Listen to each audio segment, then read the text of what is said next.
As a complete newbie, this guy could unlock OP hidden classes to the point where he even recognized the guide goddess as the great demon Cadrio, a demon who specializes in tricking people and absorbing their despair. But that wasn't all. He realized there was something very special behind Ada's chair, and he immediately went towards it. And what he found was a mysterious class he had never seen before. Just how badass could it be? Without hesitation, Hyun grabbed the sword. A notification window immediately popped up. You have selected the support class. He froze solid for 5 seconds, then proceeded to curse the ancestors of... That admin, what a cruel trap. The goddess next to him burst into a gloating laugh. And here I thought you were something special. Turns out you're just a support player after all, haha. Hyun was furious. He couldn't believe he'd been screwed over so badly. He had played this game for 8 years and was the most OP #1 player on the server. Although Astra Online was a failed game, its virtual reality version caused a massive earthquake attracting 10 million players worldwide. As soon as Hyun logged in, he opened his status window. The result made him want to dig a hole and hide. His base stats were, to put it mildly, the absolute worst. His only skills were a defense buff and a shield, but he couldn't disgrace his #1 rank. Hyun attacked a slime, but with a base damage of only 2, he could barely scratch it. And this was the lowest level monster in the game. He could only use his shield to stun it and then stab it repeatedly, but then some other guys stole it from him. How infuriating. What's more, that guy killed it with just one random arrow. Damn it. The support class was so useless it left him speechless. He told himself he needed the help of a main damage dealer. I need someone who can assess the situation in battle. Looking at the new players struggling and screaming chaotically in the distance, Hyun coldly dismissed the idea of helping them. Of course, noobs like them weren't even worth his support. Just then, Hyun realized there was someone who perfectly matched all the criteria he was looking for. It was an old acquaintance from his days battling in Astra Online. The person holding a very high position on the leaderboard, the server's top 2 player. Back in reality, Hyun sat in front of his computer and logged in. The system announced, ID. Information verified. Welcome to Astra Online. He smiled to himself. So I'm back in this game. I thought I wouldn't be back for a long time. As soon as he entered the game, a new notification caught his attention. Hyun immediately made his way to a vast arena. There, a large werewolf-like entity was sitting silently in the middle of the stands. He called out, Ian. As he approached his old friend, Hyun couldn't help but wonder. It's been a while since we've seen each other, huh? Why are you still here? Are you about to bring up something important? Actually, I have something I need to say, too. But a blazing red system warning suddenly appeared, cutting off his train of thought. Ian is using Predator's Hunt. The werewolf entity's eyes suddenly glowed red with killing intent. She roared, and then suddenly lunged forward, swinging her claws to draw some blood. Faced with the werewolf's terrifying pounce, Hyun could only exclaim, "Oh geez, is this really how you greet an old friend after so long?" Immediately, Ian activated Cut Level 4, unleashing a powerful fiery slash. Hyun calmly dodged, then smirked sarcastically. My, I guess you haven't changed much at all, have you? He immediately countered with Holy Sword, creating a deep blue lightning explosion that engulfed his opponent. Standing in the middle of the arena, Hyun laughed heartily. A PvP match the moment we see each other. I don't care what you're thinking, but this is going too far. You could at least say hello first, ha ha ha. Still stubbornly pressing the attack, Ian activated Recovery and continued her charge like a wild beast. She rushed forward crazily, intending to crush her opponent with her sharp jaws. But Hyun managed to cast Protect Level 4 in time to block the fatal bite. Right after that, he poured all his strength into activating a skill chain Level 4, Focus, God's Blessing, and Punishment. A burst of pure holy light erupted powerfully, knocking the beast back. In the shockwave following the fiery warm-up, Hyun wiped away some sweat and suggested, "That's enough of a warm-up, don't you think?" However, he realized his opponent had no intention of stopping. "Of course you're not listening to a word I'm saying." Ian roared, her whole body glowing red as she activated Physical Enhancement. To maximize her power, she dashed forward at an absurd speed, creating terrifying tremors on the ground to close the distance to Hyun once more. In the end, it looks like I'll have to beat some sense into you. Hyun activated Covenant Level 4 and Final Punishment. On the other side, Ian was just as formidable, unleashing Focus Level 5 combined with Hidden Claw and Sharp Claw. The two streams of red and blue energy collided head-on, creating a world-shaking explosion. Ian smirked smugly after the exchange. "I'm faster, you know, sir." Hyun, not to be outdone, replied with a sarcastic tone. "That's right. You're faster at getting your butt kicked by me." This remark made Ian furious. She growled, ready to jump back into the fight immediately. Hyun quickly waved his hands to stop her, insisting he had something very important to discuss. They both went to a tavern to talk. Faced with Ian's curiosity, Hyun got straight to the point. "You know they remade Astra Online with virtual reality technology, right?" He revealed that the mage class in this new version was incredible and invited Ian to join his party. Upon hearing this, Ian flew into a rage. She yelled, thinking Hyun was planning to ditch her to play a new game by himself. Seeing his friend had misunderstood, Hyun quickly tried to soothe her. "I'm not leaving you behind. Your big bro here just went over there to check it out to see if it was worth playing before coming back to get you."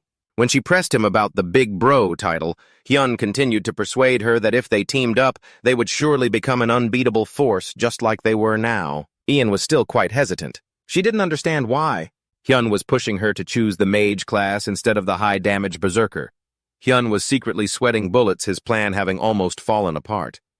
He immediately resorted to reverse psychology. It was asserted that the mage class demands an extremely high level of control, and only someone with godlike skills like Ian could fully utilize its power. Ian really was easy to persuade.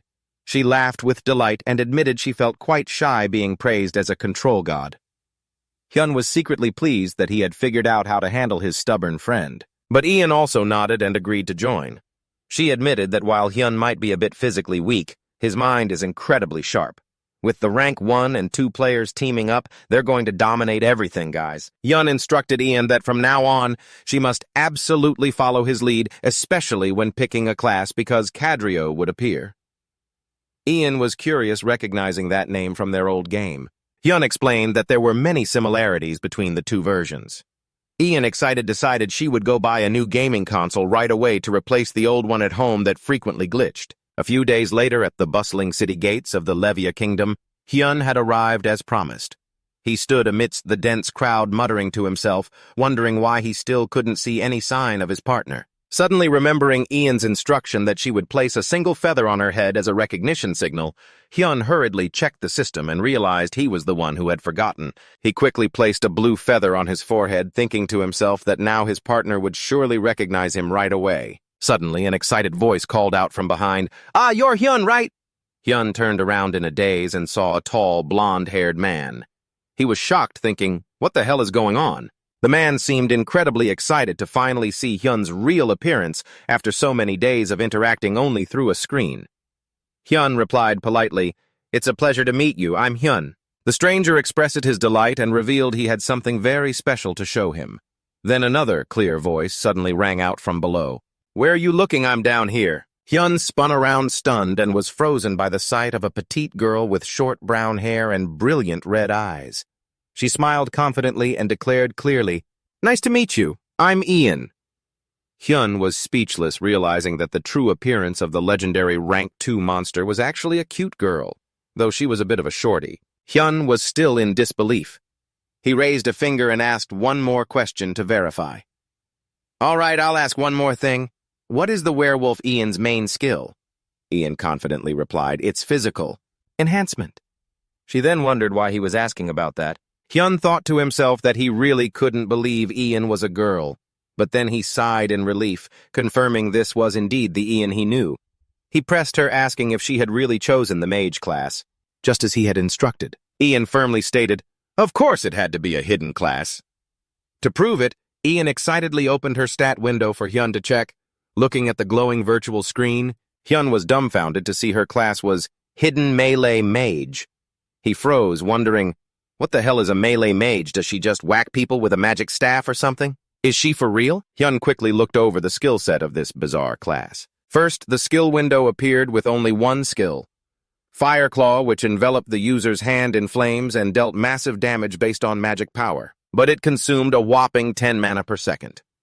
Hyun also noticed the Deceiver title Ian had received after tricking Cadrio, which added an extra 15 magic power. He quickly did the math and realized that although the damage was very high up to 225 per hit with her small mana pool, Ian could only fight for a mere 45 seconds. What the hell can she do with that? Might as well quit.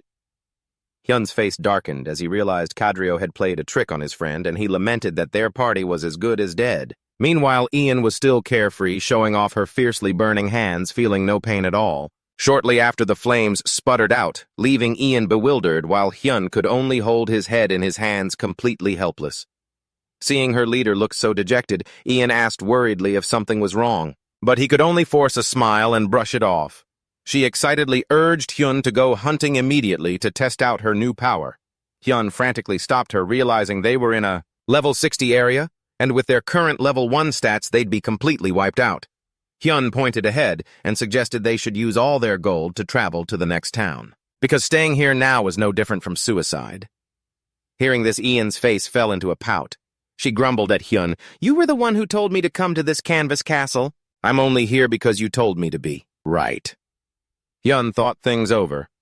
He knew that before venturing into danger, he had to test the actual damage output that Ian's new class could inflict. Seeing Hyun remain silent, Ian grew more impatient and snapped, "Hey, say something!" "What are we doing here?" Hyun suddenly made an interesting proposal. "All right, let's have a friendly match." Ian's eyes immediately lit up with excitement. She asked eagerly, "What a match?" Hyun smiled challengingly. "Yeah, a match. Your eyes are already sparkling." Though very excited, Ian didn't forget to mock him. "With a support class, you don't stand a chance against me." He just replied calmly, "Not necessarily. Go ahead and hit me with everything you've got." Ian got into a fierce fighting stance, the shadow of the beast from the old days seeming to manifest right behind her. She declared loudly, "Humph! You know I won't go easy on you, right?" "Just you wait." Hyun thought to himself that this stance didn't look like a mage's at all. The system glowed, announcing that the two players' request had been granted. The friendly match began.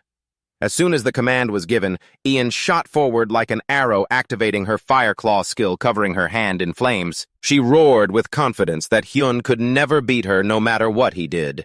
Facing the fiery attack, Hyun remained perfectly calm. He thought to himself, "First I need to check how much damage she can do." Hyun made a decisive and risky choice. "I'll let you land one hit." A powerful explosive impact followed immediately after. Hyun collapses to the ground as his HP bar hits 0.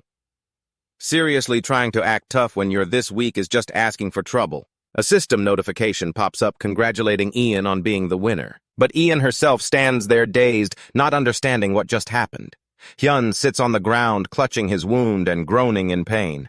As expected, even though she's low level, the damage she deals is impressive. Ian asks worriedly, "Why are you acting like you're actually in pain? This game has a sensory synchronization feature, doesn't it? Man, that really hurts." But then her tone immediately shifts to irritation. "Anyway, why was that win so easy? I don't like it. Accept a rematch right now." She even threatens that if he doesn't give it his all, she'll quit playing entirely. Hyun forces himself up, his eyes turning serious. "All right, I'll go all out this time." The rematch begins. Ian immediately lunges forward, her eyes glowing red with determination. Seeing her attack head-on again, Hyun silently evaluates her moves. "A frontal assault again, huh? Using an immortality skill would be a waste. I can dodge this." He easily sidesteps his opponent's pounce. He feels a bit disappointed because Ian's attack speed is too slow, leaving too many openings compared to her days in Astra. Hyun tells himself she's probably just getting used to things. Since she hasn't fully mastered her new class yet, her attacks are far too easy to avoid. Ian roars in frustration. "Ugh! What is wrong with you? Fight back!" Hyun stands his ground and throws out a taunt. "Go on, try and hit me." These words are like pouring gasoline on a fire. Ian grinds her teeth and growls, "You!" before charging at him like a maniac once again. Hyun is convinced she'll just charge straight in like before, but his expression suddenly twists in shock. "If she just rushes me like last time, it won't work." "Wait, what?" Ian's speed suddenly skyrockets. Her body is enveloped in a blazing fire. She screams as she activates her flame claw skill, her eyes flashing with lethal intent. Realizing he can't dodge at this pace, Hyun grinds his teeth. "Her speed increased. I can't dodge this." He immediately pours all his strength into casting God's protection, creating a brilliant shield of light. To block the devastating attack, Ian gasps in shock. "What?"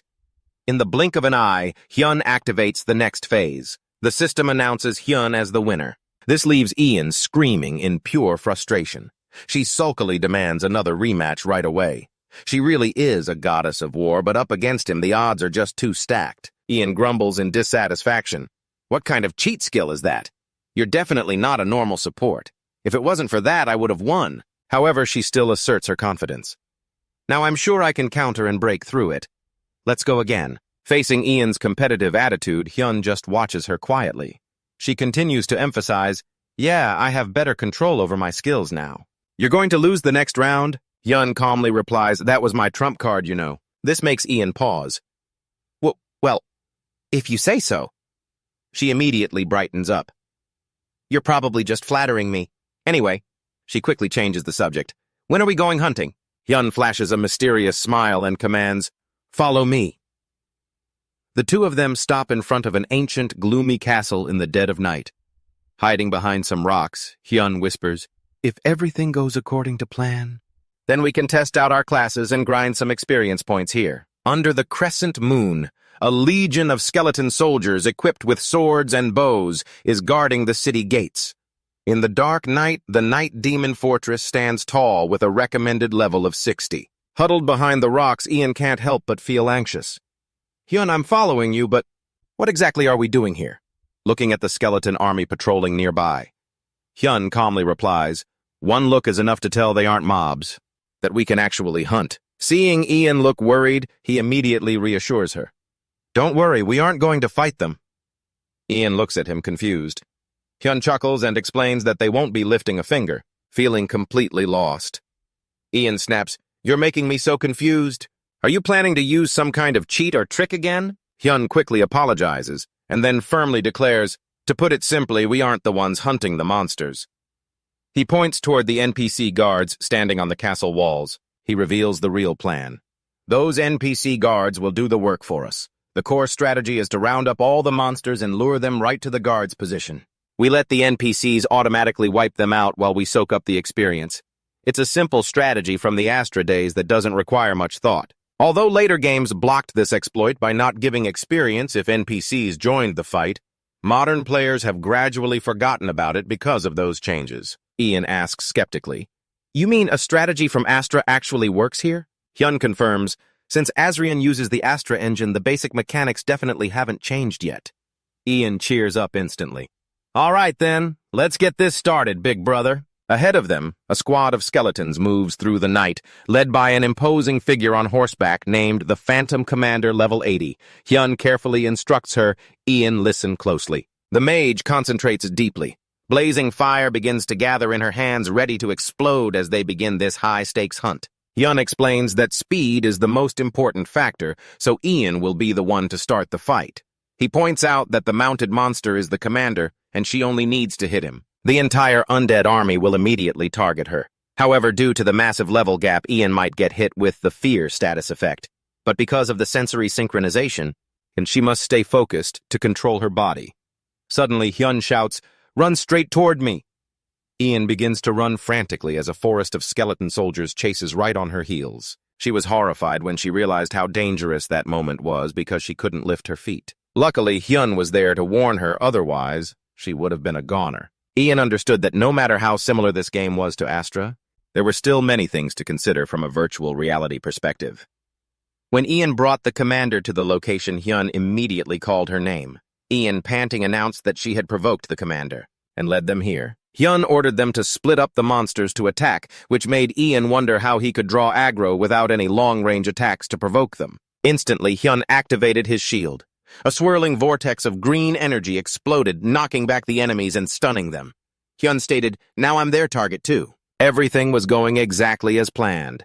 Hyun urged Ian, now we just need to keep running straight ahead. Their target was the first gate of the Magic Nation's city wall looming in the dark night. Meanwhile, on top of the wall, two guards were arguing about changing shifts. The late guard scratched his head and tried to explain, sorry, am I late? Let's switch shifts quickly. His colleague scowled, snapping that his shift had ended a long time ago, while the other guard kept making excuses about personal matters to justify his tardiness. The guard warned sternly, if this keeps happening, I'm reporting you to the boss to dock your pay. The late guard promised he would be earlier next time. Suddenly, both their expressions changed as they noticed a thick wave of demonic energy and a thunderous rumbling getting closer. One of them panicked and pointed down. What's that coming? Looking down at the base of the wall, they were horrified to see a massive army of the undead charging madly toward them in the darkness. The one leading them was the commander of the Night Fiend Legion, sitting atop his horse with fiery eyes. The guards on the wall frantically screamed, sounding the alarm about a raid. Suddenly, the defensive magic circle on the wall activated, glowing brightly, ready to rain firepower down on the undead army approaching the gate. Amidst the chaos, Ian, while running and panting, asked Hyun, "How long have we been running?" Hyun replied decisively to encourage his friend, "We're almost there." Looking at the Night Fiend Legion chasing closely behind Hyun, worried they would catch up before the two of them reached the safe point. Just as they entered the range of the defending NPCs, the archers on the wall loudly commanded, "Fire!" Streams of magic and flaming arrows rained down. Hyun panicked and pulled Ian to take cover from the area of effect attack. "Quick, Ian, take cover!" A cataclysmic explosion engulfed the undead commander and his minions in a sea of fire. Having narrowly escaped the danger, Hyun breathed a sigh of relief because the luring plan had succeeded. Meanwhile, Ian whined that she almost got turned into crispy roast pork. Hyun still hadn't fully recovered from the attack just now. He thought to himself, "I thought the guards would just shoot a few fire arrows. Who knew they'd unleash a terrifying wide-range magic storm like that?" He shuddered, telling himself, "I almost got vaporized and logged out of the game for good." Hyun marveled that even though this was the Magic Nation and it made sense for them to use magic the way they spammed holy magic like it was water was truly beyond imagination. Suddenly, Ian standing next to him froze with wide, astonished eyes. A series of notification windows popped up. "Leveling up is so easy, man," Ian exclaimed excitedly. "Hyun, I leveled up several times at once. Did you get experience points too?" Hyun smiled and confirmed that the amount of experience he received was even more than he expected. He thought smugly, "Grinding levels like this is just overpowered." Hyun began to explain to his friend about the system's point distribution mechanism. Similar to Astra experience in Astrian is calculated based on overall contribution from healing to dealing damage, and to crowd control and drawing monster aggro. He asserted, "From the very beginning, this has been a game that allows you to fully utilize support from NPCs for hunting. Now, thanks to leveling up, we can be much more confident and safer." Hyun further analyzed, "As our level increases, the fear status effect will weaken. That'll make things easier for the next lures." He gently reassured his friend, "Everything's fine now." In the quiet moonlit night, Hyun looked at Ian with a gentle and trusting gaze. Then he immediately got back to business. "We don't have time to rest. Let's do it again." Far from being discouraged, Ian enthusiastically shouted in agreement, "Yeah, let's grind till we drop. Back in apartment 101 after hours of intense grinding." Hyun sat in front of his computer and browsed the game forums. He muttered in boredom, "I can't find any useful posts." Suddenly, a title caught his attention. "How to Land Effective Critical Hits." An anatomical diagram appeared. It showed lethal weak points clearly marked on the human body.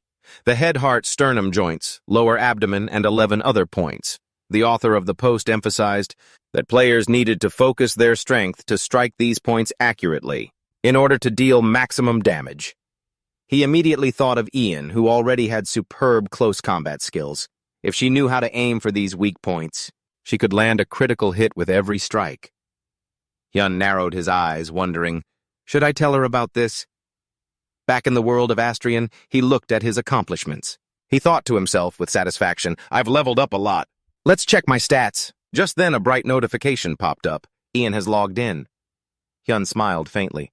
This addict is right on time. He realized Ian always had a very precise login schedule from 5 to 6 p.m., grinding all the way until 3 a.m. the next day. Hyun guessed that she was probably a high school student. But she's a hell of a grinder, though. Getting addicted is never a good thing. Even so, Hyun laughed at himself since he was in the same boat of addicts. Ian appeared looking radiant and excited, asking, "What's up, Hyun? Are we going to hunt night demons again today, right?" "Let's go." Hyun smiled in welcome. "Oh, there you are." Ian was still amazed by the bizarre monster farming method Hyun had shown her yesterday. She was certain that no one else could have thought of such a fast way to level up. In just 3 days, Ian had officially reached level 40. Hyun humbly insisted it was all thanks to her own abilities. As for Hyun, he had now hit level 42. He stood up decisively and declared the goal for today's hunt. I was thinking, today we'll hunt an elite monster instead of the night demon archers. Hearing Hyun's proposal to hunt an elite monster, Ian couldn't help but be curious about this new target. Hyun explained that although they're stronger than normal monsters, they give enormous rewards while the major guilds are busy preparing for their raids. These giant armored entities, Hyun wanted the two of them to hurry up and claim the first kill reward. Ayen, being hot-headed, wanted to jump right in, but he stopped her, insisting they should only focus on the special grade monsters, the ones that give precious bonus stat points as a reward. Seeing Ian about to charge off, Hyun quickly held her back and reminded her, "You still have unallocated stat points." Checking Ian's status window, he was surprised to see she only had 70 points when she should have had 78. Hyun pressed her, asking where the other 8 points had gone. This startled Ian into remembering, and she awkwardly admitted that she'd accidentally put them all into strength. Hyun froze, unable to believe that a mage would raise their physical strength stat. Ian stammered an explanation that because of her habit of playing a werewolf character in her old game, she did it instinctively, hoping her skills would make up for this shortcoming. Although Ian tried to be optimistic, saying her base stats were still good, Hyun was just speechless at her logic. He firmly insisted on helping her allocate the rest of her points in the most optimal way. A moment later, Ian's level 40 stat sheet was officially revealed, showing her class as Anonymous Melee Mage. Hyun calculated silently that even though Ian's health was quite low due to her class's nature, with his support skills this problem could be completely solved. Noticing that Ian could now deal over 500 damage with her Fire Claw skill, Hyun decided to save her remaining 39 stat points as a reserve for unexpected situations. Hyun calculated that with his support, the two of them could finish off high-level monsters in just 5 minutes. He was realizing Ian's true strength could only be maximized with the synergy from his own class. Ian urged him on impatiently. "I want to go hunting right now. First, we need to decide which elite monster to kill." "Hyun, have you been listening to me at all?" While Hyun was still considering elsewhere, two players, Heldus and Aknan, were smugly looking at the money they'd made from selling equipment. "You bet. We made a pretty good haul today." Heldust and Aknan were proud that despite playing for less than a month, they had earned an amount worthy of their efforts. They noted that this market was getting more and more lucrative. With over 10 million players participating, the two were dreaming of becoming big shots, believing that getting on the ranking board was possible since the current 10th place player was only at level 35. On the way, they ran into a junior member rushing by and asked, "Hey brother, are you heading to the guild meeting?" The young man excitedly confirmed that the meeting was to discuss the raid on the special grade monster. At the Gigi Guild headquarters, an important meeting was underway. Looking extremely serious in front of a large crowd of members, the guildmaster loudly announced a special area that had been discovered a few days ago in the dark forest. A blue temple in the middle of a clearing. There a boss named Leopard has appeared. He gave a firm order: "We will halt all other guild activities and focus all our resources on defeating this monster." This was considered an essential move for the Gigi Guild to shine and assert its position. Back with Hyun, he said that he had also finished making a list of monsters to hunt. Hyun was confident they would snag the special reward for this quest. Hyun and Ian's ultimate goal was to become the first to finish off the boss Leopard. Amidst the thick fog and heart-wrenching screams, a young man was trembling in absolute terror. He screamed in despair, "No, no, no! Please make it stop." Witnessing his comrades fall right before his eyes, he could only cover his face and sob in shock. Why did things turn out like this? Why did this have to happen to us? Flashing back to a few hours earlier. Before the tragedy had struck, the Gijin Guild's entire expedition team was ceremoniously advancing deep into the dark forest to find the boss Leopard. Amidst the crowd, a red-haired man named Hercules turned and asked his partner, "Hey Aknan, what do you think about this?" Aknan replied, "The first expeditions are usually just to analyze the special monster's attack patterns, but who knows? They might just succeed on this first try." He turned to ask the opinion of the blonde kid with them. "What do you think, Takta?" The 16-year-old boy named Takta could only scratch his head awkwardly, as he was probably a newbie. Seeing this, Heldus put an arm around his shoulder encouragingly. "Come on, kid, man up. A man shouldn't be this spineless." The old man insisted that Tata should be proud of reaching the required level to join the expedition party. The whole group suddenly halted before an ancient, gloomy structure. The leader announced firmly that this was the entrance to the tomb and warned everyone to stay on high alert. Since they could be ambushed the moment they stepped inside, the leader strictly ordered the guild members to maintain absolute focus and alert the others. If you guys spot anything strange, report it immediately. He emphasized that this was the guild's first official raid, so everyone needed to pay close attention. As the massive stone gate glowed with a surge of purple mana, the guildmaster shouted the command. All right, let's move out. The expedition party marched into the dark dungeon across a long stone bridge. The guildmaster reminded them once more to maintain discipline, saying, "As you all know, no acting on your own. There are no rewards for those who rush to their deaths." Amidst a thick fog that restricted their vision, a bone-chilling gust of air suddenly hit them, making it impossible to see what lay ahead. The guildmaster screamed for everyone to stay calm and hold their positions. The system continuously warned that the freezing cold was slowing everyone down as agonized screams began to erupt from all over. As members were brutally attacked by the frost, one player asked in shock, "Is this it? Is it over?" But a bald martial artist grit his teeth and insisted, "Not yet. There has to be something else. No way in hell it ends just like this." Right at that moment, a massive magic circle glowed brightly above. The guildmaster roared a warning for everyone to prepare as a special boss was appearing. He warned that this boss had the power to manipulate their senses. So everyone be extremely careful. Out of the blue light, an old mage with long white hair and glowing eyes emerged. He looked down at the crowd with pure contempt and muttered, "So it's just a bunch of insolent insects from the surface." Leopard, the forgotten mage, had officially appeared. He let out a chilling roar.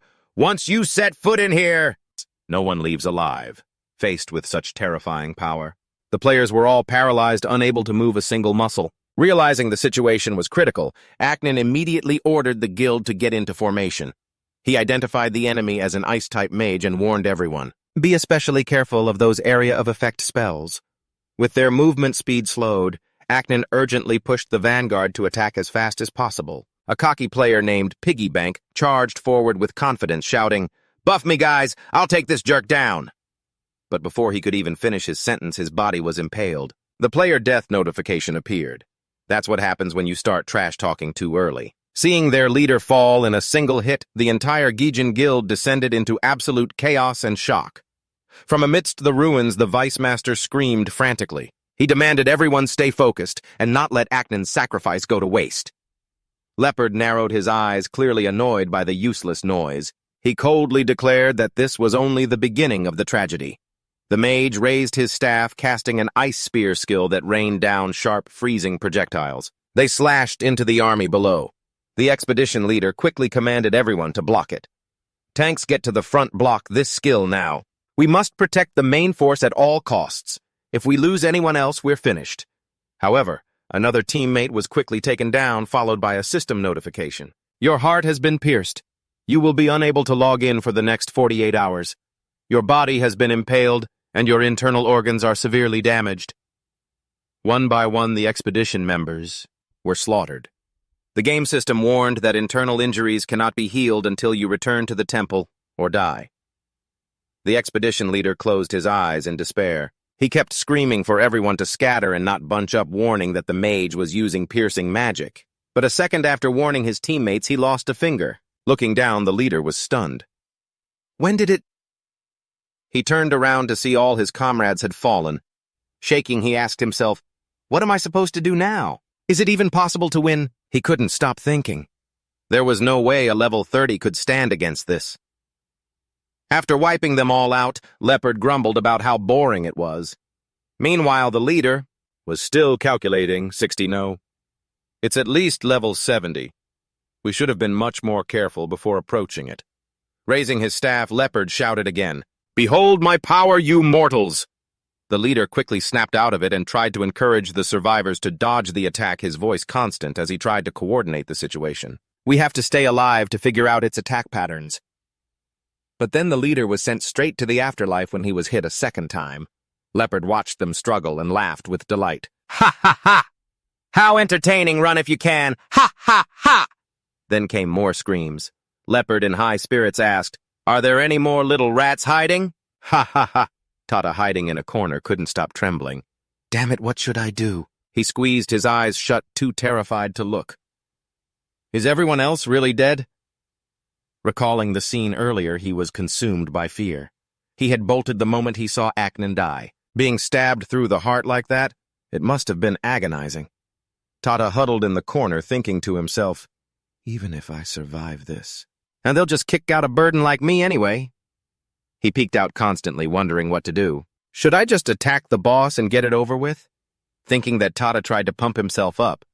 Right, this is just a game, but it's so terrifying. I won't actually die, though. Then, filled with determination, he thought about stepping out to fight like the other guild members.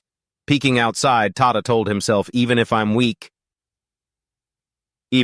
I should at least be able to land one hit. But as his eyes scanned toward the entrance, he saw Hyun and Ian. He gasped in shock. Huh, newbies! In a place like this? Tata watched them, wondering who those two were. Ian pointed down the path and asked, Hey, Hyun, that's the one, right? Hyun confirmed, Yeah, looks like it. As he spoke, he started walking forward, wondering, I wonder why the boss was let loose already. Has someone already tried to attack it? Ian also voiced her suspicion, wondering if they'd already triggered the boss fight. Hyun hadn't considered this and replied helplessly, Probably not. Leopard is a level 95 named boss. Even 1,000 level 30 players couldn't defeat it. After thinking for a moment, Ian hesitated.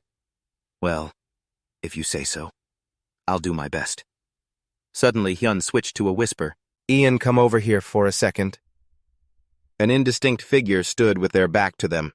A dark voice echoed in their ears. It seems there are still a few brats loitering about. Your lives end here. Leopard suddenly spun around, the scepter in his hand, glowing. Ian gently parried his incoming blow. Tense Leopard's eyes widened in disbelief. What? Hyun's voice called out. Did it work? She quickly replied, Yes, my hand is a little numb, but it worked. Hyun understood the situation. All right then, let's do this. Leopard raised his scepter for the next attack. Hyun suddenly dashed forward with his skill Indestructible Moment, and Ian coordinated with him seamlessly. A thought struck Hyun. Even with Indestructible Moment, it's impossible to block an attack from Leopard, a level 95 monster. It's a one-hit kill if it lands directly. The only way to counter it is to deflect the attack's trajectory to a different direction. If you can react fast enough so that the blow doesn't hit you directly, the damage is low enough to be blocked by Indestructible Moment. The problem is this is nearly impossible, not without extremely high reaction speed. In conclusion, Hyun thought this is the complete opposite of finding a weak spot to attack. Ian looked at him doubtfully and asked, Is that really possible?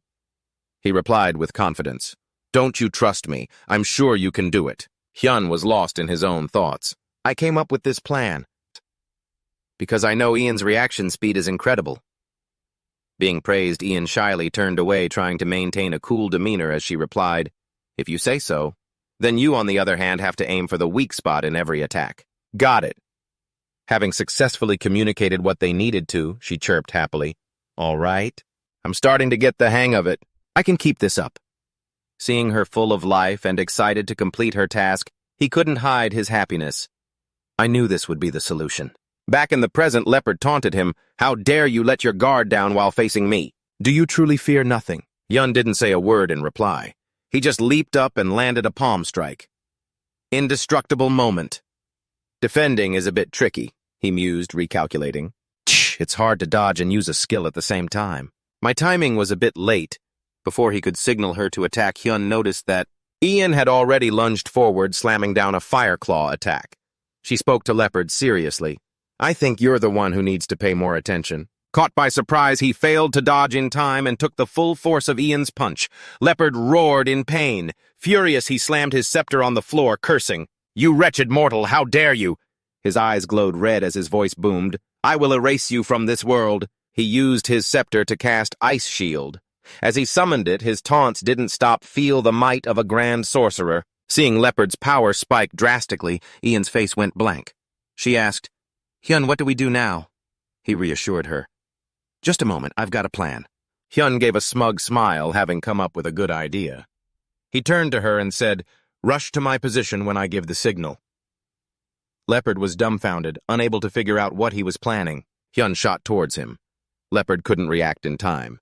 What? The skill Hyun used was his shield's stun effect. He laid out the idea in his mind, a multi-hit attack like this, and can be completely blocked with indestructible moment. Now I'll interrupt his spellcasting with a shield bash. Choosing the perfect moment, Hyun signaled Ian. Now. He's stunned. So now's our chance to attack. Ian excitedly rushed forward, confidently saying, "Leave it to me." A system notification appeared. Status has been restored. Ian successfully struck Leopard's weak spot. His health dropped rapidly. He groaned in pain. Urgh. Ian had completed her task perfectly. She reported, "Got him, Hyun. We can do this." Hyun received the signal and replied cheerfully, "Right, leave the support to me. Keep going." "Beaten senseless by mere mortals," Leopard roared indignantly. "You wretched mortals, how dare you attack me?" His body was gradually weakening. He had to use his scepter to stay upright. Observing his condition, Ian remarked, "I think he's about to die." Hyun had also noticed Leopard's state and agreed, "Yeah, it's time for his final attack." He suddenly laughed with glee. His voice was furious as he warned, "Playtime is over, I'll use all my power to kill you." Hyun guessed the move Leopard was about to use. "He's preparing to use Glacial Field. Are you ready?" Ian's always ready. Seeing their serious combined effort to defeat Leopard, Hyun seized the moment to speak to her. At the same time Ian climbed up, he unleashed a vanishing attack. Hyun passionately supported from behind. Immortal moment. Ian shot forward at the speed of light, a terrifying smile on her face to intimidate the enemy. From left to right, Ian skillfully moved, using her sharp hands trying to take over Leopard's entire body. His eyes widened in shock. This can't be happening. Ian successfully struck him down. Before closing his eyes, he uttered his last words in a voice filled with disbelief. Leopard's eyes shut tight. An angel like me, dying at the hands of lowly criminals like you. Ian and Hyun watched in silence as Leopard gradually faded into nothingness. Notification quest complete. The forgotten mage Leopard has been defeated. Hyun sighed in relief. Phew, that was really tough. Ian cheered excitedly. "We won." The system chimed in. "Congratulations! You have conquered the boss with a two-person party." Tata was hiding behind eavesdropping on the conversation between Hyun and Ian. "I told you we could do it." Only then did she dare to express her fear. "To be honest, I was prepared to die back there." The boy hiding behind the wall froze in place. No way. How could those two not be? Everyone would go crazy if I posted this on the Story Museum, seeing them in the form of Hyun and Ian. Tata wondered, who are these people? Returning to his train of thought, he mused, "Including Leopard, we've defeated 18 named monsters. As for the items we received, we've earned 20,000 gold and we have 9 rare items. All we need is one more unique item and we're set." Ian was engrossed in choosing the rewards. He thought to himself, "Ian is a damage-dealing mage, so she should take the staff and I can have the rest." Hyun awkwardly began to explain to her. "A unique item is worth 10 times a rare item. So if you take the unique staff and I get the rest of the rare items, it can be considered an even split." Ian quickly agreed, "Sure, whatever's fine." Picking up a staff, she asked him, "Hyun, what am I supposed to do with this staff now my class weapon is gauntlets?" Hyun suggested, "What if we use that staff for enchanting? If we're ever short on gold, we can just grind for more." In Hyun's imagination, dividing items in a party is always a difficult matter. He had imagined a scenario where Ian would get furious and fight over this item. How come I only get one item? He had also prepared a reason to explain to her, because it's a unique item. Back in the present, he asked her opinion, "What do you think?" His train of thought hadn't stopped. "I hope she doesn't think I'm ripping her off." Clutching the scepter tightly in her hand, Ian replied, "Whatever you decide is fine with me." Seeing her happily agree, he gave her a high five, silently grateful. Thank heavens. Hyun brought up a new idea. "Should we go to the enchanter right now and get some new gear?" Ian, startled, repeated the keyword gear. A beautiful scene, a harmonious landscape. "This is Lucra, the largest city in the Magic Kingdom." Ian set foot in this land. Her eyes lit up with happiness. Ian exclaimed excitedly, "Hyun, look!" Hyun followed her gaze and commented, "The developers must have spent a pretty penny on this place. The city looks so detailed." Ian dashed off, wanting to explore this amazing world. "Hyun, I'm going to look around for a bit." Suddenly, her path was blocked by a blade. "Halt!" Ian jumped. "Ah!" The NPC soldier scowled, pointing out, "Based on your attire, you're a dark acolyte, aren't you? Dark acolytes are not permitted in the city." He then very politely issued an order to leave. Please leave this city immediately. Both of them were confused. Acolyte of darkness. Hyun and Ian repeated the key word the NPC soldier had just said in unison, dark acolyte. A group of people who use the same dark energy source are called dark acolytes. To give a detailed explanation, dark acolytes are not like regular acolytes. Dark acolytes, who use dark energy, are not treated well by other NPCs. Because they are classified in the classic way as heretics, they often face restrictions on movement into cities and important areas. After this realization, Hyun scratched his head and awkwardly refuted, "Oh, of course not. We looted this outfit. The clothes, we're just normal players."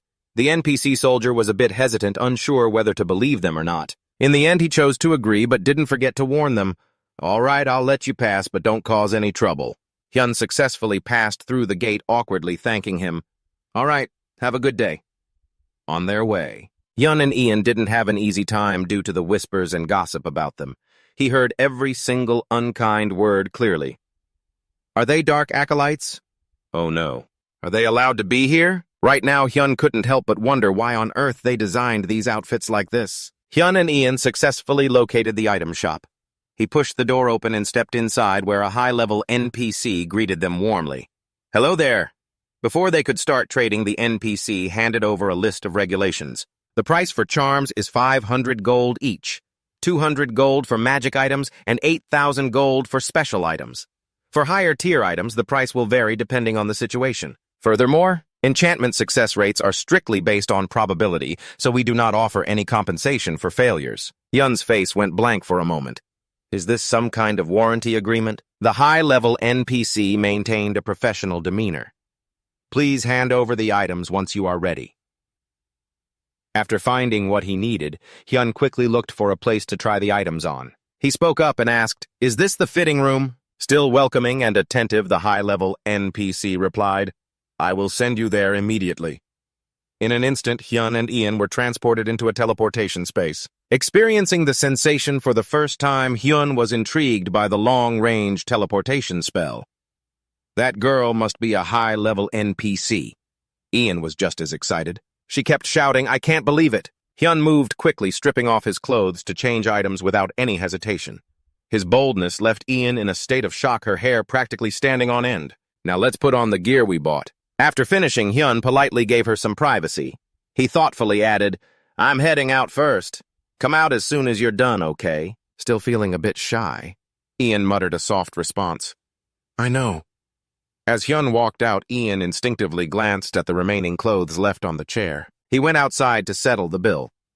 The NPC informed him, "The total cost for the rare item fusion requires a deposit of 2,000 gold up front." Full of anticipation, Hyun replied, "Yes, please help me with this." The item intended for fusion was the rare golden water dragon armor. Having received all the necessary materials, she began the fusion process with a look of pure passion on her face. After a concentrated effort to fuse the rare item, a set of iron armor was successfully created. However, Hyun's face fell with disappointment. The NPC, still optimistic, announced, "It's a failure. Would you like to try again?" Having come this far, he felt he had to see it through. He accepted the challenge again. "Fine, let's do it. I didn't think it would work on the first try anyway. There is only a 45% chance of a successful fusion, so one of these is bound to work. Let's try this next." The next thing Hyun sacrificed was a special book, the Rare Book of Dailai. Another loud explosion erupted right in front of him, but the high-level NPC remained unfazed. He kept trying to fuse the rare items over and over. Even after 3 attempts, success was nowhere to be found. Annoying notification sounds kept ringing in his ears. Rare Easter's life has been completely destroyed. Rare Blue Bone armor has been completely destroyed. Rare Blue Demon armor has been completely destroyed. Watching the string of failures unfold, he was furious and couldn't believe it. How is this possible? There should have been at least one success. The high-level NPC calmly explained, "The success rate is just a matter of probability." Hyun kept questioning her, "How is this not a total scam?" Suddenly, Ian's excited voice rang out beside him. "Success!" Hyun turned his head as the NPC noticed and said, "Oh, it looks like the young lady succeeded." Her face was glowing with joy. "Congratulations, Ian. The chances of success were actually very low." Ian was completely mesmerized by her newly fused item, and that item was special brown leather gloves. Equipment requirements. Magic power, 120. Durability, 55 out of 10. These leather gloves have a simple design and are sold in almost every shop, making them quite easy to obtain. This gear was crafted from the leopard's admiration for the heavens. It amplifies all magic power factors by 50%. When using 5 ice element spells, enemies become encased in frost. Long-range magic speed is increased by 1.5 times. Seeing someone else's success felt like a slap in the face to Hyun. His head spun in disbelief. No way, this can't be happening. He had failed every single time. Then Ian opened her equipment tab and suggested, maybe you could try this. He pointed his finger at Ian's item and scoffed, hey, this looks like total junk. Are you sure you want to fuse this? She had to remind him, it's not junk, just give it a try. After a moment, Ian held out a cloak to Hyun. Wear this. He stood there dazed, unable to process what was happening. The cloak brought back memories for Ian as she said, this is the one you used to wear. The cloak enveloped in a radiant glow was the rare black demon commander's cloak. Level requirement level 20. Durability 24 out of 70. It's a full-body hooded cloak with a very dark hue. You could easily be mistaken for a dark priest when it's combined with the blood fairy cloak. This is the long, flowing blood fairy cloak. Be careful to maintain self-control when your strength is low. Defense plus 22%. Active skill. Blood Fairy's Frenzy increases speed by 50% when health drops below 20%. Duration 60 seconds. Cooldown 12 hours. He took the valuable gift into his hands. Hyun, I'm so happy I could cry. You did the fusion for me. My talent is finally being recognized. Of course you deserve an item this good. Hyun couldn't hold back his emotions any longer. Thank you. He thought to himself, feeling incredibly lucky. That's right, he's such a powerful ally. Outside the park, Tata stood alone with his back to the lake, letting out a long sigh. His face was etched with sadness as he thought, I got kicked out. He remembered what had just happened. The expedition leader had slammed his fist on the table and roared. Why the hell did you upload this video? The man pointed a finger right at him, pinning all the blame on Tata. Our guild worked damn hard to find that high-level insect. Not only did you run and hide while everyone was practically sacrificing themselves, but you also went and leaked information to the entire community. Standing before the furious leader, he could only hang his head and explain meekly, I just thought more people should see the video. The man's rage boiled over as he screamed, Are you out of your mind? The expedition leader was absolutely livid. The credit for the kill was gone. And now some higher-ranked guild is planning to take over that hunting ground. The entire world knows how to beat the boss now. The pitiful Tata could only manage, I'm sorry, but the man just cut him off, repeating his demand. Leave the guild. Back in the present, tears welled up in Tata's eyes, threatening to spill over. He blamed himself. I couldn't do anything to help, not even when I left. When I should have just died to that boss. Suddenly a finger poked him on the shoulder from behind. Hey! Hey! He turned his head and looked down. It was Aknen who asked with a concerned voice, Why the long face? Hildus joined in, ruffling his hair reassuringly. Hey, a real man has to go through stuff like this. Taken aback by the sudden encouragement, Tata stammered, unsure of how to respond. The emotions he had been desperately holding back finally erupted. Tears streamed down his frustrated face. I'm sorry. Everyone must have been feeling awful. In response, Hildus cheerfully put Tata in a headlock. Hey, man, don't worry about it, Hildus teased. But Tata, still dejected, added, What I mean is, I was the only one who survived and everyone else. Hildus understood completely. Of course, you should have died. It's better to have a survivor who can gather as much information as possible. After a moment, Aknen added gently, Tata, don't worry. We left the guild too. Tata couldn't process it, exclaiming, What? Aknen quickly explained, We joined to make a living, so we don't want to be tied down by a bunch of rules, right? And I don't want to play with a guild master who screams at a 16-year-old kid like that. Hildus, getting serious, brought up the main point. But Tata, you should take down the video you uploaded. Tata froze for a second, then reacted, reminded of his mortifying mistake. His face went pale as he berated himself. I'm sorry I leaked all the information about that monster. Aknen continued to calm him down. It's not about the guild. You shouldn't upload a video of other people without their permission. It's a matter of profit and money, too. Get it? Stunned by this new information, a confused Tata stared wide-eyed and asked, they're players, not NPCs, but Netflix said they were NPCs. That's the #1 ranked player, Lotta X. He handled all the DPS by himself, but his gear is insane. That Lotta X, maybe it's a secret job class. You think a secret job class just pops up that easily? Anyone that good has to be an NPC. Scrolling through his phone, ACNEN relayed the information he'd found and remarked, I thought so at first too, but he's not. A CNEN continued to clear up Tata's lingering doubts. You see, he shattered the freeze status effect. An NPC can't do that. Only a player, someone who isn't restricted by the party system, could do something like that. His face went slack, unable to process what he'd just heard. He had no idea what to do now. What should I do? I wasn't thinking about privacy or anything. Am I going to get sued? Hildus and a CNEN both tried to reassure him. You should just talk to them directly. The video's already trending, so they'll probably contact you first. Don't worry about it. Tata's voice was frail. I hope so. Back in Hyun's space, Ian tried to attack him with Fire Claw. A system notification popped up. Critical hit. You have dealt 2,514 damage. Ian was staggered by Hyun's powerful blow. Hyun began his assessment. He's put all his points into magic power so his defense is paper thin, but with those high reflexes he can dodge just about anything. Only Ian could pull that off. Unwilling to give up, Ian shouted and charged at Hyun again. Hyun had a handle on Ian's abilities. But against a target-locking skill or an area of effect attack, he won't be able to rely on dodging alone. Smirking, Hyun used his final skill, 1 second immortality. Ian's spirit soared as he received the positive energy from Hyun's skill. Thank you, Hyun, he thought.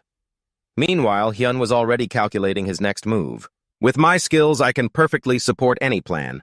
A super mage who both deals damage and provides support. Ian uses Fire Claw, striking forward to test it out. Hyun exclaimed with satisfaction. We really are the perfect pair. After the training session, Hyun had successfully leveled up. He was happily admiring himself when OA system notification finally came through. You have reached level 50. You may now participate in the Awakening quest and receive a surprise reward. Hyun was so happy he wanted to cry. This was the result of a long period of perseverance. Ian asked, confused, Hey, is something wrong? At level 50, players unlock new functions. Specifically, Awakening. Users who reach level 50 can learn an Awakening skill. It's much stronger than regular skills. This power is like a frail, sick person suddenly becoming robust and healthy. The potential for a power increase is enormous, Hyun finished explaining. I've been saving my skill points for a long time just for this. Smiling, Hyun made his decision. All right, time to try the Awakening quest. But life isn't always a dream. The system didn't grant Hyun's wish. You cannot participate in this quest. He grabbed the screen, contorting his face and wailing as the system added more information. A supporter truly shines when playing with others. You cannot participate in the Awakening quest alone. I need an ally of the same level to join. An image of Cairo flashed through Hyun's mind. He indignantly called out Cairo's name, about to rip the quest notification to shreds. He cursed in anger. Suddenly, the space around Hyun and Ian began to change unexpectedly. System report keyword extracted. Emotion. It described the quest in detail.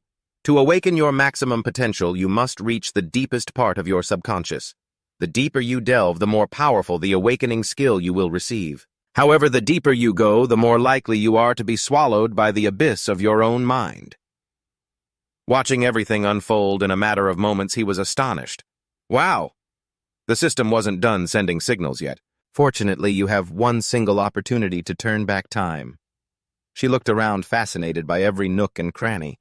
Unexpectedly, Hyun was now beginning to sink into worried thoughts. Can we turn back time because of the keyword time? Countless questions arose in his mind. Being able to turn back time right before you die. Doesn't that sound amazing? System target transfer successful. Area construction complete. A line of text began to appear before Ian and Hyun. He checked in with her. Are you ready? Ian was in position. Yes. Before the quest began, Hyun offered some encouragement. We're going to dive as deep as we possibly can. Upon entering the quest, the system laid out some rules. All of your stats will temporarily be reset to 10. All skills have reverted to their initial state. All skill points have been removed. After completing the Awakening quest, everything will return to normal. The shifting space was a novel sight for Ian. Wow. Hyun latched onto the keywords from the announcement, repeating them to himself. Stat reset. He quickly put it together. Of course. There's no way they'd just give us the ability to turn back time for free. That's it. The initial stat reset is the restriction placed on the time reversal ability. After the teleportation process, both Hyun and Ian were feeling dizzy and disoriented. He was the first to speak. Ian, you okay? Ian struggled to get the words out. I feel like I'm going to throw up. Seeing that she could still answer, he reassured her. Well, that means you're still doing all right no matter how you feel. Hyun was still excited. The word start appeared. Let's get this journey started. A thought occupied his mind. You scratch my back, I'll scratch yours. Ever since I became a top-ranked player, this principle has remained the same even after I became a supporter. The system processed the data, quickly teleporting Hyun to a suitable quest location. The Awakening quest will now begin. Current location, first floor. He was a bit surprised by the level of this quest. As it progressed, Hyun grew more and more tense. This is starting too fast. What's happening? Suddenly he was snapped out of his thoughts by Ian's shout. Hyun, look! Following her pointed finger, a flickering figure had just materialized in front of the two of them. The figures looked exactly like Ian and him. He observed, they're clones of you and me. The illusionary Ian and Hyun on the other side smirked wickedly. Hyun suspected, are these things created from the data of us playing together? Reacting to the situation, Hyun voiced his theory to Ian. Looks like the condition for clearing this is to defeat our own clones. Ian was still stunned. Whoa, they look just like us. Her casual readiness for battle made Hyun a little unnerved. Aren't I being a little underestimated here? No matter how good the artificial intelligence is, it can't compare to the skill of a real person. Enthusiastically stretching his arms and legs, he gauged Ian's mood. Ian, what do you think about fighting our clones? She responded with excitement. Sounds like fun. He stared intently at the illusionary Hyun across from them and said menacingly, We're going to have to teach someone a lesson. The illusionary Hyun and Ian showed no signs of concern. He seized the initiative, lunging forward and shouting excitedly, Shall we test the AI's skills? Then the illusionary Ian nimbly unleashed her fire claw. Hyun dodged the attack with ease, then paused, suspicious. What is it just mimicking Ian? Isn't it a little clumsy? System. Character profile. Imaginary. Ian level 1. HP 60 out of 60. Mana 100 out of 100. Strength 10, Speed 10, Vitality 10, Magic 10. Skill Fire Claw, level 0. Hyun read all the details about the clone in front of him. The stats aren't too different, but its control can't compare to the real Ian. Its movements are predictable. Hyun summoned a blade. With a single swift motion, he struck down the advancing illusionary Ian. Critical hit. You have dealt 23 fire damage, Fire Claw level 0. The system calculated the amount of damage. You have dealt over 33% of the target's maximum health in a single blow. The target will lose a part of its body. Hyun casually commented, easy. On the other side, Ian had already finished her fight as well. The illusionary Hyun was gone, and she turned back to him. Oh, you won too, Hyun. He let out a sigh and complimented her. Yeah, well, they were only clumsy when compared to you, the system reported quickly. Congratulations, you have cleared the first abyss. The reward for completion is reward for clearing the first abyss. All party members will receive temporary stat points. Reward plus 20 temporary stat points. The second abyss will begin shortly. Please distribute your points as quickly as possible, Hyun muttered to himself, calculating. So this is a roguelike. We get points every time we descend. Ian, having received her quest reward, giggled. Skill points. He didn't even think about the reward, just lost in his thoughts. That must be why the stats were reset to the beginning. The elevator began to move. His voice rang out. We're going down again. To the place where Hyun and Ian had stopped. Current location, floor 2. In front of the two of them, a dark shadow slowly began to take shape. She asked Hyun, do you see that? He confirmed, yeah, it's coming.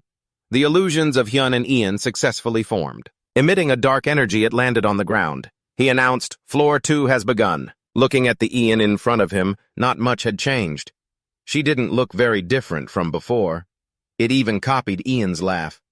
Hyun got his knife into a ready stance. Prepared for battle, he swiftly struck the Ian illusion multiple times.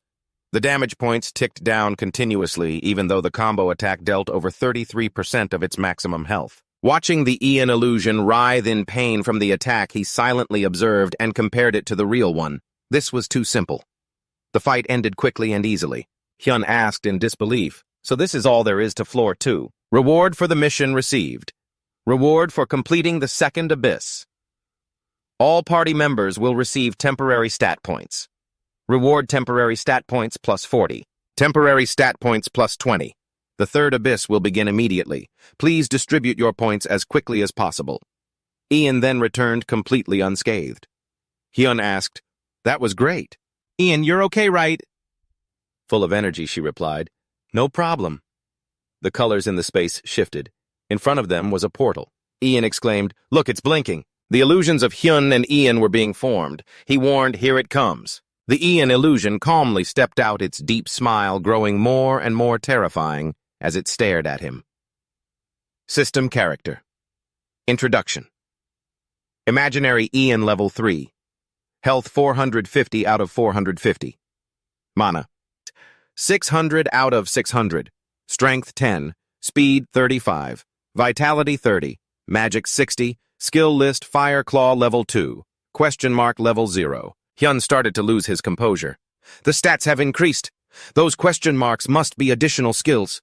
But before Hyun had time to process it, the Ian illusion seized the initiative. It lunged forward to attack him, and he dodged out of the way. He tensed up internally. Too fast. She just rushes in without giving me time to think. The difficulty suddenly spiked. Unable to adapt, Hyun cursed, "Damn it." The illusion's hand using Fire Claw lunged at him wildly. Its movements were just like the real Ian's now. He compared the Ian illusion's current power. She's like a wild beast. However, Hyun countered it with a one-moment eternity strike. In his heart, he was clear. It's still just an AI. System report. You dealt 22 damage. The Ian illusion took the full blow, gritting its teeth in pain. Hyun was losing his stamina, his face showing signs of strain. I was aiming for its weak spot, but I missed. Once in a battle, he had to keep fighting. He tried to steady his nerves. "No, it's fine. There's no time limit. Even if the AI improves, we still have the advantage." One blow, then another. Hyun carefully reminded himself, "No need to rush. Little by little, the damage will add up." The Ian illusion tensed up. She gathered a huge amount of power. He thought, "Perfect, it's almost over." The Ian illusion pushed off the ground-building momentum. She rushed forward quickly, just as Hyun had planned. "One more hit. I just have to avoid making a mistake." He gladly prepared his final move. One moment eternity. Hyun envisioned a bright future and victory. Unexpectedly, the Ian illusion changed its attack target to Hyun's arm. A system voice rang out. "Status. You have taken 58 damage." Hyun froze. "What?" The system continued its report. "You have received damage exceeding 33% of your max health in a single blow. You will lose a body part. Disadvantage. You have lost your left arm." He composed himself to carefully reevaluate the Ian illusion. Hyun was still in disbelief. "I blocked it with one moment eternity, unless its damage suddenly increased. That's impossible." Mission Character. Introduction Imaginary Ian Level 3. Health 450 out of 450. Mana 600 out of 600. Strength 10. Speed 35. Vitality 30. Magic 60. Skill list Fire Claw Level 2. Purge Level 0. When your health is below 10%, damage dealt is doubled. It dawned on Hyun. So that was the hidden skill. The Ian illusion's fourth hidden skill is Purge Level 0. When your health is below 10%, damage dealt is doubled. Clutching his injured arm, Hyun calmed himself. "I was careless.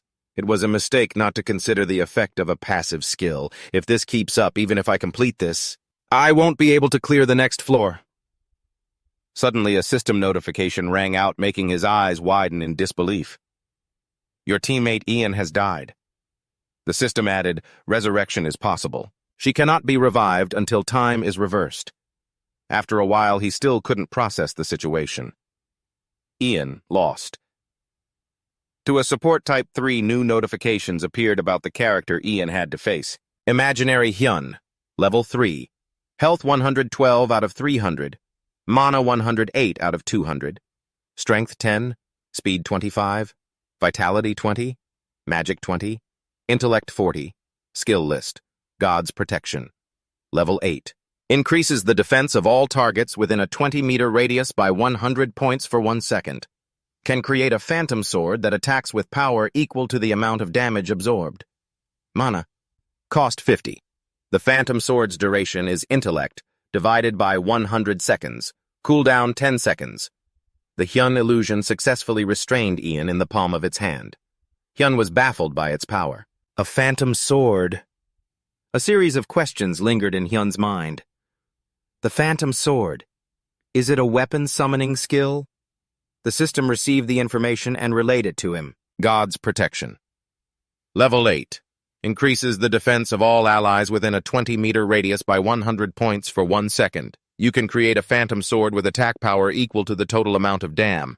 Age absorbed. Mana cost 50. The phantom sword's duration is intellect divided by 100 seconds. Cooldown 10 seconds. Hyun thought to himself, so that's the whole skill. It's completely different from 1 moment eternity. Hyun already had some information about this skill. It's a skill that deals damage based on the damage it absorbs. Ian had been sent flying into a corner by the Hyun illusion. It was only then that Hyun reacted. Huh. He suddenly discovered a new ability. He cried out, "It's an attack skill!" Ian was hit with a finishing blow by the illusion sword. As his illusion finished off Ian, the illusion of Hyun wore an incredibly smug expression. He said, "Best of all, it's a really cheap shot skill." Having dealt with Ian, the illusion of Hyun was so euphoric it started making the real Hyun anxious. He boasted, "Good, I'm finally feeling motivated. Now let's finish them off quickly." Although the quest wasn't completed, the system popped up to give an item as a reward for clearing the 3rd floor. Each member will be rewarded with illusion stat points. Illusion stat points plus 80. Illusion skill points plus 50. Holding the sword in his hand, Hyun exclaimed, "Good, we cleared it!" Another notification came from the blue screen. Unlocked Awakening Skill. Support. Counter Shield. Unlocked Awakening Skill. Close Range Magic. Magic Breakthrough. Warning. You can only unlock 1 skill, so think carefully before choosing. You will have a rest period. Use that time to distribute your points. He got lost in thought. So from now on, Awakening skills will be unlocked. In Astra, the difficulty spikes on the 4th floor, so most people can't get past the 3rd. This means this is just the beginning. Things are getting more and more intense now. It means I have to get stronger and stronger. Ian isn't here right now. I need to increase my damage, even as a support. The blue screen appeared with a message. You have allocated all your points to God's Protection. God's Protection has reached level 8. You can use the illusion sword. Please change the name of the skill. 1 moment absorption. While interacting with the screen, Hyun calculated, I have to gather as much information as I can. Before he could return, Ian's voice suddenly rang out beside him. Did something good happen? Startled by the voice, he asked, You're watching? Ian admitted it and explained everything. That's right, I am. After I died, I turned into a ghost and just wandered around. You fought really well. The sudden praise made him flustered. Really? Seeing him squirming around looking for her, Ian reminded him, even if you look, you won't be able to see me. Hyun had to agree. Seems so. Before returning to the fight, Hyun didn't forget to tell her, Ian, wait. When I turn back time, you'll be revived. A dazed Ian exclaimed, Really? I'll stay here and watch. A roaring flame ignited, preparing for the clash of the 4th battle. He announced, It started. Ian, standing beside him, suddenly received an invitation. A bewildered Ian stood next to him. Hyun quickly explained, Support me in case I'm hit by a long-range attack. Ian understood the situation and sighed. Is that all? New quest. The system quickly provided a summary of the quest character. Illusion, Hyun Floor 4. HP 4,000 out of 4,000. Mana 300 out of 300. Strength 10. Agility 35. Endurance 40. Magic 30. Intelligence 100. Skill list. God's Protection. Level 8. Shield level 3. Unknown level 2. Unknown level 0. Awakening skill. Counter shield. Hyun was fighting 2 illusions at once. Illusion Ian level 4. HP 6,000 out of 6,000. Mana 1,000 out of 1,000.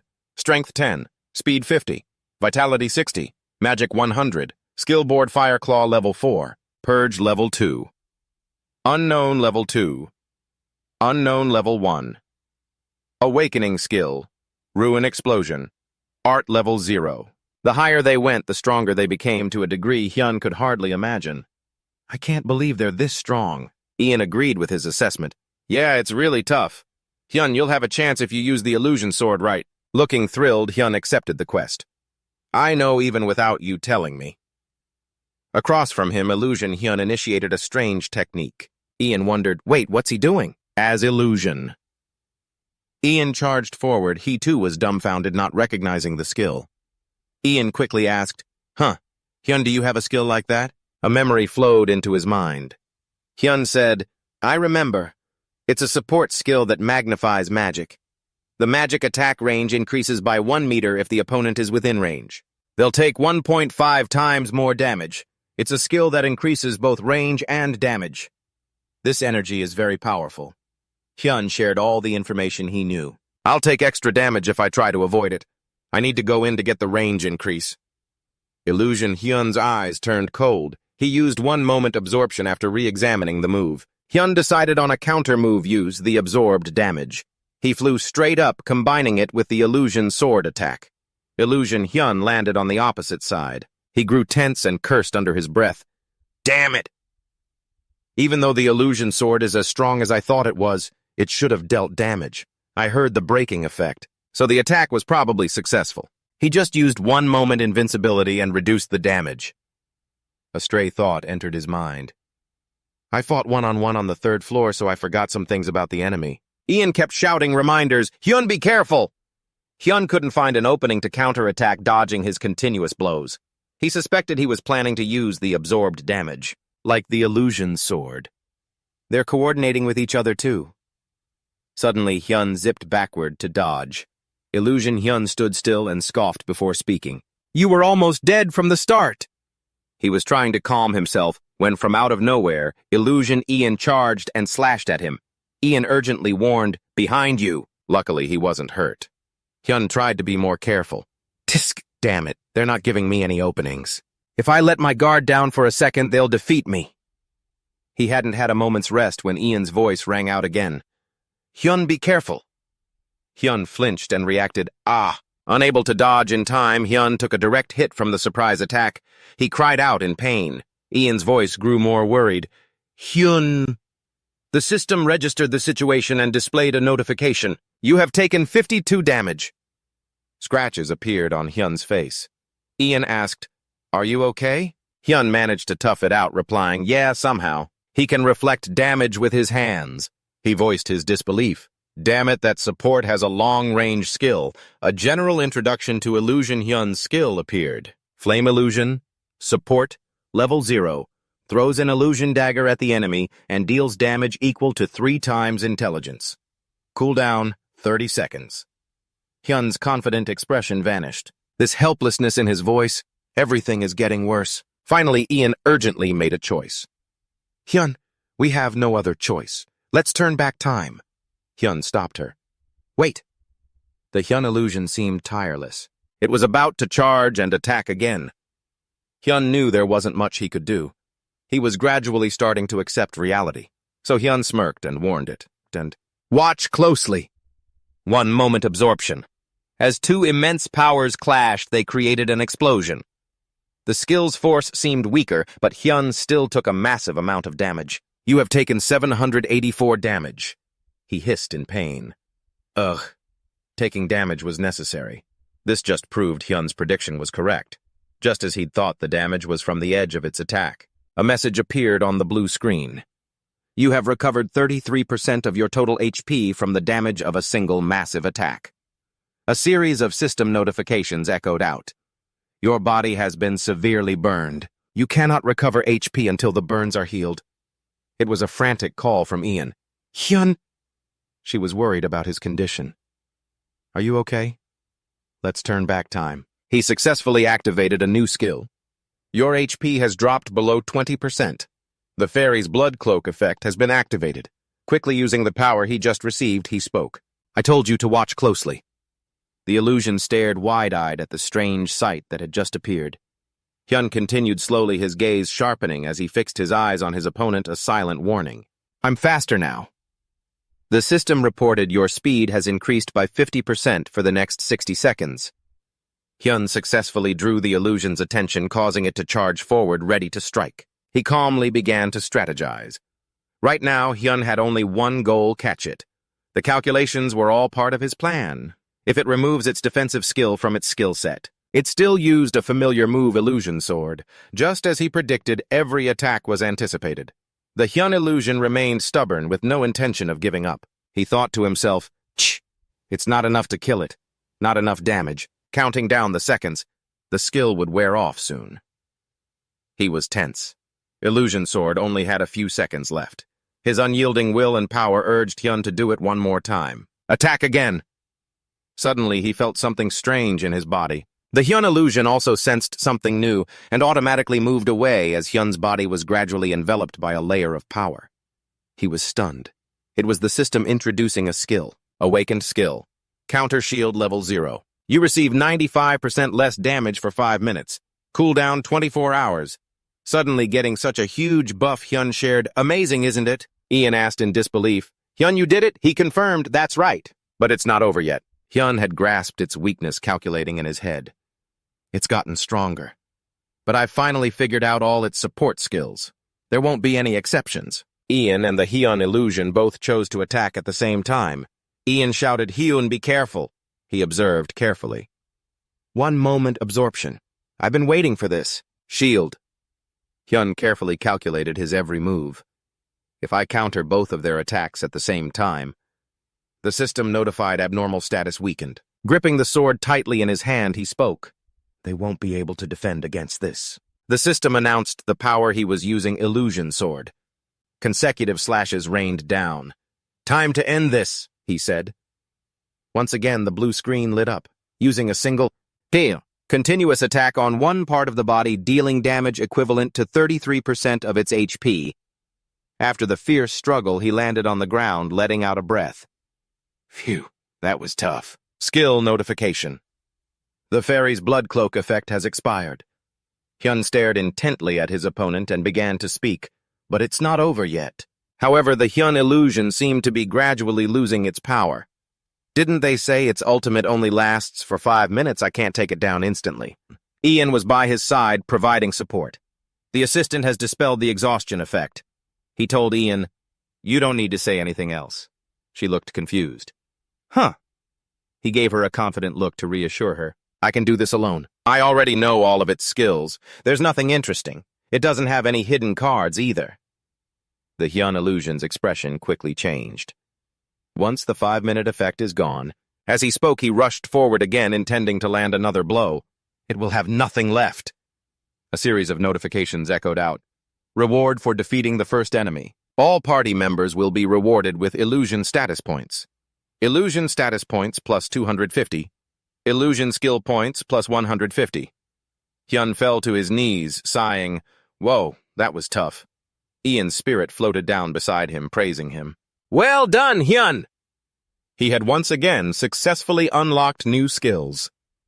Awakened skill. Soul reflection. Assistant has been unlocked. Awakened skill. Close range magic. Ruin eruption has been unlocked. At this point, Ian finally voiced her doubts. Are you planning to turn back time? He agreed. I'm going to scout a few things and come back. She asked, stunned. Scout? He confirmed it again. Yep. The 5th arena is now open. He said, we've unlocked the next area. Hyun asked for Ian's opinion. So at the very least, we should find out about the power. Of the enemies we'll be facing, right? A voice from the system current location 5th basement floor. Ian sensed a power approaching. They're coming. Let me check the illusion status board before we start the fight. She had the data for the quest character. Illusion Ian, level 5. HP 300,000 out of 300,000. Mana 3000 out of 3000. Strength 10. Speed 120. Vitality 1500. Magic 300. Skill list. Fire Claw, level 9. Burning Ritual level 4. Heal level 3. Mana Recovery level 3. Fortified Defense level 3. Mana Armor level 2. Elemental Wheel level 2. Rebirth, step level 0. Awakened Skill Ruin. Eruption level 3. Hyun wondered in amazement. That's the boss's name. Is the difficulty always higher? I reached the 5th floor in Astra too, but I don't remember it being this hard. He turned to Ian. Did they release a new update? While Hyun was losing control, a figure swiftly approached. Ian, startled, warned him, Hyun, snap out of it, Ian. The illusion appeared too quickly. She gave a wicked smile and whispered in his ear. Time rewinds. He gasped in utter amazement. Hyun had no idea what was happening. Since when? Ian let out a helpless, blood-curdling scream. Hyun! Hyun's face was filled with terror as he tried to fend off the force attacking him. Beside him, Ian's piercing warning shout rang out, Watch out! As the voice continued to speak to Hyun, a hand reached out towards him. A palm strike unleashed a blinding yellow light. Seeing this, Ian was horrified, her body pale with stress as the light closed in on his face. At that moment, Hyun thought, This close. I'm going to die. His world turned blue as a system error appeared on his screen, followed by a selection prompt. Do you wish to turn back time? Without a second's hesitation, Hyun immediately selected yes. An ancient clock began to tick backwards. Hyun fell into a vortex adrift in the stream of time. A slow-motion film reel enveloped Hyun's mind. He realized something special and thought, This is my memories from the Awakening mission. A system notification appeared. Time has been turned back. Hyun shot up, drenched in a cold sweat and panting heavily. He immediately whipped his head to the side. Ian was standing beside him, cheerfully talking to him. You really turned back time, we're alive. Seeing Ian beside him, Hyun felt a wave of relief wash over him. Thank God, you're still alive. He told himself, we're back at the starting point. Standing beside him, Ian looked at the system screen, which displayed begin. She said to him, we really almost died back there. If I hadn't warned you, I don't know what you would have done. Hyun agreed with her. I was thinking the same thing. An endless stream of thoughts ran through his mind. We finally made it to the 5th floor. But compared to the 4th floor, this one is even more insane. In the base, two figures were talking to each other, Hyun and Ian. Hyun said, I'm gonna go get some water, okay? Ian replied reflexively, okay. Hyun sank back into his own world, trying to calm his nerves. I need some time to think about this. The system screen displayed party member Hyun has entered a resting state. Hyun, wearing a black shirt, stood by the window chugging a bottle of water to regain his strength. He downed the entire bottle in one go, then let out a sigh of relief as if he'd just been set free. My throat was parched, he pondered. Back in Astra, the 5th floor of the Awakening mission was already tough. But now it's probably twice as difficult. Most players would likely give up here, but I can't let this God-given opportunity pass me by. Besides, my honor as Astra's top player is on the line. There has to be a way. He leaned against the window, bottle in hand, and said, it's cold today, isn't it? Hyun looked up at the clear blue sky, wondering, but there's no wind. A source of light was gathering in one spot, but he couldn't see it clearly, repeatedly wondering, wind. The system screen chimed with a notification. Party member Hyun has exited the resting state. Hyun immediately became alert, his spirits high with excitement. He asked, ready yet? On the other side, Ian cheerfully replied, been ready for a while now. He stepped forward first, calling back, let's go. Hyun and Ian entered an arena. Two figures appeared before them. The system announced pre-awakening stage. Hyun reacted, telling Ian, we have to get through this stage as fast as possible. Hyun entered his own world, not needing to worry about things that were already handled. He and Ian worked in perfect sync, dealing with everything cleanly as system notifications rang out continuously. First abyss cleared. Hyun told himself, faster. The system announced again, second abyss cleared. Third abyss cleared. Hyun affirmed to himself, more efficient. As he unleashed his skills, he reminded himself to stay constantly vigilant. Once again, the system's voice came through, fourth abyss cleared. You may now rest for a moment. Please take this time to use your accumulated points. Hyun stood in the space, looking down, and said to Ian, there's no problem here. Hearing this, Ian also looked down and voiced a question. They seemed pretty weak, not even using their ultimate skills, huh? He stared at the system control panel, manipulating it as he replied, "We can worry about their trump card right after we finish this mission. Before that, we should focus on finishing our stat and skill upgrades." Ian, understanding the situation, replied, "Got it." The system continued to pop up with reports. Current location 5th synthesis. Opposite them was a terrifyingly powerful purple energy surrounded by a blinding yellow glow like fire. Seeing this, Hyun immediately asked, "Ian, you've got the plan down right?" She beside him agreed, "Right." Two figures, one large and one small, stood opposite Hyun and Ian, emitting a powerful purple aura that hid their faces, looking truly terrifying. He spoke up, "Time to go all out, focus 200% okay." The two purple figures charged forward in coordination. The one that looked like Ian was in front, a red spark-like light glowing around her. The one resembling Hyun was behind. A white light surrounded him. The two purple figures advanced on Hyun and Ian, simultaneously striking at them. Both got into their stances as Hyun yelled out a warning, "Here they come!" A beautiful blue light flared. Hyun smirked, drew his sword, and assessed, "Not like the first time." The system announced Sky Sword Phantom. The sky turned a pale blue-white. Hyun landed a successful strike on the illusion of Ian. He sent her flying unexpectedly. Having regained the initiative, Hyun spoke up. "Now we have the advantage." The blue sky and white clouds looked so beautiful. Seeing the opponent try to flee, Hyun shouted at Ian, reminding her to chase it down. He said, "I'm leaving it to you." Seeing Ian up ahead, he turned towards Hyun's illusion. It smiled in agreement as she swung her blade, leaving him almost no time to react. He observed the situation for a moment. He thought, the damage from the Shadow Sword is equivalent to any quick absorption attack. There are still some limitations when taking a hit without receiving damage from quick absorption. The red one in the middle keeps getting hit. 5,000 defense, 5,000 Shadow Sword, 5,000 damage taken. 0 damage. The blue one also took a fair bit of damage. 5,000 defense, 28,000 Shadow Sword, 0 damage. He pondered for a long time. Taking multiple attacks and absorbing them is more effective than taking just one powerful hit. He continued to think, to maximize the Shadow Sword's effectiveness. I told Ian to learn wind-type skills and temporarily disbanded the party to receive friendly fire. Green gusts of wind swirled up from Ian's palms. Hyun was still lost in thought. By absorbing all of Ian's wind-type attacks, I can channel almost all of that damage into the Shadow Sword. Ian used her wind power to attack Hyun. Hyun happily took Ian's attack and immediately absorbed it. He thought, this will maximize the Shadow Sword's potential, making it strong enough to block any attack from a named monster. He charged forward and slashed powerfully at the abdomen of the purple figure that looked just like him. Deep down, he had it all calculated. His balance, which had been broken after blocking the attacks, would be restored thanks to Ian's windshield skill. Ian was struggling, using all her strength to support Hyun, so much so that she had to take a step back. Hyun finished his thought. Before the Shadow Sword's durability reaches its limit, Hyun leaped forward, the Shadow Sword in his hand. A bright green light emanated from him. It was a beautiful sight. His face was sharp and more serious. His thoughts continued, I have to get as close to them as possible. His sword slashed across the monster's body. His thought ended with 2 words, and slash. After landing the hit, he was overjoyed and exclaimed, all right, they don't even have a time to use their skills anymore. It worked. Through the fight, he deduced his strategy. Ian will distract its master by moving constantly.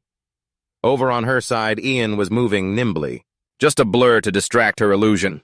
He eagerly devised a countermeasure, and I'll use windshield to stop it from attacking me. He sprang forward, sword in hand, towards his look-alike, thinking, this one's mine. While Ian is doing a great job with her task, Hyun told himself, I have to finish this guy off and fast. He swung his sword at his own illusion. It was a little surprising. The illusion was laughing maniacally when suddenly everything around them turned purple. His eyes widened in shock. He froze for a few seconds, stunned. Wait a minute. What is this? A beautiful flame erupted, scorching the area around him. Seeing this, Ian screamed Hyun's name. Hyun, covering his mouth, emerged from the flames. Ian yelled, Hyun, are you okay? Hyun was panting heavily. He thought, damn it, this is not good. Hearing Ian's question, he shouted back, I'm fine. That wasn't an attack skill. The flames lit up the whole area. Hyun sank into thought. Honestly, using an attack skill would have been better than this. The illusion was engulfed in a sea of fire. Hyun cursed under his breath. This bastard. The sky blazed. He yelled, "It's using its trump card. System notification, awakening skill. Soul mirror level 0. As long as the target's level is lower than yours, you can become their duplicate. The target's consent is required. Duration 20 seconds. Cooldown 24 hours. Ian's illusion was engulfed in the flames. The real Ian couldn't react in time and shouted, "Hey!" Her illusion had run in another direction. It was running to help Hyun's illusion destroy the real Hyun. Ian immediately shouted a warning, "Hyun, be careful!" He whipped around in surprise and immediately reacted with a shocked, "What?" Hyun was surrounded by both illusions. He'd heard Ian's warning shout. It suddenly changed targets. A blast of power rushed towards him from the front. He couldn't react in time, wondering, "Changed targets? What do you mean?" He then quickly sensed an attack from behind. He tried to bring himself back to the present to focus. I got distracted. He was surrounded by both illusions. I reacted too late, he thought. They're too close. How can I possibly escape now? 2 attacks closed in on him and he wondered in a panic. Shit, is this really how it ends? Suddenly, a green light enveloped him, protecting him from the 2 illusions' attacks. The surrounding area was crimson. Ian immediately moved in to attack her own illusion. She yelled at Hyun, "What the hell are you doing, Hyun?" Hyun, surprised, called back to her, "Ian." While busy fighting, Ian reminded him, "Focus, keep dodging." Hyun regained his composure and landed on the ground. "Right, thanks," he replied. As Hyun stood facing the 2 illusions, Ian yelled out to him, "There has to be a way to deal with them, right? I'll back you up. We have to try something." Hyun grimly touched the weapon in his hand and muttered, "Up until now, I've always been the support. But this is kind of fun." He was starting to form his own plan. Now he stared at the 2 illusions, his eyes sparking with purple fire. With chaos all around him, he asked himself mysteriously, "Now what should I do with you 2? From the deep blue sky, Ian looked down and shouted, "Hyun, are you okay?" Blood dripped from his blade. He was panting hard. 10 minutes had passed since they entered the 5th floor. Hyun, his face covered in scratches, gritted his teeth and said, "This is a little tough." System warning. The effect Cloak of Blood Rays has been activated. Hyun stood firm, surrounded by a blood-red space. He told Ian, "It's okay, I can keep going for a little longer." System warning, 25 seconds remaining. Hyun said to himself, "To be honest, this situation is not good at all." He narrowed his eyes and asked, "If we were filming this, it'd look like some kind of crazy movie, wouldn't it?" The Ian illusion advanced towards him, a slash creating a trail of yellow sparks. Hyun thought, "My opponent can completely defend with 1 second absorption, and even I have a hard time with it." He dodged her attack, his blood fairy's cloak active and glowing a fiery red around him. The Ian illusion attacked continuously, and he dodged just as relentlessly. Hyun assessed, even if I dodge her attack, a follow-up will come from my blind spot. The Ian illusion is always looking for an opening to strike. He didn't rest. He thought, I've been able to hold on until now thanks to Ian's support, but even that has reached its limit. He wondered, just landing a single attack on one of them? The 2 Ian illusions targeting me is already hard enough. Is there really no way out of this? 2 identical Ian illusions faced him, radiating crimson sparks.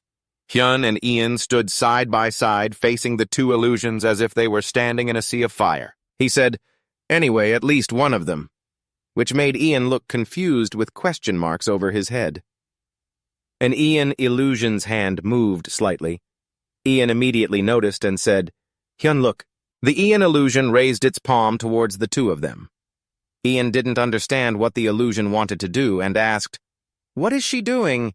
Hyun also didn't understand the illusion's action and said, "I'm not sure, that thing." After seeing the flames around them, he immediately said, "The fire. It's gathering." The surrounding flames moved towards the Ian illusion's palm. The flames combined into an orb controlled by the Ian illusion. Hyun immediately screamed, "Ian, that's an ultimate skill."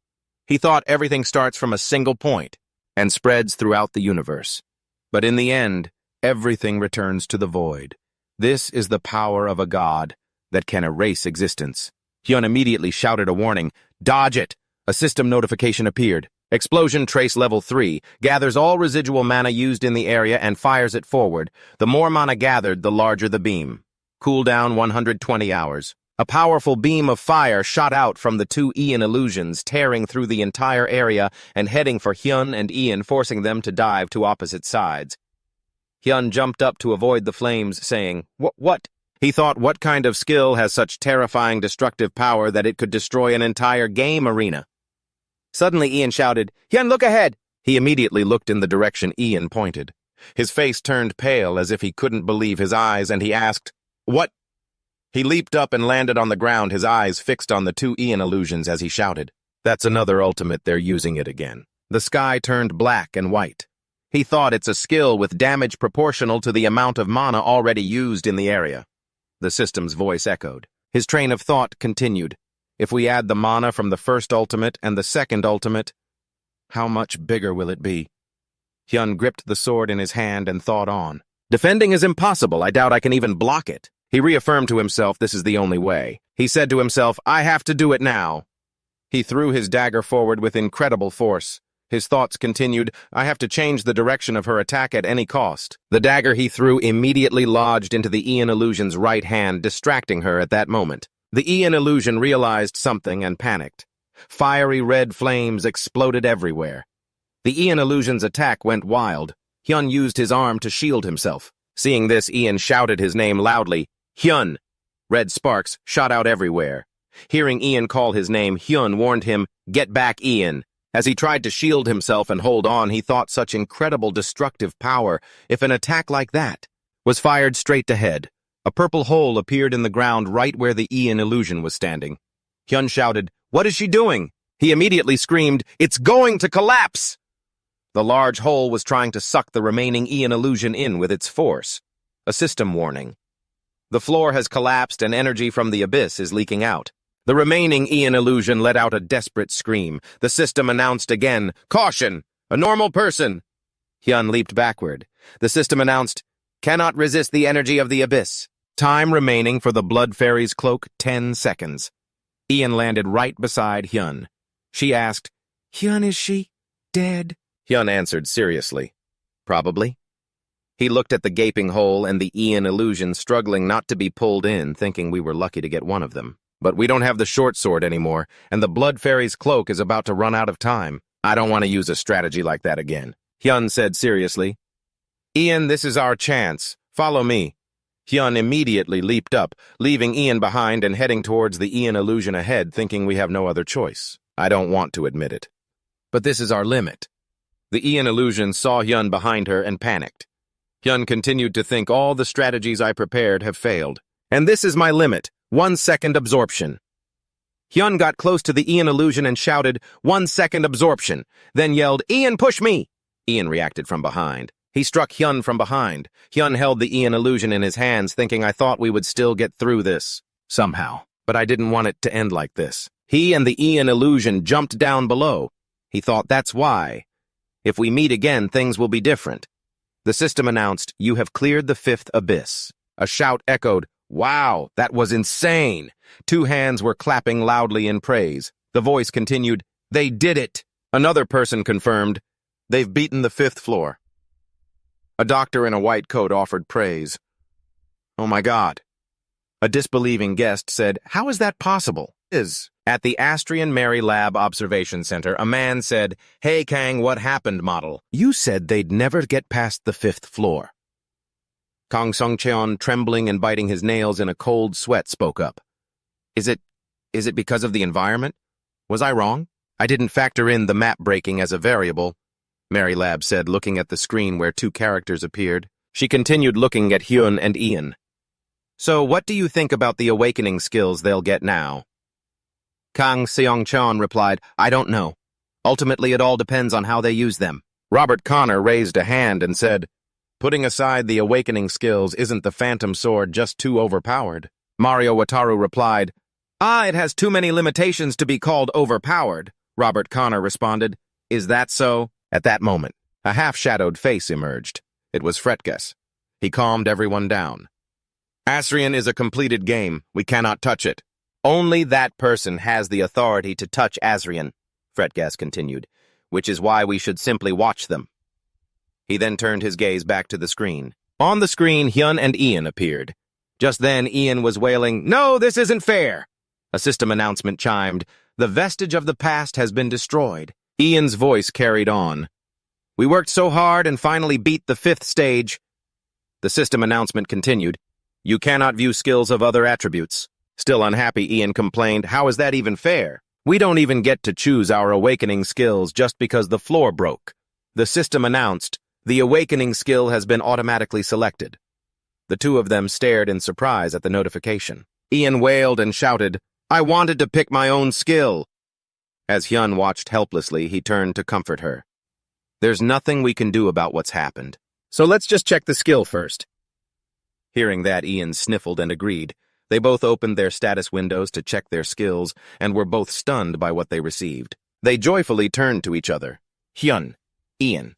In unison, they said, "This skill is..." The next morning at a pizza place, friends were laughing and chatting loudly. "Hey, I started playing too." "You're playing as well. Bro, it's so addictive. I hit level 48 before I even realized it." "Wow, are you going to become a streamer?" To the side, an expressionless Hyun thought, "It's a class reunion, and all they're talking about is Asrian." As he cut his food, he mused, "Even though they're university students, the fact they only talk about games hasn't changed. I suppose I don't need to join their conversation. I'm just grateful to be eating for free at an expensive place." But then a hand tapped on his table. "Sehyun, how have you been lately?" It drew his attention to the speaker, Kim Jae-hoon, a Korea University student who had organized the reunion. He waved at Hyun, saying, "I recently started playing Asrian." "You play too?" While eating, Hyun tried to be evasive. Yeah, I'm playing too. It's great to see everyone after such a long time. Haha." Kim Jae-hoon continued. "Yeah, it really is great to see you all. Sehyun, there's something I wanted to ask you," Kim Jae-hoon continued. "The game you used to play, it was Astra Online, wasn't it?" The question caught his attention. Kim Jae-hoon added, "If I remember correctly, you played that game for quite a while." Hyun confirmed. "Ah, that's right. For about 7 or 8 years. He was quite surprised.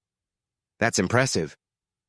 Kim Jae-hoon then asked, "In that case, Sehyun, have you ever been interested in becoming a professional gamer?" Jae-hoon asked Hyun if he knew about the game's status, revealing that he himself was preparing to become a professional gamer for it.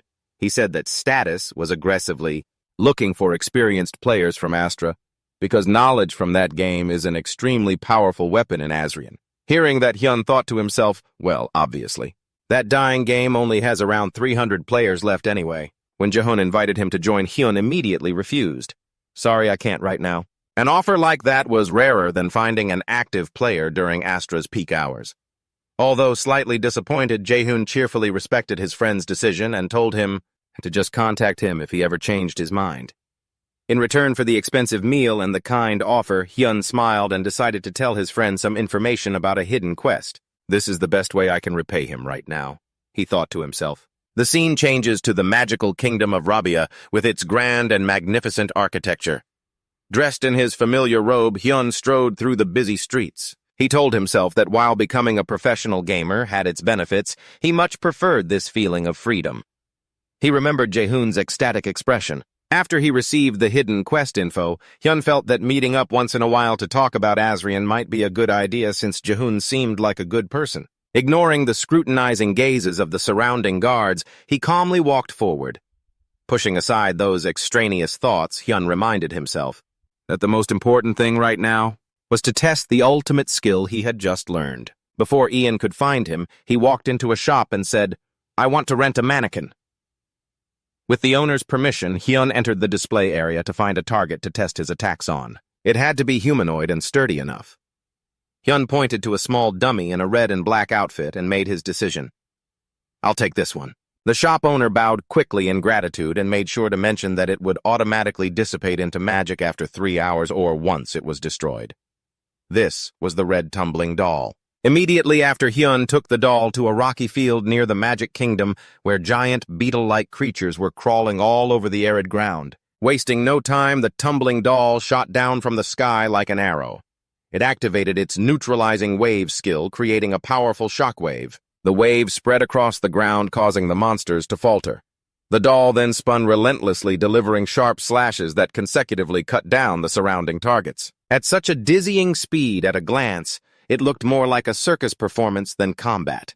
The level up notification appeared instantly, making Hyun incredibly satisfied. Heh, just as I thought. This was an incredibly high-quality ultimate skill. Right now, his soul was in a state of assimilation with the puppet.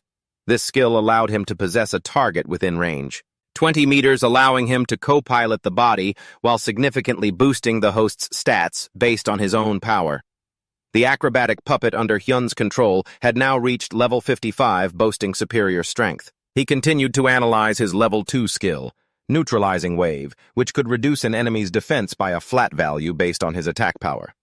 With his current attack power at 130, he could reduce the defense of all enemies in range by up to 260 points. That meant that unless he was facing level 200 to 300 bosses, most other enemies would have their defense reduced to 0. Just then, a region boss appeared, the level 70, Great King Raxia. Facing the massive monster, Hyun didn't flinch, instead controlling the puppet to prepare for battle. The combination of assimilation and defense reduction created a perfect synergy, allowing the puppet to easily tear through the boss's tough armor with a series of powerful slashes. Witnessing this destructive power, Hyun gave a self-satisfied smile. Good. This level is more than enough. Ian looked around, bewildered, then asked Hyun, "Is this really the place?"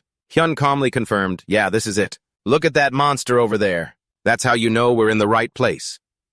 Before them, at the ancient ruins of Mount Calipers, a giant ice golem was lumbering forward. Ian couldn't help but gasp at its colossal size. The sight was so overwhelming, just looking at it felt ominous. Her anxiety was obvious. "That's an ice golem, right? It's level 152. Can we really defeat it?" Hyun smiled confidently and replied, "Before, maybe not. But now we have an ultimate skill. Get ready, Ian." He immediately activated the Assimilation Awakening skill. Hyun's soul began to merge completely with Ian's body, creating a powerful pressure that radiated outwards. Ian cried out in excitement as she felt the change. "Whoa, Hyun, this is incredible." Hyun also had to admit that the sensation of entering a real person's body was completely different from using a puppet. It was an experience that was definitely not in any instruction manual. However, the combination was a bit awkward at first, making Hyun feel uncomfortable. "This feels a little strange. Maybe it's because our consciousnesses are overlapping." Seeing her friend's awkward state, Ian teased, "What's wrong, Hyun? If it's too uncomfortable for you, I can just fight on my own, you know." "So there's actually something the great Hyun can't do, huh?" Hyun immediately regained his composure. "Stop it. Just be quiet and watch."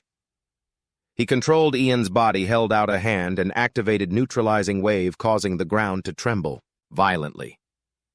Hyun declared coldly, "I'm going to show you just how effectively I can use your skills." He calculated to himself if even a level 70 puppet could take down a boss thanks to the defense reduction effect, then Ian's burst damage combined with his skill would be terrifyingly more powerful. Meanwhile, Ian was completely astounded, as she directly experienced the masterful control and top-tier combat skills she had always admired in Hyun right from within her own body. Ian shot forward like an arrow, unleashing a devastating blow straight at the enemy. Unlike Ian, who was only confident in one-on-one duels, Hyun demonstrated a completely different level of skill when facing crowds or conquering difficult dungeons.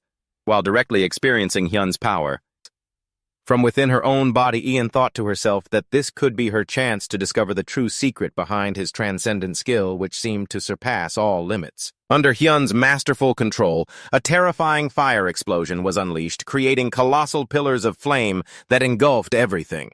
If there were a ranking for the year's fastest monster barbecue, Hyun would have taken the top spot long ago. A series of damage notifications popped up continuously, with huge numbers exceeding 16,000, causing Ian to exclaim in amazement, "Incredible!" Hyun also analyzed it internally. In the previous game, Astra, you had to reach level 250 to see damage numbers in the tens of thousands like this. And yet we've done it now, at only level 50. The immense firepower caused the Ice Golem to crumble into large pieces before collapsing completely. Witnessing this sight, Hyun began to question the game's balance, as their current power seemed far too broken. Right after that, his soul separated from Ian's body, returning them both to normal. Hyun calmly asked, "So how was it?" Still buzzing with excitement, Ian eagerly replied, "That was amazing, Hyun. Are we going to hunt another one now?" However, Hyun informed her that it wasn't over yet. While Ian was still stunned that the battle had ended too quickly for her to learn anything, a dry, clapping sound echoed from behind them, accompanied by a voice of praise. "Most impressive." Hearing that applause, anyone who didn't know better would think the two had just performed a magic trick, not cleared a mob. Hyun glanced to the side. He knew the real target had appeared. An old man with a mysterious smile emerged from the mist. He called the defeated golem his child, and lamented that it was all size and no substance. His eyes glinted with a calculating look as he gazed at the two of them. "But with your skills, perhaps I can entrust a task to you. What do you say? Would you like to hear my request? Of course, the reward will be well worth it." Instantly, a system notification window appeared before Hyun Hidden Quest, the mysterious old man's request with an unknown difficulty. The quest description warned that this old man didn't look very trustworthy, and all information about the quest's content would be sealed until the player accepted. Embark on this perilous challenge. Just looking at the description was enough to make you want to hit decline to be safe. The old man smirked, affirming that the reward for this request would surely satisfy them both. Realizing this was a rare opportunity to take on a hidden quest, Hyun immediately agreed. "Of course I'll do it." The system immediately updated the quest information. The old man seemed very pleased with the boy's decisiveness and explained that the job was nothing major. Hyun just needed to act as the gatekeeper for these ruins. The old man stressed that he didn't need to guard all day, just for 1 hour starting from midnight. When the moon Luna reached its zenith, the only task was to stop or eliminate anyone who dared to trespass here. It sounded simple enough, but this had trap written all over it. Before leaving, the old man didn't forget to warn him that no matter what happened, he must absolutely not set foot inside the ruins. Hyun replied nonchalantly, "Got it."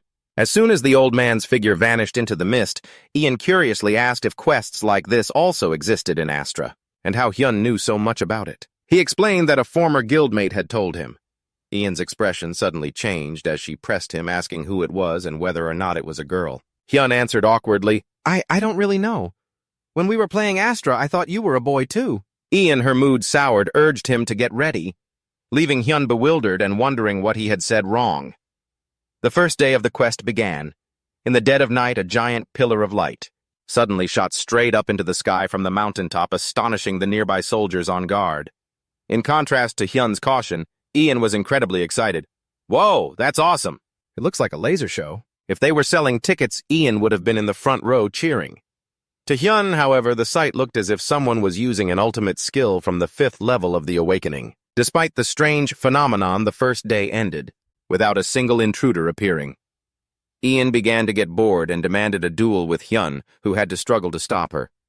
The quest reward was 2 skill points, and Ian generously gave them all to Hyun. Meanwhile, a mysterious figure was silently tracing strange characters on the ground with a tree branch. They were so bored they nearly started a duel to pass the time. On the second day, Ian started getting antsy and asked Hyun, "Is no one coming today either?" Hyun calmly replied, "Who knows? If that's the case, we'll just have more free time." But it looks like that's not the case. Ian, get ready to fight. At the foot of the mountain, a group of adventurers was excitedly making their way up. One member praised lavishly, "Sharon, you really hit the jackpot today." Another chimed in, "Yeah, that's right. I can't believe you got such a juicy quest." Sharon modestly replied that he hadn't done much. He just got lucky with an investigation quest and wanted to invite everyone along. The group continued to praise him endlessly. They praised Sharon and promised to give him a larger share of the reward. As they drew closer to the brilliant pillar of light in the night, they became incredibly excited because the path was so clear.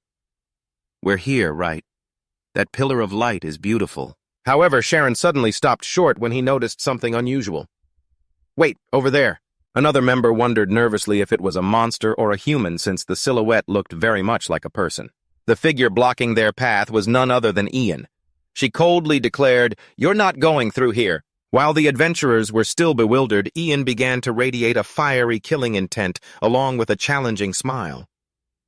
"If I told you all to turn back, would you listen?" Realizing the danger, their leader shouted, "Everyone be careful, prepare for battle." But it was too late. Ian charged in like a whirlwind of fire, throwing their ranks into chaos. A member at the rear didn't even have time to retreat before being engulfed by the flames. The system notification appeared coldly, instant death. He was wiped out before the game even had a chance to lag. Sharon screamed in horror as he saw their leader get taken down. He couldn't believe their opponent had struck so fast they didn't even have time to react. Instantly, Ian closed in and launched a fiery punch directly at Sharon. Another notification appeared, instant death. Watching their teammates fall one by one, the remaining members could only cry out in despair. Ian flashed a demonic smile. See? Of course, even if I told you to, you wouldn't have turned back, would you? The pink-haired mage trembled and backed away, trying to activate a magic defense circle and screaming in fear, "Don't come any closer! It's a little late to be thinking about turning back now." As the brilliant rays of magic shot towards her, Ian nonchalantly swatted them all away with her bare hands, leaving her enemy frozen to the spot. How is that even possible? The female mage and her comrades were completely crushed as they witnessed this absurd power. They couldn't believe their eyes as every attack proved useless against an overwhelmingly superior opponent. Ian just walked majestically through a barrage of magic bullets. She swatted everything away with her bare hands as if they were harmless toys. A trembling member of the adventurer party realized something. That outfit, those skills, and that magic-reflecting physique. I'm sure I've seen them somewhere before. He suddenly remembered this was the character he had seen on social media. But what terrified him the most was Ian's expression. She was wearing a smile of pure ecstasy while spreading fear to others. The group was certain that with such insane power, she definitely wasn't a player but a terrifying system NPC. After finishing the job, Ian stretched refreshingly. "Ah, that feels so much better." Seeing how excited she was, Hyun asked, "You seem to be having fun, huh?" Ian enthusiastically replied that it had been a long time since she'd gotten to enjoy a real PvP experience like this. Although Hyun privately thought their opponents were just small fry, he had to admit that the adventurer party had pretty good coordinated teamwork. Just then, the mysterious old man appeared again with a dry smile to praise their work. The old man took out a sparkling purple potion and introduced it as the celestial elixir replica. This is a divine medicine capable of increasing health by 20,000 and boosting energy recovery speed by 10 times for 1 hour, getting a reward handed to you right after a fight. This is truly 5-star service. Hyun was incredibly surprised to see this item. Whoa, the celestial elixir is appearing here. He knew very well that in the old Astra, this was an extremely rare and hard-to-find item. Without hesitation, Hyun handed the potion to Ian. "Here, Ian, you should take this." To his friend's bewilderment, he explained that he already had the assimilation skill to protect himself, while Ian was the one fighting directly on the front lines, so it would be most effective if she used it. Ian took the gift, flashed a radiant smile, and gave her sincere thanks to Hyun. Looking at her happy expression, Hyun thought to himself, "Ian's in a really good mood today. Of course she'd be happy to get a buff handed to her like this." Under the peaceful moonlight at Mount Calabas, the scenery appeared poetic. Back in reality, Jaehoon was excitedly treating Hyun to a lavish pizza and declared, "Hyun, eat up, it's my treat today." He couldn't hide his excitement as he revealed that thanks to the hidden quest Hyun had shown him, he had skyrocketed 10 levels in just 1 day. Faced with his friend's profuse thanks, Hyun just humbly replied, It was no big deal." But Jaehoon firmly insisted, no way, it was truly amazing. To repay the favor, Jaehoon took out his phone and revealed, "Just now I got some super hot info. Look, I took a screenshot." Hyun glanced at the screen and was stunned to realize it was information about the very quest he was doing. Count Alan's request: investigate the strange pillar of light. The quest details mentioned a giant pillar of light at Mount Calipers, with an incredibly tempting reward of 10,000 gold and 80,000 experience. Hyun silently realized the purpose of this quest was to stop what he was doing. While Jaehoon was still rambling on about how his gaming team was in an uproar over the lucrative reward, Hyun coldly threw a bucket of cold water on him. "You guys probably won't be able to complete this." Jaehoon asked, bewildered. "Huh? To be hit with a line like that when you're at peak hype is a total mood killer." Looking straight into his friend's eyes with an extremely serious expression, Hyun gave a final warning. "Jaehoon, don't do this quest." Faced with his sudden decisiveness, Jaehoon asked bewilderedly, "Huh? Don't do it, why? Is there a reason?" Hyun was a bit flustered, not knowing how to explain it reasonably. He thought to himself that telling the truth would ruin everything, so he just blurted out a reason. "Just don't do it. Because if you had to face me, it would be really awkward." This vague answer left Jaehoon frozen in confusion. After hearing that, Jaehoon was probably even more confused than before he asked. But faced with Hyun's extremely serious attitude, Jaehoon had no choice but to accept. back to the gatekeeping quest at Mount Calabas. Ian looked around the quiet night and murmured, "Hyun, looks like no one is coming today, huh?" Hyun nodded slightly in agreement, but his mind was still replaying the moment he persuaded Jaehoon. He breathed a silent sigh of relief for having temporarily tricked his friend out of heading into danger. He also told Jaehoon to trust him for a few more days because the risk of this quest was too great. Seeing Jaehoon promise to try and convince his whole team to stop. Hyun felt truly relieved as he didn't want to have to personally take action against his friend in the game. The third night of the quest passed in silence. Ian was a little disappointed because she wanted to PvP, while Hyun felt a bit guilty for accepting a lavish meal from Jaehoon, only to stop him from making a profit. Just then, the mysterious old man appeared again with his dry smile to praise them. "Ka. You've worked hard today as well." The third day has officially ended, and there were no intruders whatsoever, and this time the reward is an extremely valuable unique grade sword. 3 peaceful days in a row and you still get premium gifts. This is like getting rich for doing nothing. However, that quiet was just the prelude to a huge storm that was about to hit. On the game forums, information about the quest, Count Alan's request investigate the strange pillar of light was exploding, causing the gaming community to go into an uproar. Not only was there a huge amount of gold and experience, but this time the reward also included skill points, an extremely rare type of reward that had never appeared in Astra before. The sudden difficulty spike for the level 50+ requirement, along with its generous rewards, has attracted the attention of all the major powers from Korea's third-ranked Manhwa Guild to the Dark Knight Guild. The strongest guild at the moment, which boasts the 2nd, 7th, and 9th-ranked players in the Hall of Fame, is also urgently preparing to head to Mount Clappers to fight for this lucrative prize. After hearing about the reward, everyone was confident they could pull it off. Now that it has started, the event is really blowing up. The online community is buzzing, even calling it a global-scale event that has everyone eagerly watching. At Mount Calipers, as people waited for the live stream to start so they could eat chicken and enjoy the show, Hyun quietly asked, "Ready?" She replied confidently, "Of course." "But," Hyun said, "no one else will be coming today, right?" Hyun observed thoughtfully, concluding that even though it wasn't midnight yet, the crowd was already massive. The rumors about the quest must have spread far and wide, and they would need to be extremely careful today. To prepare for the battle, Hyun reminded her, "Since this is the last day, don't let your guard down." He immediately activated his awakening skill assimilation to enter Ian's body.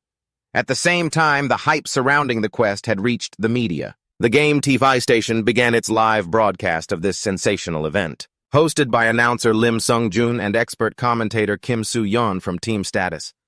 The atmosphere was so tense it felt like the World Finals were happening. "Right here!" When asked if Status would be participating in this quest, Kim Soo-yeon hesitated slightly, recalling a mysterious warning from a friend that a top Astra player had insisted this place was extremely dangerous. He explained that his team had decided to pull out because they felt the risks were too great despite the tempting reward. Meanwhile, on site, the Manhwa Guild, Korea's third-ranked power, were the first to reach the destination. Intending to finish things quickly before the Dark Knight Guild showed up, Manhwa's vice guild master, who was also their main damage dealer, advanced alone. However, a small figure was already there, stunning the commentators. The audience hadn't even finished their fried chicken and drama was already unfolding. That figure was Ian. She casually blocked the path of the fired-up vice guild master. Seeing a girl standing alone in such a dangerous place, he looked down on her and asked, "Hey kid, what are you doing here? You here for the quest too?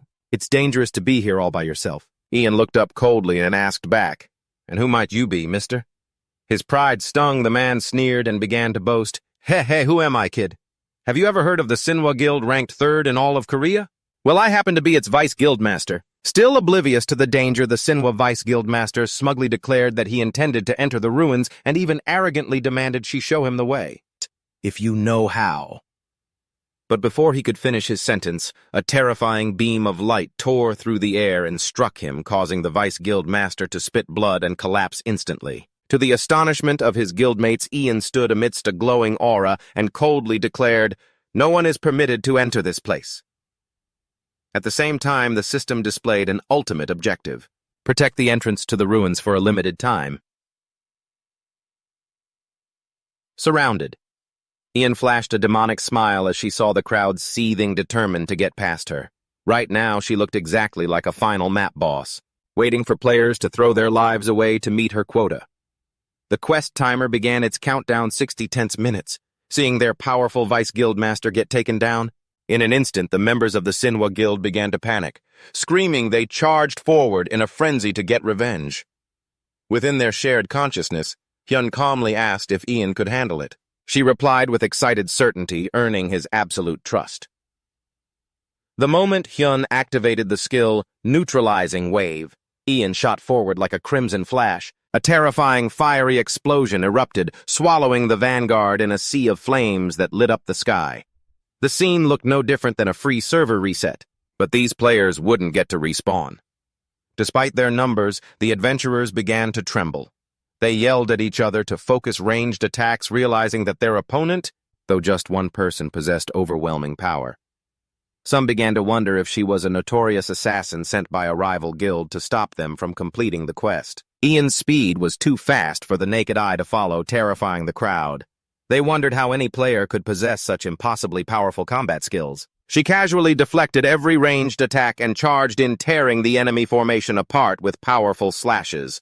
Sheer terror swept across the battlefield. As they realized all physical attacks were useless against her, many began to suspect that Ian wasn't a player at all, but a humanoid monster spawned by the system. In despair, the survivors could only watch with terrified eyes as their comrades fell one by one to her flaming sword. Ian coldly looked down upon the decimated forces. She let out a quiet sigh about how dull the battle was, looking like someone who just finished a bad movie and regretted the ticket price. The survivors lay scattered around her. Trembling, they wondered if she was a quest boss with an absurd level of power. Back at the studio, the commentators were utterly shocked, crying out in disbelief at the scene unfolding on screen. Announcer Lim Sung-jun announced in a shaking voice the catastrophic fall of Korea's third-ranked guild, as even their guildmaster had been killed in action. The expert Kim Soo-yeon remarked that this boss was not only powerful, but also incredibly cunning, proactively charging into the crowd to seize complete control of the fight. He asserted that level 50 players were absolutely no match for an advanced AI like this, and that, he concluded, is why humanoid NPCs are always more terrifying than any giant monster. Witnessing the overwhelming power, the remaining members of the Sinhwa Guild could only flee for their lives right after. Another shocking piece of news broke out when the Hwarang Guild, the top power in Korea, also officially announced their withdrawal from the quest after realizing the massive power gap. Their backpedaling was so fast, they would have definitely won a gold medal if there were a race for it. However, the spotlight of all attention now turned to Darkness, the world's #1 guild. The guildmaster of Darkness, Ixrazi, silently observed the battlefield with a calculating gaze. Looking at Ian's figure in the distance, he wondered pensively if this was the person he had encountered in the past. A video spreading online titled, "Conquering a Named Boss with 2 People" was becoming the center of the community's attention. The footage recorded a party of only 2 people who had completely and perfectly defeated the hidden boss Leopard. One of the 2 possessed a fighting style that was extremely strange. It involved setting his own hands on fire to deal direct damage to the enemy. Ixrazi, the guildmaster of Darkness, watched pensively and immediately recognized that feeling of control and that distinctive fighting style. He was stunned to realize that one of the 2 people netizens were calling the heretical Dark Priest was none other than the boss of this very quest. Ixrazi turned to Reyna, the vice guildmaster of Darkness, and asked about their chances of winning. Vina clutched her magic staff, carefully assessing their chances of victory to be only about 50%. Ixrazi couldn't help but be astonished, because even after mobilizing all of their main members, their chance was also just 50-50. Vina explained that because the opponent was too strong and the reward was precious skill points, everyone had predicted from the start that this would be a challenge. That was not easy at all. Even so, Ixrazi still decided to go all out and bet on that slim 50% chance. He immediately gave the order to summon all available personnel. "Reyna, it's our turn." Ahead of them, Ian was still standing gallantly, single-handedly guarding the entrance to the ruins under a blazing red moon. The pressure of time mounted as a system notification appeared. Only 40 minutes remained until the quest's end. Ian sighed in boredom. Ha! I hope next time some decent opponents show up. That Sinhwa Guild was just too bland. Hyun, who was currently in his spirit form beside her, gently reminded her that the ones approaching seemed very different this time. Just a glance is enough to tell they're not here for a stroll. This is a real hunting party. He could tell from their movements. It exuded caution and extreme discipline, a feeling rarely found among domestic guilds. Hyun squinted, observing the warriors who were armed to the teeth, silently advancing, and wondered if these were the world rankers. Hyun observed the enemy and noticed something unusual when only a single vanguard advanced. He then quietly understood their tactic. So that's how it is. They're funneling all their buffs into a single person. To put it simply, this is the raise one carry to rule them all strategy. One wrong move and the whole team wipes together. The mages in the back continuously cast their spells, creating a massive vortex of energy around the lead warrior. Feeling the power surging through his veins, he excitedly swung his weapon. Whoa, this is amazing! It feels like this isn't my body anymore, it's so light. Ah! Seeing how ecstatic he was, anyone who didn't know better would think he'd just chugged 3 shots of straight espresso. From the back, Reyna shouted with urgency, "Pierce, attack now! The buffs only have 5 minutes left!" A member of the Darkness Guild and the world's 9th-ranked player, he flashed a confident smile in reply. Yeah, I know, sis." He stomped his foot hard to gain momentum, then shot forward like an arrow. "Here I come!" Pierce roared as he charged straight at Ian with a giant pillar of fire. His presence was overwhelming, looking like he was about to one-shot the boss in an instant. He was confident that with his boosted stats and his spear rush skill, which increases damage based on distance, his opponent wouldn't even have time to react. However, his smile vanished when Ian suddenly closed the distance and blocked the attack in the nick of time. Damn it, because she got too close, my rush skill was cancelled. Pierce staggered back in disbelief. He couldn't believe someone possessed reaction speeds terrifying enough to keep up with his fully buffed state. Seeing Ian's demonic smile under her hood, he trembled and wondered, what the hell is this thing? Could its agility be even higher than mine after I've received all my buffs? Witnessing his friend's recklessness, Hyun gently reminded her, "Hey, Ian, you could have just dispelled it from a distance. Wasn't charging in like that a bit too risky?" Ian, still looking thrilled, replied, If I didn't do that, I would have just let him pass." "Isn't it more interesting this way?" Hyun could only sigh in resignation. All right. Have it your way, but I'll provide support during dangerous moments or against long-range attacks." He silently worried about her body, which was as fragile as paper if she were to take a critical hit. In the distance, the other members of Darkness were stunned to see Pierce, who was at his maximum power, gradually being overwhelmed and pushed back. Pierce gritted his teeth in desperation. "Damn it, at this rate, I'm going to lose!" He was forced to scream for his teammates' help. "Myri, support me now!" The battle exploded again with fiery clashes between spear and fire. The tension was so thick that if HP bars were visible, everyone would be down to their last sliver of hope. Hyun silently assessed that Ian was doing better than he had worried. However, just as he was about to observe further, an unusual surge of magic appeared right below. Hyun shouted a warning, "Ian, magic right under your feet!" Ian was startled with horror as a sharp pillar of ice suddenly shot up from the ground right where she was standing. Noticing the opening as Ian was sent flying into the air, Pierce roared with excitement, "Got an opening!" The way he was seeing red, you'd think he'd just hit the jackpot after getting beaten down the whole fight. He poured all his strength into a blazing attack, certain that he would finish off his opponent, right here and now. Ian only had time to let out a gasp of surprise. She realized with bitterness that she had focused too much on the one-on-one fight and forgotten to watch her blind spots. But just as Pierce's attack was about to hit its target, a deep blue surge of energy suddenly erupted, knocking him flying backward to the astonishment of his teammates. Pierce was left in a daze. He trembled, unable to understand what had just happened as all his attacks were deflected. Just then, Hyun's spirit appeared behind Ian and calmly reminded her, "See, I told you so. In dangerous moments or against long-range attacks, I'll be the one to handle it." He explained that he had activated his absorption ability for a split second to nullify the sneak attack. Ian smiled in relief. "Thanks, Hyun." Not wanting to waste this golden opportunity, Hyun commanded, "The enemy is stunned right now, Ian." She replied enthusiastically, "Got it." She immediately charged in to attack. Under Hyun's control, Ian unleashed a punch carrying devastating firepower straight at Pierce, who was trying his best to resist. But his body was now completely out of his control. Pierce screamed in despair, "No way! I can't die like this." A massive explosion from the skill-neutralizing wave erupted, engulfing the world's 9th-ranked master and blowing away everything nearby. Witnessing this horrifying scene, the members of the Darkness Guild could only stand there rooted to the spot in disbelief. To think Pierce was taken down so easily.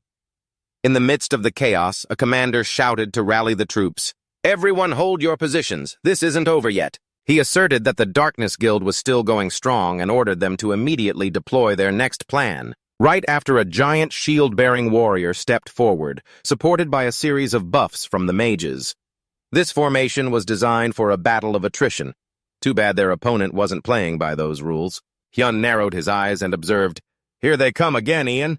This time it's a tanker, and he's getting all the buffs." He realized the enemy was trying to drag out the fight. To wear them down, Hyun worriedly asked if Ian had enough energy to continue fighting. She casually took out a sparkling potion and drank it all. "Yeah, I used it all up just now, but I'm fine now." Ian let go of the celestial replica potion vial, letting it fall to the ground and shatter, ready for the upcoming war of attrition. Then Ian suddenly spoke up. "Hyun, I want to use my ultimate skill." Stunned, Hyun roared, "What, you want to use it here?" Hearing this, Hyun probably wanted to log out immediately to save himself the heart attack.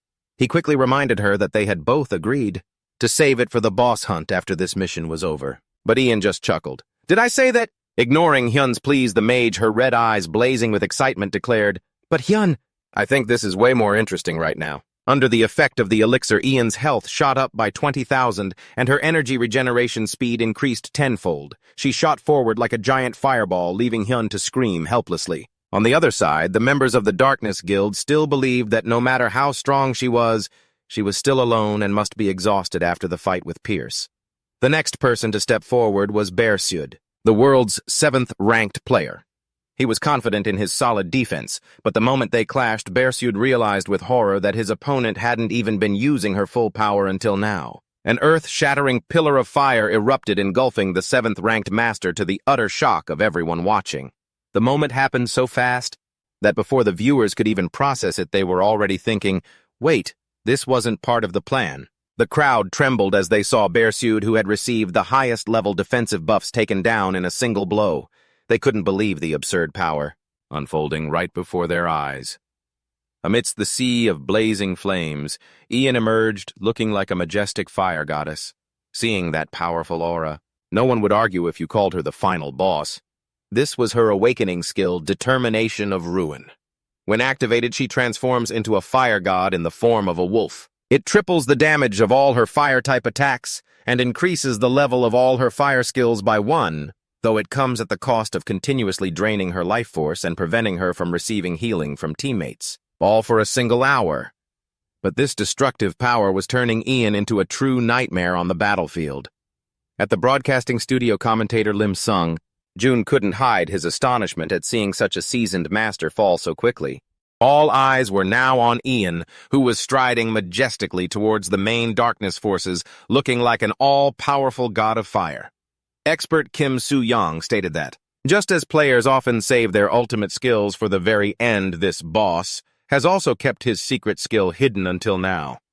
The excitement, mixed with anxiety, was plain to see on the commentators' faces as they realized that Phase 2 of the battle was just beginning.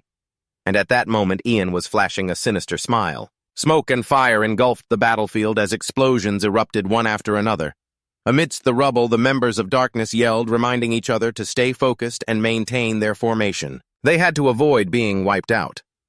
Although Rena was still trying to coordinate and had no intention of giving up, Guildmaster X-Razi sensed the extreme danger. He immediately gave an order to the entire team. "Do not get close under any circumstances. Only use ranged attacks to deal with Ian's terrifying firepower." X-Razi gritted his teeth, admitting that everything had gone completely beyond his expectations. Looking back, his initial plan seemed more like a draft scribbled before an exam than a real strategy. He bitterly realized his biggest mistake was using the Xinhua Guild's strength as a benchmark for his calculations when the opponent before him was actually an immeasurable monster. Watching Ian rampage through the sea of flames, X-Razi felt their chances of victory fading into hopelessness. They desperately needed some variable to turn the tide. Just then, Mayday, the world's number 2 ranked player from the Darkness Guild, suddenly spoke up, asking to join the attack one more time. Although Exrazi asked with some concern with a determined look behind her glasses, Mayday insisted she was fine and could do it. Recalling how she was countered by an unknown skill earlier, Mayday began to focus and prepare for her next strike. She asked the ranged attackers to try and draw Ian's attention to create an opening for her to act. However, Hyun had already seen through her plan. He immediately ordered Ian to switch, then directly controlled his soul to deflect a magic beam that was just inches away. Seeing Ian look a little stunned that he could observe and react so quickly, Hyun casually joked that as long as she left dealing with ranged attacks to him, she could fight with complete peace of mind. Even so, he didn't forget to remind Ian to be extremely careful because this opponent was truly no pushover. Noticing the enemy was sneakily aiming for her blind spots, Hyun immediately ordered a change. He reacted so fast that if this were a game, the system would probably have to ask for permission to update the difficulty level immediately. A powerful burst of magic exploded to neutralize the sneak attack. Mayday was stunned, trembling. She couldn't believe her eyes when the attack launched from outside Ian's line of sight was dodged so easily. What I clearly shot from a blind spot. How could she have possibly dodged that? Before she could recover, Mayday froze as she met Ian's blazing red eyes staring straight at her through the screen of fire. She realized in terror that her opponent had seen right through to her position, even from an angle that should have been absolutely impossible to see from. Ian charged forward like a whirlwind, giving Mayday just enough time to cry out in despair before being taken down. "No way! How could she have known my position too?" Witnessing that scene, Exrazi gritted his teeth in anguish, realizing that now even the most deadly attacks from blind spots were useless. His plan had probably shifted from victory and to a less embarrassing retreat. He bitterly acknowledged that this was an opponent they couldn't handle and ordered Rena to retreat quickly. Rena calmly regained her composure and ordered an immediate withdrawal for everyone. "We've lost." Watching the Darkness Legion retreat in silence, Hyun calmly concluded that the enemy had finally given up. Ian cheered with excitement. "With you and me here, how could we possibly lose?" Hyun thought to himself that most current Asrian players were still just beginners compared to the true masters of Asra from the past. As the quest time was about to end, he asked Ian, "Let me take control for a bit."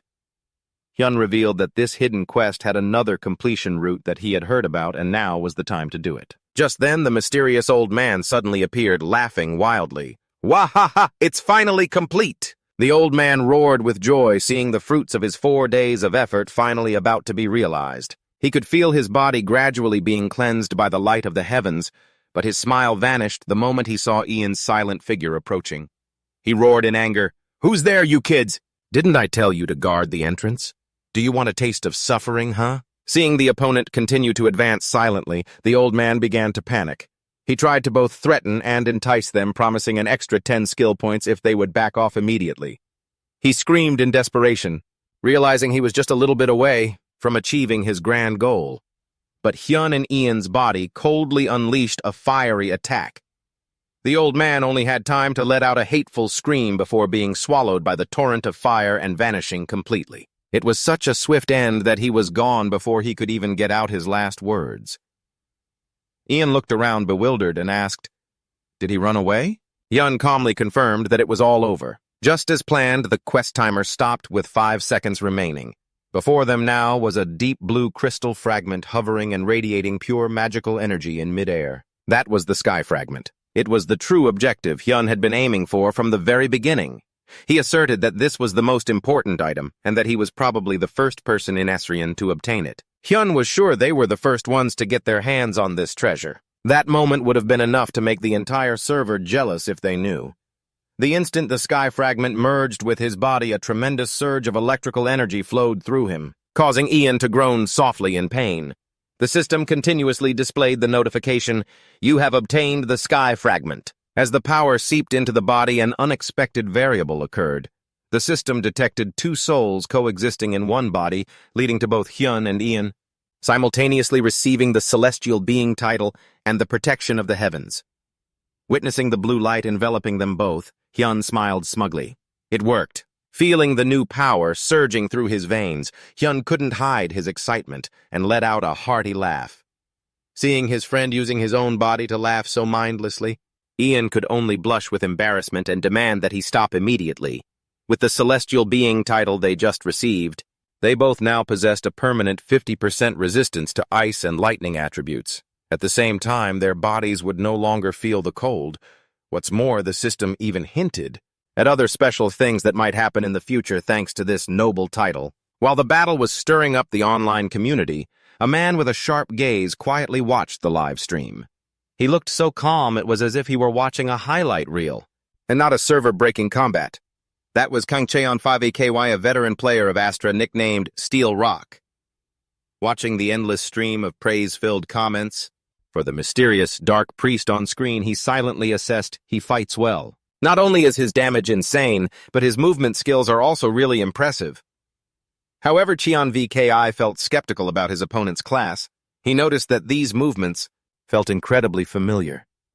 Suddenly he froze as he realized something. What is this, a feeling of déjà vu? These movements, I'm sure I've seen them somewhere before. Could it be a boss I once fought in Astra? Now Cheon 5KI's hand on the mouse suddenly stopped. He looked so calm it was as if he were watching a highlight reel, and not a server-breaking combat. He squinted at the screen where Ian was unleashing a terrifying barrage of firepower in an awakened state. A shocking truth appeared before his eyes. It made him exclaim in shock, "Wait, no way, Ian is a girl." It seems that just like with Hyun before, Data Cheon VK. I had always mistaken his old battle companion for a guy. Meanwhile, the atmosphere at the Darkness Guild was incredibly gloomy. X-Razi and his teammates walked dejectedly, their faces dazed. He bitterly admitted, "We've been completely defeated. I really thought we could win. But I was too careless. I need to reflect on this, and from now on..." But just then, a ping from a system notification rang out, making everyone freeze. X-Razi wondered in bewilderment. "Huh? What's this?" A dazzling notification window popped up unexpectedly. "Congratulations, you have completed the rescue mission." This plot twist left the whole group stunned, as if they had just lost a match but were being awarded the championship trophy. X-Razi froze in confusion while the other members also grew restless. They cried out in amazement. "What guildmaster, the system says we completed the mission?" None of them could believe their eyes upon receiving the success notification, even though they had just fled in humiliation from Ian's power. On a bustling street corner, Kang Cheon was still in shock after watching the live stream. He looked exactly like someone who had just discovered that the final boss was actually his old teammate.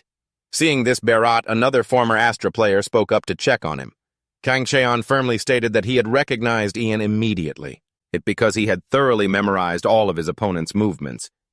Berat also admitted he had faced Ian in the arena countless times, though the result was always getting crushed, without mercy. The two of them walked on their minds, still reeling from the shock of Ian's true identity. Kang Cheon felt utterly bewildered knowing that Ian was actually a girl. He had always imagined his rival to be a burly berserker. Berat, on the other hand, was calmer, suggesting it might just be a customization. Just of his appearance with long hair, that's all. However, Berat quickly asserted that Ian's gender wasn't the most important issue right now.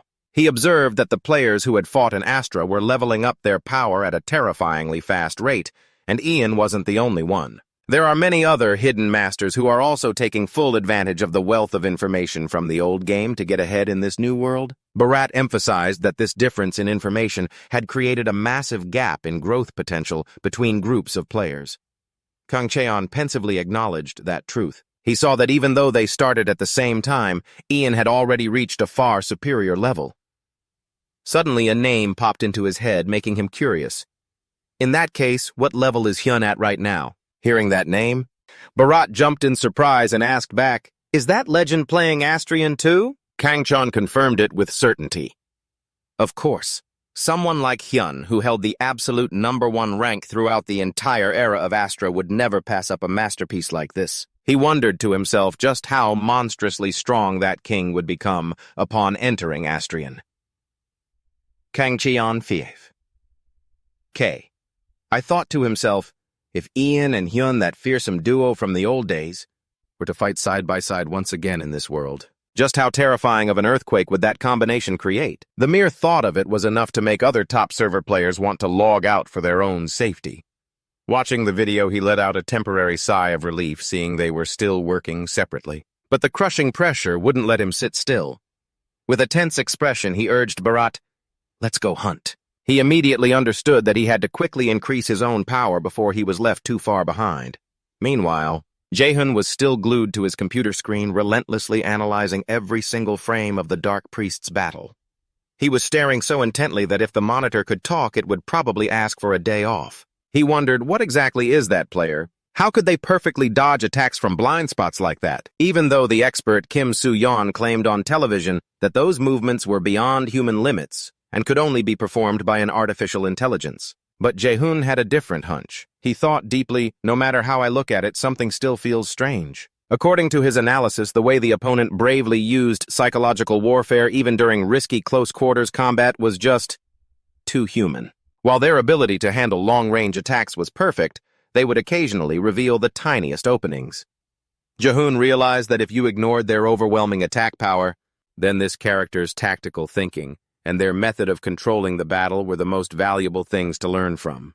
And right now, time was becoming incredibly tight. With only 3 days left until the gaming team's trainee evaluation match, the pressure was so intense that every passing second sounded louder than an alarm clock. On Monday morning, Jaehun told himself he had to use every single second to thoroughly analyze this playstyle. He was hoping he could make a huge leap forward himself. At the same time, at a secret location, an emergency meeting was underway to discuss their losses. Heavy losses from the recent mission. The leader announced in a grave tone, "This is internal information about the one who made us taste such a disastrous defeat. It was that Dark Priest." At the Darkness Guild headquarters, X-Razi suddenly made a statement that shocked all the core members. "I've discovered that person is not an NPC, but is in fact a player." That sentence landed like a bomb in the middle of the meeting room. Everyone was completely stunned amid the shocked and doubtful cries of their teammates. He began to explain his discovery in more detail. X-Razi recalled the moment when the entire guild was retreating and a mission complete notification suddenly appeared. It made everyone ecstatic. However, when he calmly reviewed the system log later, he noticed something extremely illogical. The key to the problem was in the contribution score. According to the log, Mayday's team only had 4%, Beasel's team had 1%, and Pierce's team a mere 0.2%. In total, the contribution score of the entire Darkness Guild combined was less than 10%. According to the game's rules, contribution points are calculated based only on player actions, with absolutely no recognition for interference from NPCs. Based on this hard data, X-Razi stated with certainty that there was player intervention in the last battle, and the mission boss they faced was actually a player who had received a completely different quest, and was in direct opposition to us. X-Razi further analyzed that the opponent's overwhelming power was likely the result of special stat boosts from a hidden quest. He also suspected that girl's class wasn't Dark Priest, but another extremely rare hidden class. Hearing this, Rena immediately had an idea. If that person is really a player, couldn't we recruit them into our guild? X-Razi smiled in agreement, as that was exactly what he'd been planning. He emphasized that before this truth gets out, Darkness must act quickly, before other guilds get a chance to sniff around. Recruiting this anonymous female player with her terrifying power is now the guild's top priority. Meanwhile, in the real world, Hyun was casually slurping instant noodles in front of his computer. The scene of the final boss in the game and the boss of instant noodles in real life had created a rather philosophical contrast. He browsed the forums and saw that netizens were buzzing with discussion. Everyone was talking about one name, Ian. Hyun thought to himself, well, this is actually great. As long as everyone mistakes her class for Dark Priest, I'll get less attention and feel more at ease. He figured that since Ian's skills were so unique, the confusion was understandable. At the same time, he was a little curious what Ian might be thinking right now. Suddenly, an urgent notification popped up on the screen, making Hyun pause. Official Astrian content update. The system announced that the main storyline would begin in 4 days, along with a host of new features. Hyun exclaimed excitedly, "Oh, it's finally here! Is this the first major update for Astrian?" Hyun looked at the new update notice and thought to himself, "Oh, an arena." Just hearing the word arena made his noodles taste even better, like a free morale boost. The system announced that starting today, the arena feature would be officially added to all major cities, allowing players to connect and compete with gamers from all over the world through a virtual network. He thought to himself, Ian is definitely going to love this. After all, she used to always hang around the dueling area. Finishing his noodles, Hyun told himself that Astrian was finally truly beginning with the main storyline about to unfold, and he was sure that after the update he would become very busy. Back in the game, Hyun was planning to do a little hunting before the maintenance, but he suddenly received an unidentified message. An unidentified message. It was a message from Ian. Hyun, I probably can't get on the game for the next 2 days or so. Don't you go grinding levels all by yourself, okay? Ian. He was a bit taken aback by the sudden absence of his main damage dealer, which made his plans to go to high-level monster zones much more difficult. However, Hyun figured this was the perfect time to work on a smaller quest, the Great Awakening Experience quest he had just received upon hitting level 50. The system directed him toward the Sunset Shrine to seek enlightenment related to his special class, so he decided it was best to complete it while he still had the time. Arriving at the Sunset Shrine, Hyun couldn't help but be overwhelmed by the ancient structure situated under a mysterious blazing red sky. The scene was so magnificent that if they sold admission tickets, you'd probably have to ask for a student discount. The priest stepped forward to explore, wondering to himself, I came here for a quest, but has this place ever even appeared in Astra before? Even though his memory held no information about such an important location. But since this was the quest area for awakening a hidden class, Hyun knew he couldn't avoid it. The deeper he ventured, the more the place looked like a pile of rubble. It was more of a desolate ruin than a sacred temple. The place looked like it had been renovated with a bomb, making him doubt its credibility. Just as he was busy observing, a feminine voice suddenly rang out, "Oh my, do we have a visitor?" Hyun flinched, turning around and was stunned by the appearance of a beautiful woman with fiery red hair in a seductive white priestess outfit. She flashed a radiant smile in welcome. So it's a player welcome, looking at her rather daring style of dress. Hyun couldn't help but wonder if any priestess would actually wear an outfit like that. Hyun walked along the long red carpet inside the Sunset Temple. He felt the atmosphere here was a bit strange and out of place. Glancing at the priestess walking beside him, Hyun hesitantly asked, "Excuse me, priestess, are you a high-ranking official? Because I noticed your uniform is a bit different from the others." The woman smiled and replied confidently, This uniform I redesigned it myself. It looks good, don't you think?" Seeing Hyun's bewildered expression, she waved her hand, telling him not to worry about it. It was a "don't ask too many questions" kind of gesture, which was so suspicious it made him want to ask even more. Hyun could only manage a stiff reply, his heart still filled with doubt because everything here felt so hazy and surreally confusing. Right after, a system notification popped up. "Welcome to the Sunset Temple. We hope today's meeting will be an opportunity for you to discover your own true nature." Hyun broke out into a cold sweat, wondering if everything was really going to be all right. The priestess raised her glowing cross-shaped staff and asked excitedly, "You're here for your awakening, right? Let me take a look at your soul." Though still a little anxious, Hyun had no choice but to nod in agreement. "Ah, yes, please do." The woman's eyes suddenly sharpened. She began to focus her power, activating a radiant magic circle and declaring, "Then let us begin." The system announced that the Sunset Priestess Lutia was proceeding to examine Hyun's soul, while also promising to keep his information strictly confidential.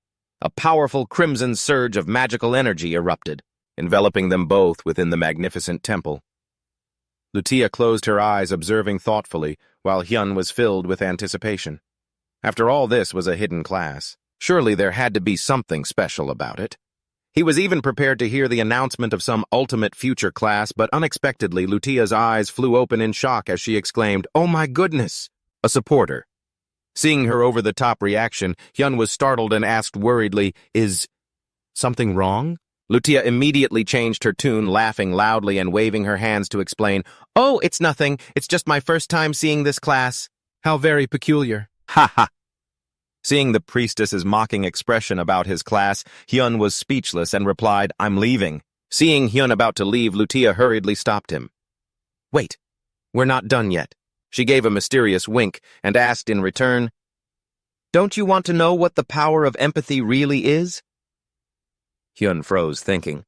He wondered, isn't that just a special stat for support players? But Lutia insisted it wasn't that simple. She looked him straight in the eyes and began to introduce a completely new concept. To understand it, we must first talk about the transcendent beings. According to Lutia, transcendent beings are entities that exist on a higher plane than humans, often known as angels or demons. The power of empathy has a connection, a very close connection with these entities. It sounds very sacred, but it also makes you wonder if you're praying or just connecting to some cosmic Wi-Fi through your prayers. The transcendent beings receive empathy and from it grant prophecies or protection to influence that world. That's also why priests must train day and night in prayer to transmit that empathy to the supreme beings. Lutia suddenly moved in close, bringing her cross-shaped staff near his face, and enthusiastically suggested, "So would you like to learn how to pray?" The distance was so close that Hyun felt if he refused, he'd be forcibly baptized right then and there. A notification window appeared with the quirky priestess Lutia's offer. Although the system warned that this might be a waste of time, Hyun was still stunned to hear that he had to learn how to pray. Looking at Lutia's expectant face, he thought to himself that even though it seemed pointless, it was directly related to his special stat, so he couldn't just ignore it. Hyun had to accept. "All right, I'll learn." Lutia explained further that the prayers of those with great empathy can reach the transcendent beings more easily.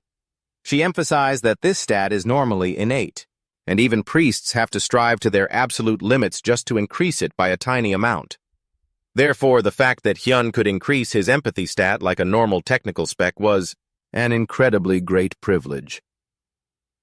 Hyun quietly sat down on the floor and began the ritual, while Lutia continued to praise his good fortune.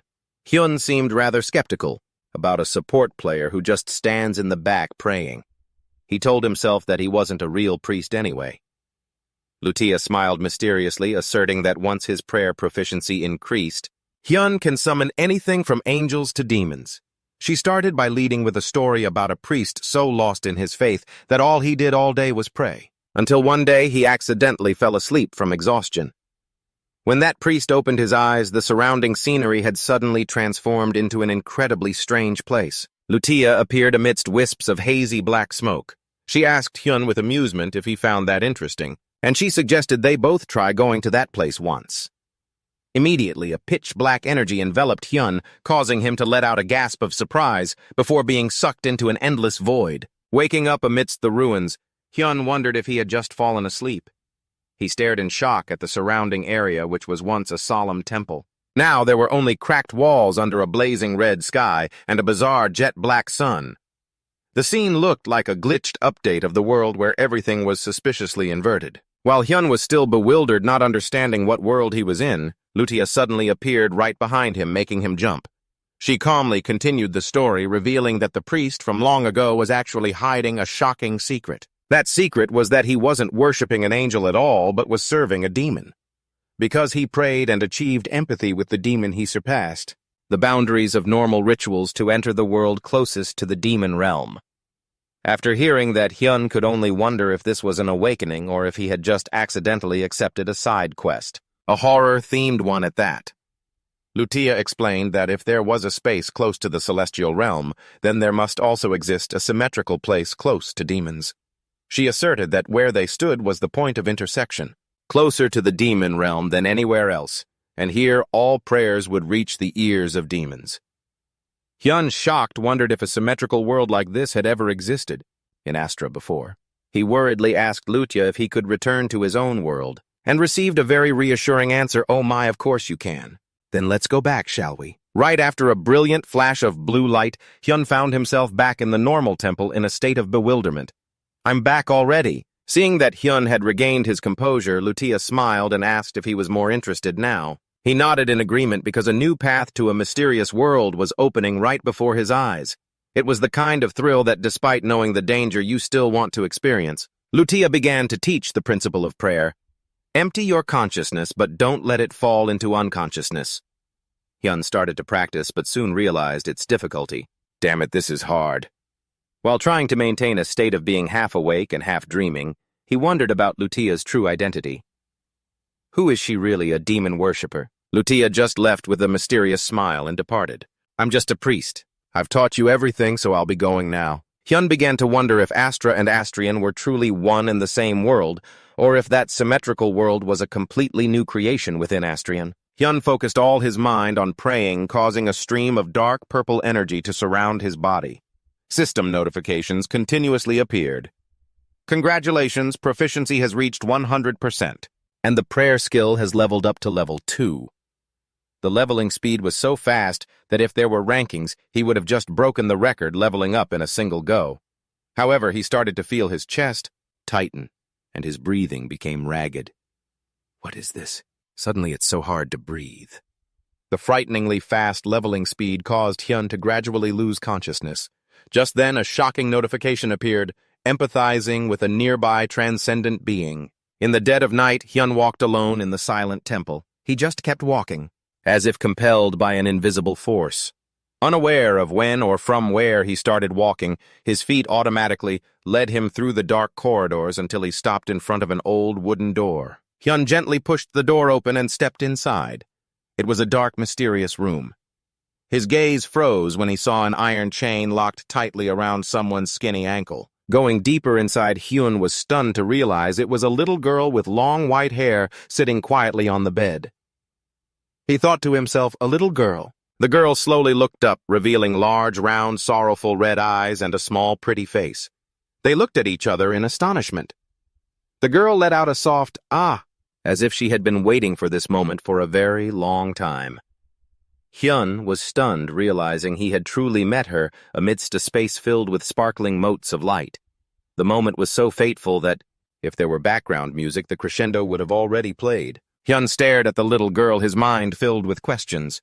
What is this? He noticed the girl's eyes were completely soulless, as if they had lost all focus. Although she seemed to still be conscious, Hyun realized the girl was in an extremely serious abnormal state. He wondered who did this and for what reason. Seeing the girl with both her feet chained, sitting in the middle of a bizarre magic circle, he couldn't help but feel a pang of pity. The scene was so heart-wrenching it made him want to ditch his observation mode and just slam the table in rage.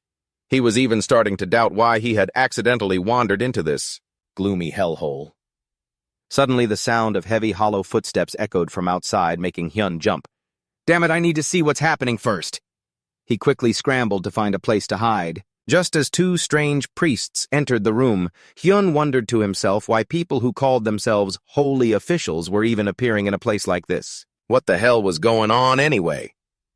One of them grumbled about who left the door open while the other casually replied it was definitely Gran's fault. Then one of the priests raised his staff high. It emitted an eerie, deep blue mana. Hiding behind a closet door, Hyun held his breath, his face tight with anxiety. What in the world is that? He recognized it instantly. It was a powerful skill that inflicted severe mental status effects. He watched in horror as that tiny little girl had to endure such a terrifying surge of magic. Hyun couldn't help but feel furious seeing them activate a magic circle beneath her feet to increase the pressure. He cursed those people under his breath. It was way too cruel to use so many types of magic consecutively on such a weak child. Even though he knew this was just the world of the game, Astrian, this insane scene still made Hyun shiver. The game felt so real that he began to have doubts. Is this a game, or did he wander into a horror movie? Just as the door closed and the priests left, he peeked his head out to investigate. Are they gone? Hyun rushed over to the little girl and called out urgently, Hey kid, wake up! He tried his best to shake her, but the girl remained motionless. Her frail body didn't react at all. Hyun gritted his teeth, realizing her condition was even worse than before. Looking into the poor child's lifeless eyes, he bitterly realized that being hit with so much magic and abnormal status effects had completely shattered her spirit. Having no other choice, Hyun clicked his tongue. He opened his inventory and decided to take out the precious Alicia potion he'd been saving for a long time. It hurt his wallet, but it hurt his heart even more to use such a rare item on an unplanned situation. Hyun brought the bottle to the girl's lips and whispered, Here, drink this. As soon as the elixir touched her, the girl's soulless eyes slowly regained focus and a vibrant red glow. She let out a soft groan. Ugh, where am I? Seeing the potion work. Hyun let out a sigh of relief. All right, that worked. Still, he felt a twinge of regret over the high value of the item he'd just used. Taking advantage of the moment, Hyun pulled out his dagger and quickly sliced through the chains, locking her feet. Seeing herself free, the girl was stunned. Oh, are you trying to save me? Trying? Thank you, she said before excitedly asking, But who are you? Hyun quickly signaled her to be quiet. Shh, keep it down. Someone could come back at any moment. Right as the tension peaked, a strange noise came from her stomach, leaving Hyun stunned. The girl sheepishly admitted, I'm so hungry. She looked at Hyun with sparkling, expectant eyes.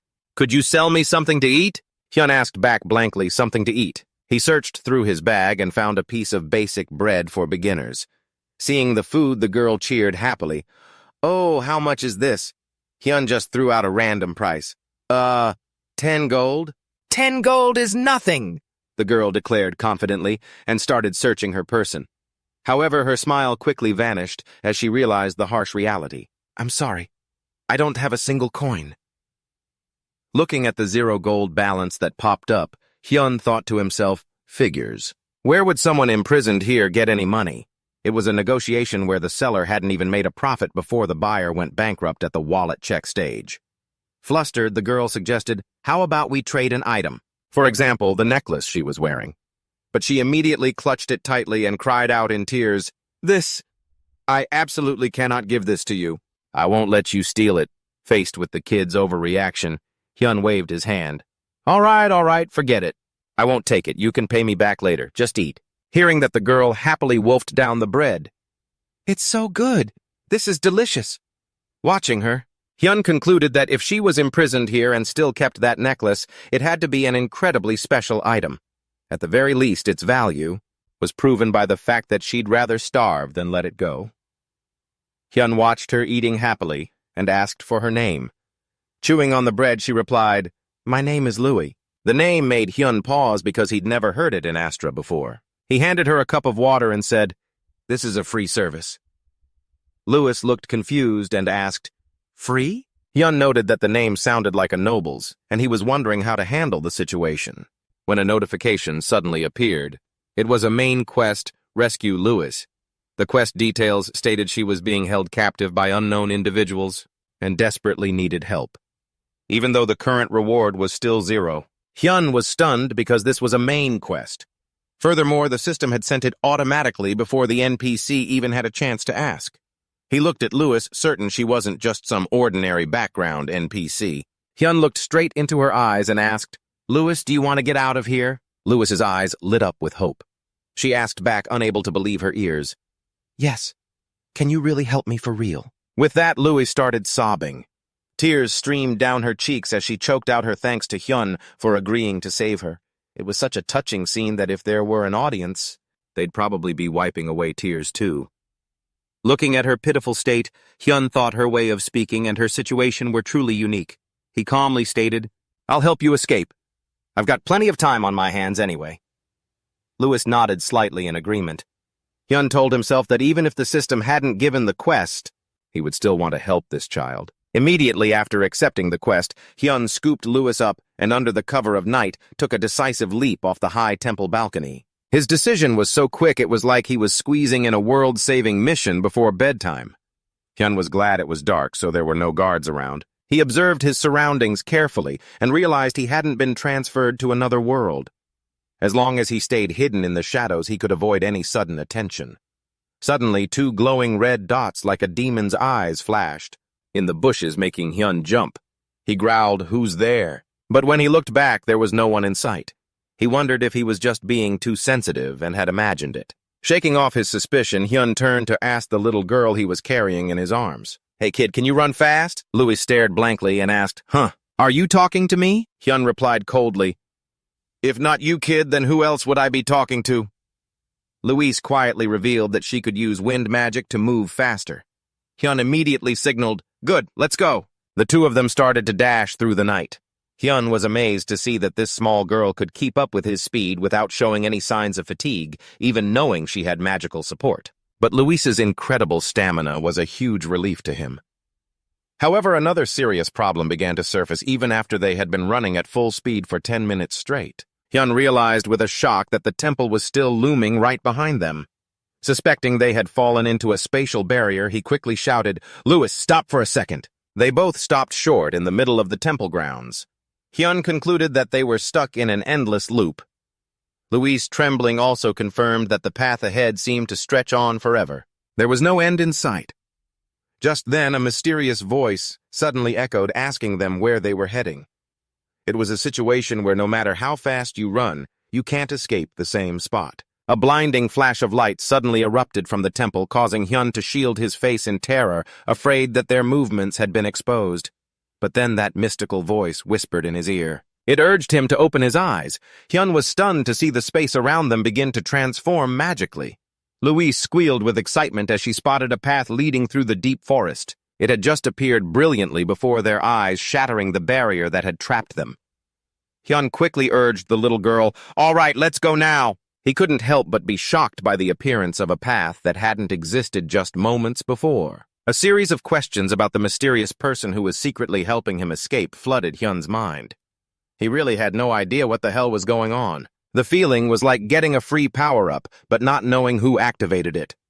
Hyun and Lewis were now dashing through the silent darkness of the forest. As they ran through the dense woods, Hyun turned to ask Lewis, "What's our destination?" The little girl could only stammer in confusion, as it seemed she didn't have a specific destination herself. Realizing that Louise truly had nowhere to go, Hyun was a bit taken aback. "Huh, you don't have one, you must have one. Well, we'll figure that out later." He decided the nearest place from here was Lutia Castle, so for now they would head there. Even so, Hyun couldn't help but worry as he looked towards the distant mountains. He wondered how far the two of them could run through this forest without being discovered. Suddenly, a strange light flashed between the canopies, making Hyun stop in his tracks. A bolt of deep purple energy tore through the air, rushing towards him and filling him with terror. He yelled, "What the?" The deadly attack was aimed straight at Luis, making Hyun scream in desperation, "No, Luis!" A terrifying explosion of energy erupted, blasting everything away, and created a massive shockwave. Hyun rushed towards the little girl who had collapsed on the ground. Louise, trembling with fear, could only let out weak, pained whimpers. As her body trembled uncontrollably, Hyun shook her worriedly, calling out, "Stay with me." Looking at the little girl sobbing in a state of panic, he silently cursed. Damn it. Even though I reacted in time and used my 1-second absorption skill to block it, it was a real close call. Hyun was stunned as he realized the speed of that last attack. It seemed even faster than the attacks of the leopard boss he had once faced. He narrowed his eyes, looking towards the two dark figures in the distance who were radiating a sinister purple aura. He concluded they were definitely not temple priests, but professional assassins radiating an incredible magical pressure. Hyun guessed their levels were at least 200 or higher. It was a matchup where one look was enough to know this wasn't going to be a friendly sparring session. Hyun realized the enemy wasn't just one, but two formidable assassins. He knew very well that with his current strength he couldn't face them head-on, so he hurriedly urged Luis, "Luis, snap out of it. Hurry up, there's no time to rest. Get up now." Seeing that the girl had regained her composure, he drew his sword and commanded, "When I give the signal, you run with all your might. Got it." Immediately, Hyun activated his secret sword skill, creating a giant pillar of blue light that shot straight into the sky. "Now!" Hyun roared as the energy from his sword slammed down onto the ground. It created a terrifying explosion accompanied by thick smoke and dust. The two assassins were completely caught by surprise by this wide-area attack. They only had time to gasp in astonishment as their vision was completely obscured by the dust and blinding light. He used the smokescreen as a barrier to create an opening. Hyun shouted, "Run now!" Lewis quickly replied, "I understand," and then both of them took off in a mad dash. Hyun calculated to himself that while this move was unlikely to shake off professionals, it would at least buy them some precious time. However, only a few seconds later, the sinister aura rushed them from behind again, making him realize with terror that they had already caught up. It was a chase where the distance closed so fast, it was as if the enemy had a GPS tracker on them. Hyun gritted his teeth and swung his sword to block an incoming magic attack. "Damn it! At this rate, we're not going to make it," he urged Lewis. "Don't you dare stop." But having to run while also focusing on defense significantly slowed Hyun down. In this desperate situation, hanging by a thread, he shouted, "Lewis, a notification window!" This suddenly appeared in front of the little girl. It read, "Player Hyun wishes to control your body. Do you agree to entrust your soul to him?" Lewis, stunned, stammered, "My soul." Seeing the little girl's hesitation, Hyun roared in desperation, "I'm sorry, but hurry up. At this rate, we're all going to die." Lewis could only stare, her mouth wide open in astonishment. She had never seen anything so strange happen before.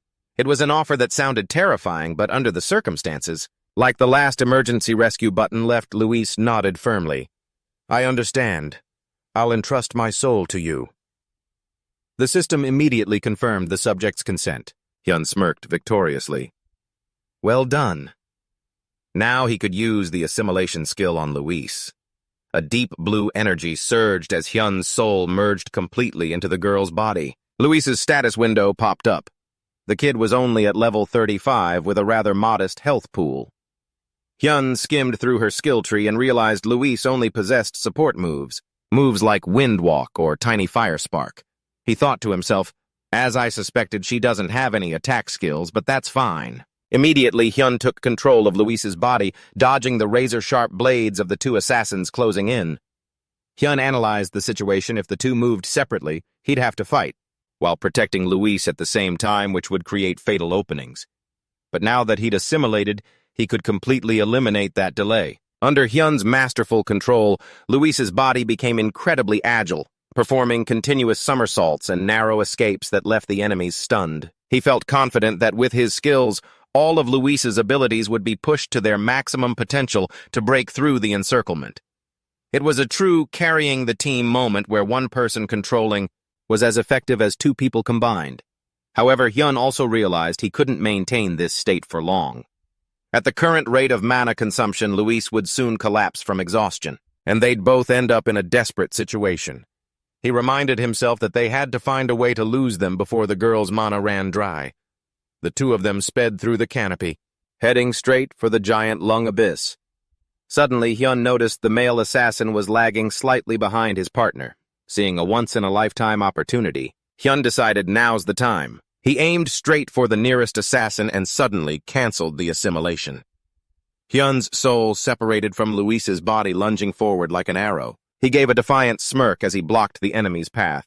Hyun declared coldly, "You're not getting past me." He immediately activated a skill, Absorb. He blocked the assassin's lethal strike in a single second. The man gasped in shock. What? But before he could react, a stun notification appeared. Instantly taking advantage of the counter effect, Hyun roared, "Nice, now get lost!" He then landed a powerful kick, sending the enemy flying down the abyss. Landing safely on the ground, Hyun thought, "That's one down." He looked around warily. Now what about the other one? Right at that moment, the second assassin suddenly ignited a flare and hurled it into the sky. A loud explosion followed, accompanied by a brilliant light that left Hyun horrified. A flare? Fortunately, the enemy didn't intend to attack further and immediately retreated into the shadows. Hyun wondered anxiously if this signal meant even more. Pursuers were on their way. This location marking turned a tense situation into a code red. Taking advantage of the enemy's departure, Hyun breathed a sigh of relief. At least we have a little time to rest now. He slumped to the ground in exhaustion. Let's just take a 1-minute break, okay? Luis was currently unconscious from exhaustion. She muttered weakly in her sleep. If the sunlight touches me, that can't happen. Hyun asked in confusion. Sunlight? Luis weakly explained that she was under a special tracking spell, one that used sunlight as a medium to reveal her mana signature. Luis desperately told him that before morning, they had to find a place where absolutely no sunlight could reach. Hyun immediately realized the gravity of the situation. When facing magic that uses light for tracking, it was clear this wasn't just a normal game of hide-and-seek anymore, but a hard-mode version that allowed zero room for error. He hurried to wake her. Wake up, Luis. We have to move now. Luis woke up groggily. Are we leaving already? Hyun confirmed that if what she said was true, they had to change their route immediately. Luis wondered if that meant they weren't going to Lutia Castle anymore. But Hyun was firm that they couldn't enter any villages or towns now. In his mind, he analyzed the spell Luis was suffering from. It was definitely the Light Mark, a unique skill used only by angels or extremely high-level celestial NPCs. Hyun couldn't understand why a child like Luis would be targeted by such a terrifying power. He looked at Luis and declared firmly, Kid, you said we have to avoid the sun, right? Then right now we're going to a place where the sun can never reach. Water dripped steadily in the dark space of a deep dungeon. Hyun was there with Luis. He thought to himself, we're in a dungeon now. The reason he chose this place was to completely avoid the sunlight which triggers the light mark spell Luis was under. A dungeon was the most ideal spot. At first, Luis was terrified at the thought of coming in here, but then she gathered all her courage. No! I've already entrusted my soul to you anyway. I'll follow you to the end. Hyun could only give a wry smile. It doesn't have to be that dramatic. Thanks to Luis's trust, they had ventured deep inside to find a place to rest. Luis quickly fell into a deep sleep, completely drained from their intense escape. Meanwhile, Hyun noticed the quest details had changed. Safely escort Luis to the nearest village or city. However, Luis had nothing to give him in return. 0 rewards. Even though a major update was right around the corner and he was doing a quest for free, strangely, Hyun didn't feel any regret at all. He smiled and whispered to himself, I guess I'll rest for a bit before heading back. Immediately after, the system announced that the player Hyun was entering rest mode. Meanwhile, at the game development headquarters, the atmosphere was incredibly tense as lines of corrupted code flickered across the screens. On the main monitor, the causality index was plummeting to -82%, accompanied by worried clicks of the tongue. A voice rang out. We've got a major problem. At this rate, there's no way we can proceed with the update. The man holding a cup of water with a pensive expression was Kwon Dae-ho, the CEO and lead developer of Astrian Online. He realized that the main story arc of Asriel was being influenced by something and was changing completely from the population and environment to religion and the economy. History language. Every variable that made up Asriel was in total flux. Kwon Dae-ho couldn't wrap his head around why this was happening right before the big update. Just then, a female employee burst into the room panting heavily and shouted, I found it, sir! Her sudden entrance startled Kwon Dae-ho so much that he spat out his water. Wiping his mouth, he asked in shock, Huh? You found the cause? What is it? What's causing this? The assistant frantically apologized for the intrusion and rushed to report. Yes, Doctor, I mean Chairman. She looked at Chairman Kwon Dae-ho with absolute certainty. She explained that all this current chaos was being caused by the actions of a single player. He was stunned. All of this because of just one player. After looking at the monitor tracking Luis as she fled, he wondered if it was an NPC. The assistant quickly clarified that the one currently synchronizing with that child was the very player they were looking for. Chairman Kwon let out a calculating smile. He was starting to get intrigued and wanted to take a closer look at this character's details. A situation where a single player was enough to make the entire system break a sweat. Looking at Luis's data panel, Chairman Kwon muttered, I see. It all started with the quest involving this NPC girl. He realized why the game's variables were jumping all over the place. To the astonishment of his staff, he decisively declared, There's no other way, we just have to wait for that quest to end. Once it's over, we can proceed with the update as planned. He was secretly impressed that a player capable of interfering with the game's core storyline had appeared so early. When the assistant asked if he intended to delay the update, Chairman Kwon immediately dismissed the idea. All the announcements and service contracts were already finalized. Usually, if a bug appears, you fix it, but this time the anomaly was coming from a player, not a system error. He questioned his team whether completing the update on time after the player's quest ended would be too difficult or not. Faced with the heavy silence of his employees, Chairman Kwon sighed and decided he would personally step in to assist and speed up the process. As soon as the engineers disappeared behind the door, the scene shifted back to the dungeon where Luis was sobbing uncontrollably. Seeing Hyun reappear, she cried out through her tears, Master, where on earth did you go? Do you have any idea how long I've been looking for you? Hyun awkwardly explained he had just taken a short break, but Luis wouldn't stop crying, thinking she had been abandoned. As it turned out in the real world, it was already 7:40 a.m. on Monday. Hyun had planned to quickly head to school for roll call before jumping back into the game. Watching Luis frantically searching for him through his computer screen, he worried whether she could wait that long or not. Ultimately, unable to leave Luis alone in the dark dungeon, Hyun decided, whatever, I'll just skip this class. It was a snap decision, one that would probably make his teacher want to call in sick too, just to match the mood. Looking at Luis, Hyun thought that even though she was just an AI taking care of her, felt no different than looking after a real child. He teased her, saying he had considered leaving her behind, which made Luis panic and remind him that he had already taken her soul. As they went deeper into the dungeon, Luis grew more terrified of the darkness and begged to leave. But Hyun firmly refused, believing they weren't truly safe yet. He explained that with the skill level of those assassins, they could track them even without light and were surely waiting in ambush at the exit. In other words, going out now would be like hand-delivering their own heads on a silver platter. Luis trembled in fear, but Hyun reassured her that no one knew this place better than he did and told her to trust him. Luis nodded weakly and then curiously asked for his name. Hyun calmly replied, Hyun, just call me Hyun.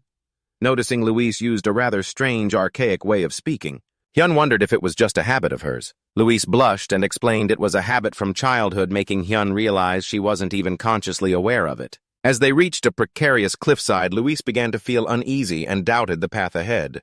Hyun insisted they were going the right way and pointed up toward a high ledge at the very top of the cavern.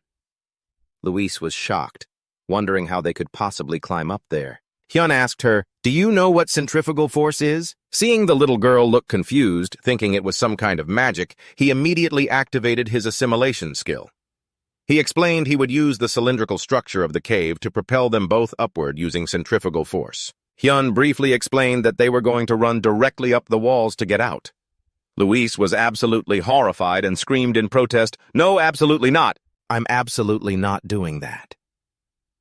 Staring down at the dizzying depths of the cave, Luis trembled, thinking this was pure insanity and fearing her soul had been completely stolen by a devil. Hearing that Hyun stayed silent, wondering who the real devil was in this situation, Kid looked closely. Immediately, Hyun took control of Luis's body and bolted forward. She could only close her eyes and scream in terror, fearing a fall into the abyss. It was an impromptu wall run so reckless that any spectator would have begged to get off and walk for their own safety. While moving at a breakneck speed, Hyun commanded, Open your eyes. Luis, look at what I'm doing. He explained that centrifugal force is only generated when moving in fast circles. If she slowed down even a bit, she'd fall immediately. He urged her to constantly use magic, to maintain speed, and warned her never to stop. Hyun encouraged her, Just remember this feeling and it won't be hard. Don't hesitate. Under his decisive guidance, Luis gradually regained her calm and began to focus fully on controlling the flow of mana in her body. It sounded simple, but the sensation was probably like learning to swim by being tossed straight into the deep ocean. Finally, they both reached the top safely. Hyun breathed a sigh of relief while Luis was still so dizzy that the whole world was spinning. When she felt the synchronization end, the girl gasped in surprise, Oh, my body. It's back to normal. Despite the lingering, strange sensations, Luis quickly snapped out of it. Hyun urged her, All right, that's enough rest. Get up. Louis wondered if it was time to head outside. He immediately shot it down. Not yet. If we go out now, we'll get caught instantly. Hyun insisted they needed to prepare thoroughly for what was coming. Approaching an ornate white door with gold carvings, he wondered to himself, Why such a luxurious door? Would appear in a dark, gloomy dungeon. Hyun pushed the door open slightly, wondering where it led, leaving Louis in awe at the glowing light. The scene made one wonder. Is there a paradise behind this door, or an even more sophisticated trap? A brilliant space suddenly appeared before them, leaving both of them stunned, wondering, what is this place? Hyun smiled faintly as he stepped into the cozy space. Unlike his calm demeanor, Louis couldn't hide her excitement. She started running around everywhere, then dove straight onto a soft sofa. Whoa, what is this? Everything here is so new to me. It's amazing. Hyun felt a wave of relief, realizing the place still looked exactly as it did back in the Astra days. Seeing the girl mesmerized, he explained, When Louis curiously asked, Hyun, what kind of place is this? A notification popped up confirming this was indeed the secret shop within the dungeon. Hyun calculated that if this place had appeared, then that item must be here too. A place this safe and high-end. No wonder any gamer who found it would probably refuse to leave. He quickly opened the item list floating in midair. This was a secret location that even high-ranking players in Astra rarely knew about. This place wasn't just an absolute safe zone where monsters couldn't enter, but also a shop selling countless rare items. Louis's eyes widened in shock as she leaned close to the interface and asked, Hyun, what's that? Hyun stammered, The girl was still fascinated. How strange. There are drawings floating in the air. I want to try pressing them too. Seeing her boundless energy, Hyun asked softly, Louis, you're hungry, aren't you? Immediately, a kid's meal worth 1 gold was served. Louis cheered with joy and began enjoying the delicious meal. Meanwhile, Hyun sat back analyzing the situation. He knew well that relying solely on their strength wouldn't be enough to shake off the assassins chasing them so relentlessly. He told himself he had to prepare perfectly for the upcoming battle. Hyun decided to spend 2,500 gold to buy a special item. He was determined to use everything from the environment to the enemy's own strength to turn the tables and protect Lewis at all costs. After finishing his shopping, Hyun announced, "All right, everything's ready." Lewis looked at him with a hint of worry. "Mm-hmm." Hyun told her to brace herself because they were about to leave the dungeon.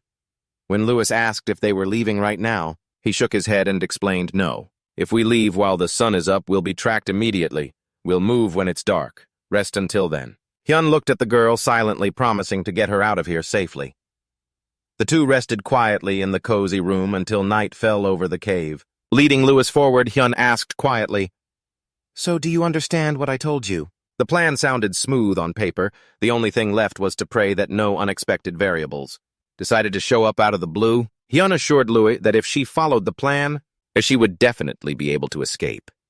He reminded her to remember every single step because they were very close to the exit. However, Lewis suddenly stopped, her face filled with worry. As Hyun asked with concern, the little girl looked down sadly and asked if he was really okay with this decision. Hyun assured her that he was a player, so there was nothing to worry about. Still, Louis hesitated. Mustering all her courage, she asked if in the future, Hyun could continue to travel with her. He refused, his voice cold yet filled with sorrow. "Sorry, I can't do that."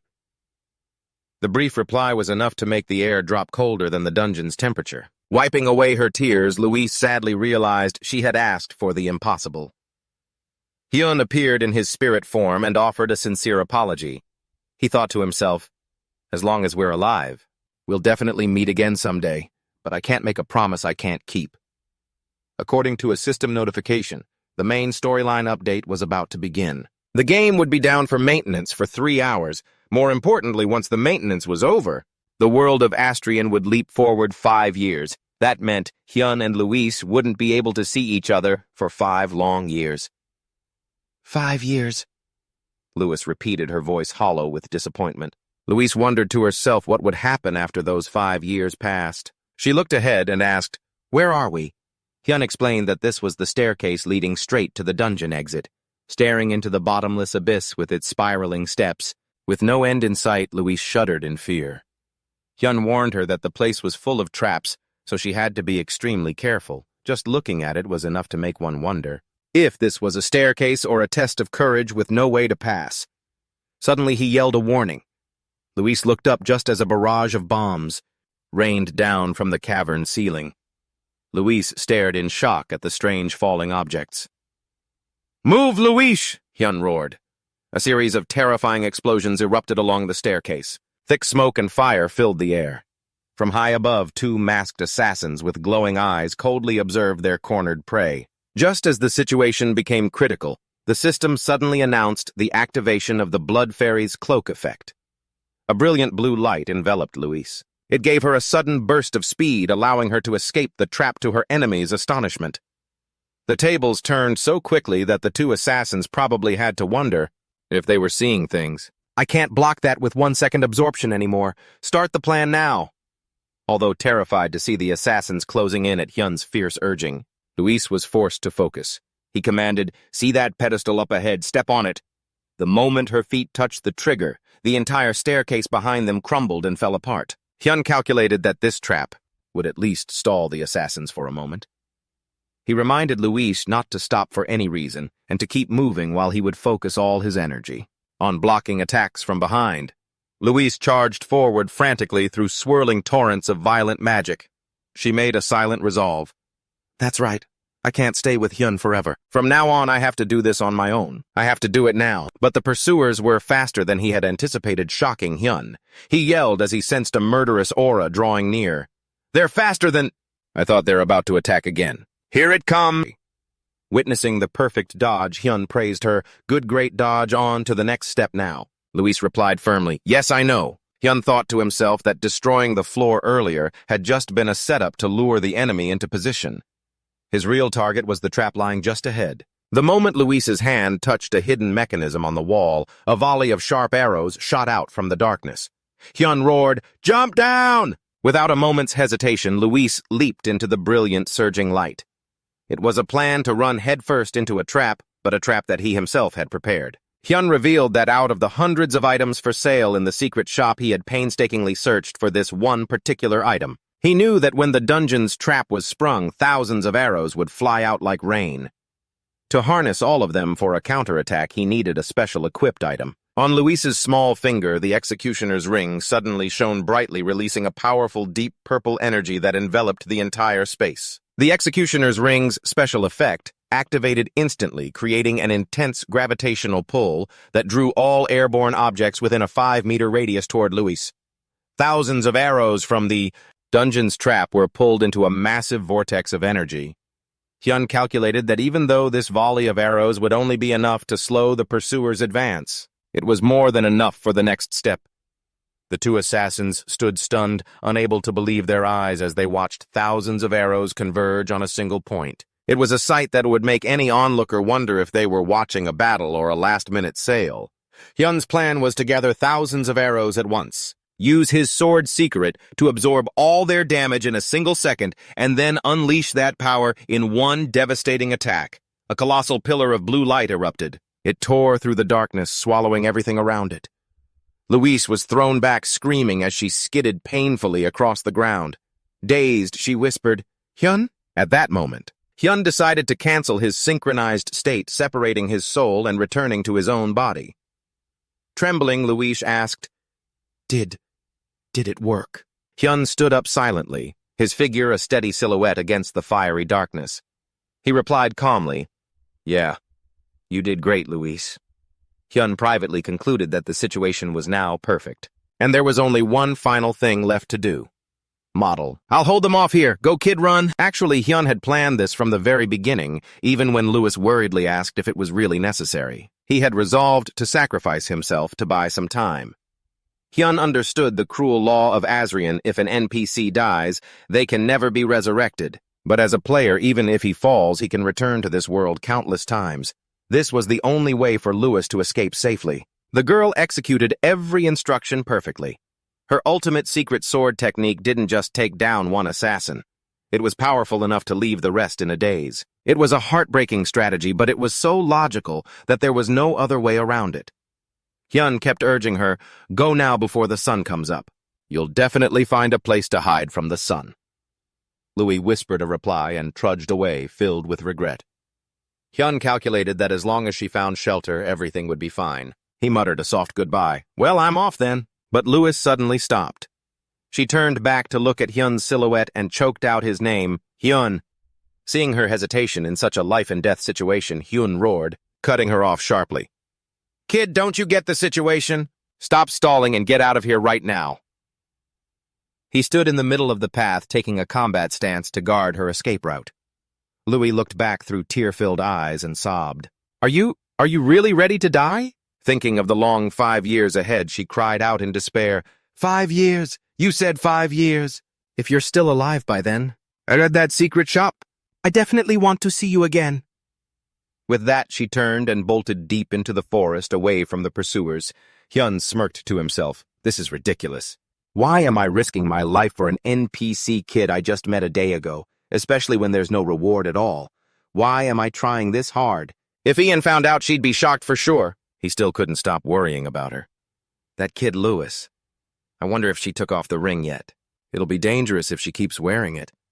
Well, she'll probably figure it out and take it off eventually. Now he had to focus entirely on stalling for time. Hyun took a cold stance and declared to the two assassins, "Before I die, not a single one of you passes through here." A line like that screamed main character, about to go into 200% overdrive. A massive earth-shaking explosion erupted behind Luis, cutting off all pursuit. Hearing the thunderous blast, Luis could only sob as she ran. "Hyun, we will definitely meet again in 5 years." Hours had passed since she began her solitary flight. Luis was reaching her limit, her breathing heavy and ragged. She still hadn't found a decent place to hide. In her despair, she remembered Hyun's words, "I'm a user, so it's okay even if I die." At the time, Luis had innocently asked, "Are users people with immortal bodies?" Even though Hyun only gave a vague answer saying it would be fine, Luis knew that death wasn't something easy for him. Yet he was still willing to give his life for her. Suddenly, a scarred bare foot trailed by a heavy iron chain appeared. Louis collapsed from exhaustion. She whispered to herself that she had no time to waste and there were still so many things she hadn't said to Hyun yet. A sudden flash of light appeared, terrifying her. Was the sun already up? But right after that, Lewis realized with shock that it was an eerie black sun. She wondered if she was hallucinating. The black light wasn't blinding. Instead, it felt strangely warm and soothing. Lewis slowly began to drift off even as she tried to tell herself to keep moving. But her eyes just closed and she drifted out of consciousness. It was a scene so terrifying yet peaceful that her brain didn't even have time to panic before her body went offline. The scene shifts to the real world. Hyun woke up after a long sleep and checked the game system.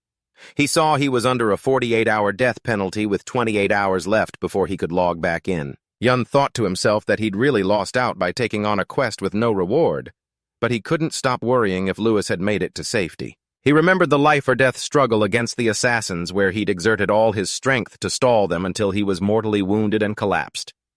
With his fatigue index hitting 96, Hyun had slept for 20 straight hours. As soon as he got away from his computer, he browsed the community forums and noticed the players were all buzzing about the new arena feature. Just as he was about to look for more info, a message from Ian popped up. Seeing his friend was back online, Hyun explained he was grounded after dying during a solo quest. Ian teased him and bragged about her constant battles in the arena and her impressive results. To her surprise, she noticed Hyun's level had skyrocketed. He was caught off guard too, since he hadn't checked his stats after the fight. Ian messaged him, "Call me when you get back in the game. I'll be killing time in the arena." Flashing back to 20 hours ago, right after Hyun died and went to sleep, Ian had already arrived at the arena area. She sighed, thinking she had nothing better to do without Hyun, so she decided to have some fun there. Upon arrival, Ian was shocked by the massive, bustling crowd around the warp gate. What the heck is this? Why are there so many people? Excitement was written all over Ian's face. She enthusiastically declared she'd spend the whole day sweeping the arena. As soon as she entered, she immediately started matchmaking. Unlike the agonizing 10-minute waits back in the game Astra, in Asrian, it took Ian less than 5 seconds to find an opponent. "This is great. With this many people, I'll rank up in no time," the girl smugly thought to herself as she continuously took down opponents with overwhelming firepower. Ian quickly reached a 10-win streak, and the system immediately made an announcement. She was placed in Platinum 1 ranking in the top 1.3% of all players. Ian began to dream of higher tiers like Diamond Master, Grandmaster, or even the prestigious Top 100. Just then, a jet-black aura suddenly surrounded her feet. It was the Duelist's aura, a new effect that appeared after a win streak, something that didn't exist in Astra. Ian checked it out curiously and saw that while all her stats were reduced by 10% in return, she would receive double the arena coins until she was defeated. A debuff that looked like a major drawback at first glance. But anyone who understood saw it was a golden opportunity for farming resources. Realizing that arena coins meant there was an item shop, Ian immediately returned to the lobby. Amidst the admiring gazes and whispers of the crowd about her record-breaking win streak, she walked straight to the trade counter. Ian excitedly asked about a familiar item and was overjoyed to find out that Astrian had it too, exactly like in the old game. However, her smile vanished instantly when the clerk informed her this item was only for players ranked Grandmaster or higher, and its price was 690,000 arena coins. An astronomical price that made her joy plummet faster than her rank after a losing streak. The enormous number left Ian speechless. She stared in shock at her meager 150 coins, feeling a pang of despair.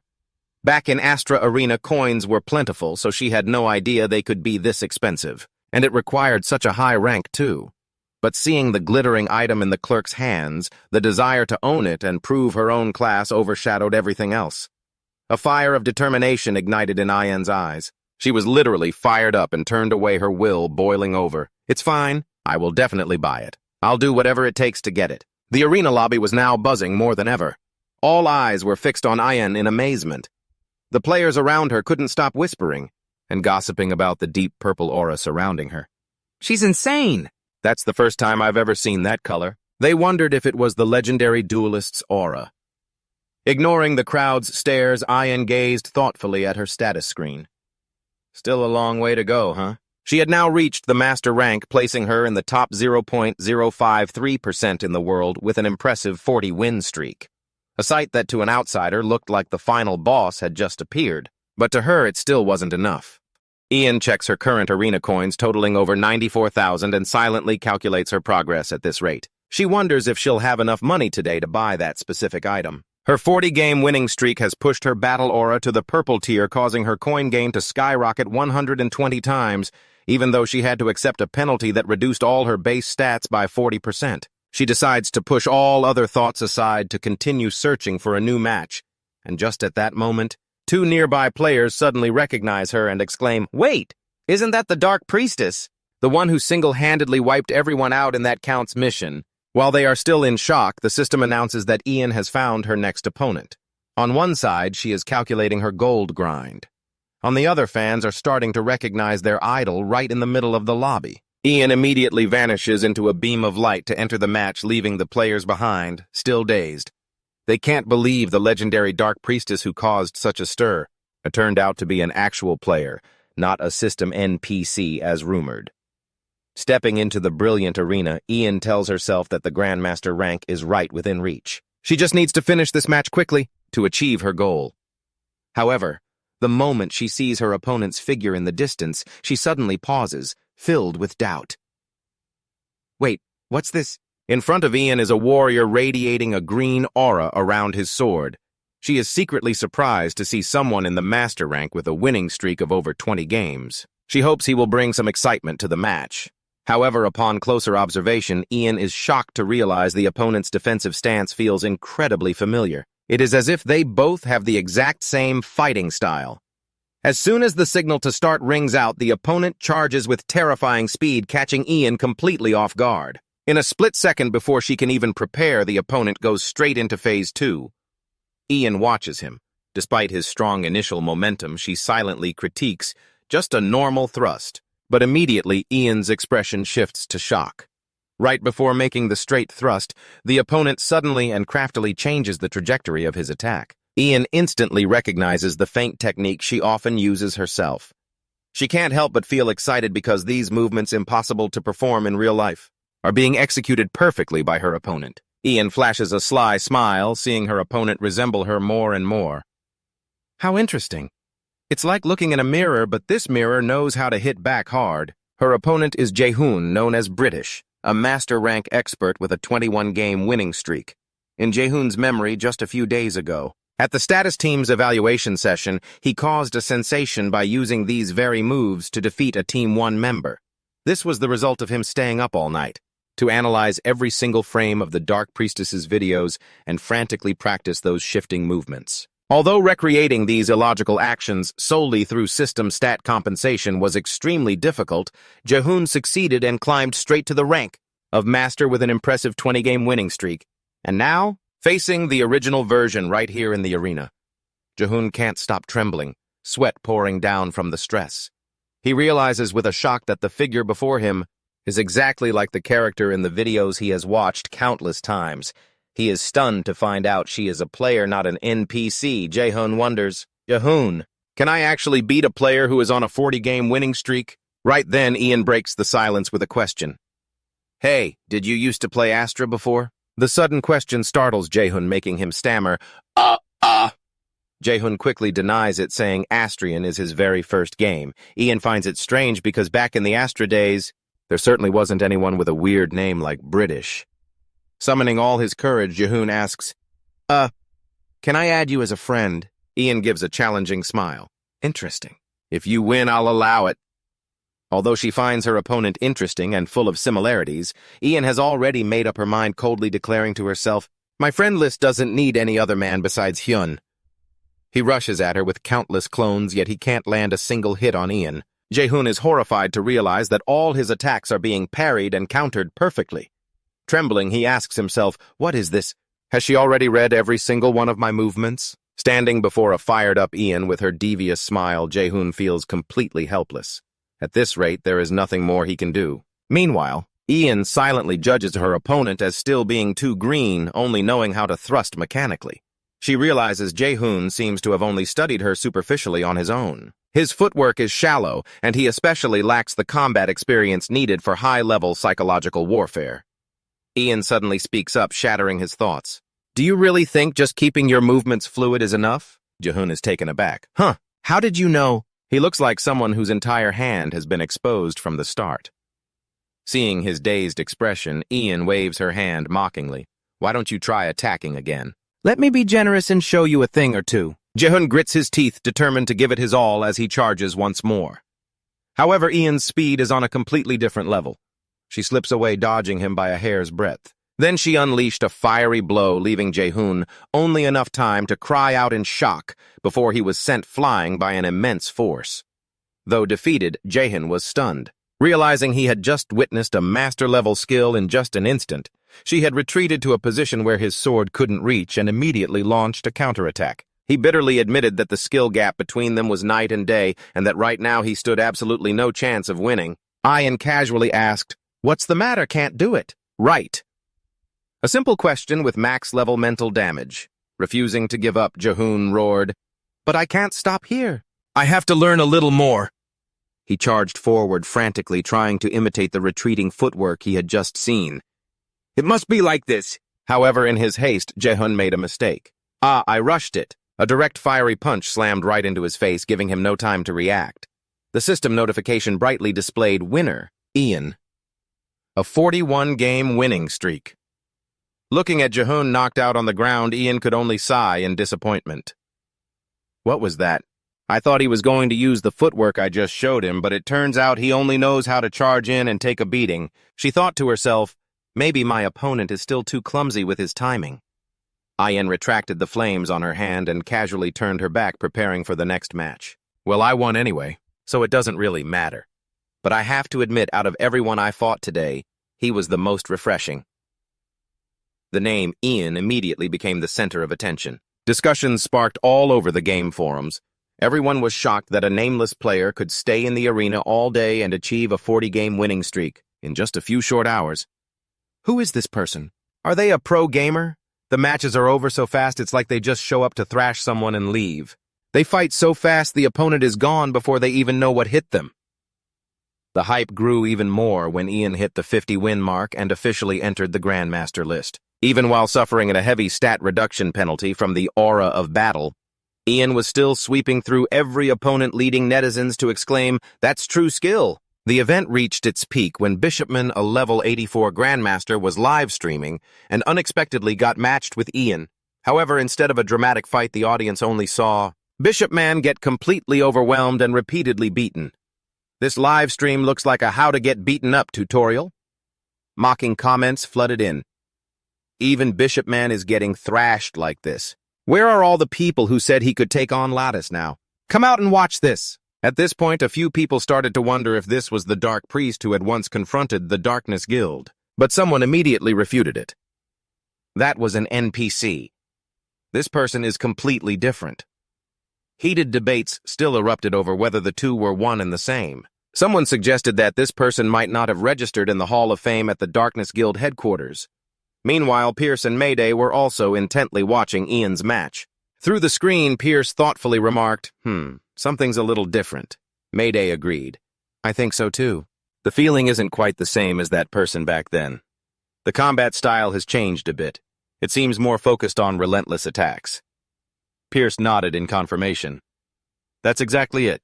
Because the Dark Priest back then had a frighteningly calm presence. Although the appearance and outfit have many similarities, the difference in fighting style makes it impossible for them to draw a final conclusion. Guildmaster Xrazi and Vice Master Xena were also present to analyze the situation. While Xena thought the two were quite similar, Xrazi paid special attention to the comments of the two members who had fought them directly. He thought to himself, from the perspective of those who fought directly, they must have noticed some kind of difference. Perhaps it's a type of control skill that's invisible to the naked eye. Xrazi stared intently at the screen, still skeptical in his heart about whether this was truly the same Dark Priest from before. Meanwhile, Ian slightly adjusted her gloves, her eyes burning with determination as she told herself that this level was still not enough. Pierce stared at the spear. He wondered to himself why he had climbed all the way to Grandmaster rank 972 and still hadn't been matched with Ian. Climbing the ranks like this without meeting the target is just a painful simulator.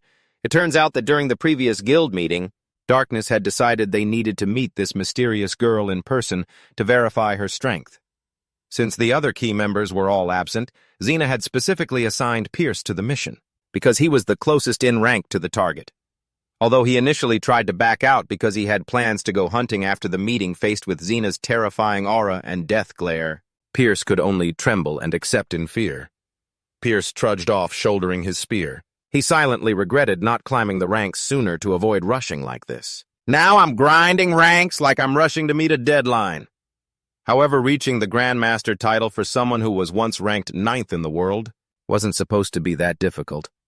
Despite some regret over losing 2 matches during his rapid climb, Pierce was still confident he had done pretty well. He thought that once he got into the top ranks, he would soon be matched with Ian. But cruelly, after nearly 20 matches against all sorts of opponents from mages to other weirdos, there was still no sign of her. Pierce started to feel disheartened and wondered if the huge rank gap even within the grandmaster tier was the barrier preventing them from meeting. Unable to wait any longer, Pierce messaged Xena and asked her to check the opponent's current rank. When he heard Ian was at rank 969, he calculated that their matchup time was very close. And as he prepared himself, Xena suddenly shouted an update that Ian's rank had just jumped to 965 and urged him to queue for a match immediately. Pierce decisively hit the confirm button. He couldn't help but be amazed, realizing that Ian seemed to be fighting like a total maniac without any rest. He wondered if such a person actually existed in this world. A battle maniac this insane? The system began searching for an opponent while Pierce waited in extreme suspense. He stepped into an arena blanketed in pure white snow. Doubts still lingered in his mind. He wondered if the one holding that undefeated streak was truly the person he had encountered before. He felt a strange coincidence in the timing and secretly hoped for a stroke of luck. Just then, the figure of a small girl in a red cloak appeared. Seeing her in the distance, Pierce realized his wish had come true. He quickly messaged Rena, who excitedly ordered a live stream to be opened for the entire guild to watch. Standing before Pierce now was Ian, her eyes glowing red with bloodlust. The system coldly displayed the notification confronting a grandmaster on a 53-game winning streak. The live stream had just started, but it immediately drew the attention of every member in the Darkness Guild. They cheered wildly, seeing that Pierce had finally found his target. The whole guild watched the stream as if it were a world championship final. Looking at that small figure in the distance, Pierce was certain this was the dark priest they had been searching for. While the other members urged him to recruit her quickly, Rena reminded Pierce to stay polite and state that he had no intention of fighting. "I'm not here to fight," he said. "I've been looking for you all this time because I want to talk." Ian asked coldly. "Talk about what?" Pierce suddenly asked about her level, making the members watching through the screen drop their jaws at such a rude question. Rena quickly scolded him, telling him to apologize immediately, but Ian casually replied, "I'm level 67. A simple answer, but it crushed their confidence like a sledgehammer. That number left everyone frozen in shock. Rena screamed in the chat, claiming it had to be a lie, and urged Pierce to fight her to verify it. Meanwhile, other members thought that since Ian hadn't registered at the Hall of Fame, this info might be inaccurate. Pierce looked at her skeptically. "Level 67? For real, I can't believe it." Ian simply asked back, "And why is that?" Pierce brought up the terrifying battle at Mount Calipers, insisting that with such overwhelming power, being only level 67 was completely absurd. Hearing her past achievements recounted like a highlight reel, Ian remained calm. "It's possible." But Pierce yelled back, "No way." She then asked about his level. Pierce boasted proudly, "I'm level 98. Seeing his naive face while bragging, Rena was speechless. He was totally derailing the recruitment mission. However, Ian just slightly adjusted her gloves and let out a sinister smile. That's pretty high." Ian saw right through his intentions and asked if Pierce wanted to invite her to join his guild. Caught off guard, Pierce awkwardly admitted it and began making enticing promises, offering full unique grade gear and accessories as support. If she agreed to join, the deal was so good that even an NPC might consider a server reset. But Ian only coldly dropped a single sentence, "Even so, you guys are just too weak." Pierce was stunned, unable to believe his ears. Ian mocked him, saying she had zero interest in the strongest guild title because to her it was just a gathering place for small fry. Pierce ground his teeth, his hands trembling with rage. He roared, That's going a bit too far! You only won before because you had those quest buffs helping you out. Do you really think you'll sit on that throne forever?" Ian only gave a provocative smile. Maybe. Right now I'm only level 67 and I'm even suffering from a stat reduction penalty from the duelist's aura. How about a level 98 guy like you tries to beat me then? She nonchalantly turned her back and started walking away. If we're done talking, then just admit defeat and get out of here. His pride-wounded Pierce roared, I was going to do that even without you telling me. The battle erupted instantly amidst the swirling white snow. Ian ignited her fiery power with a sinister laugh. Fine, let's get started. If I win, things will be much more interesting, won't they? Pierce lunged forward gallantly with his spear, but Ian was one step ahead, a punch carrying the strength of the fire god landed squarely, leaving Pierce no time to react as he was sent flying. Back at the Darkness Guild headquarters, Rena was screaming at the screen. Crush that brat now! I've hated her guts ever since she looked down on our guild. The audience was cheering harder than an esports final, but the main character was struggling. Meanwhile, the guild leader Exrazi watched in grim silence with a worried look. He analyzed the situation logically. As stats get higher, the growth rate slows down, so the gap between top-tier players should eventually close. But seeing Pierce being completely overwhelmed, Exrazi couldn't help but shiver. Why wouldn't this uneasy feeling go away? The final result was brutal. Pierce collapsed completely at Ian's feet amidst the light of defeat. The members of Darkness were stunned into silence. They couldn't believe it. A pro like Pierce actually lost. The atmosphere was as dead as a lobby after a total party wipe. Ian stood tall over her kneeling opponent and remarked casually, not bad. That battle was actually quite close, but in the end, I'm still the winner. Pierce ground his teeth in humiliation.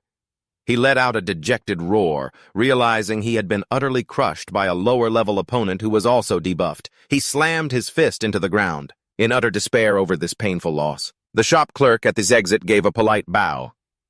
Thank you for your patronage.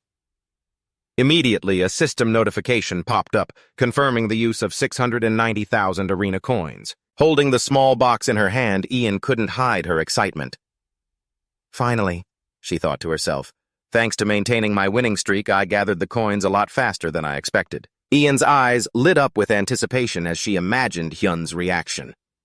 He's going to be so surprised when he finds out I bought this, isn't he? She mused.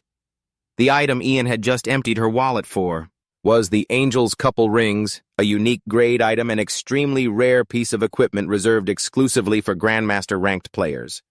The name sounds sweet, but one look at the stats tells you life isn't as sweet as the game. This was a piece of jewelry for soul companions with some truly impressive stats. A 4% increase to all speeds, 10 points of magic resistance, and most notably a 30% increase in critical damage when facing other players. The ring's most special feature was its resonance effect.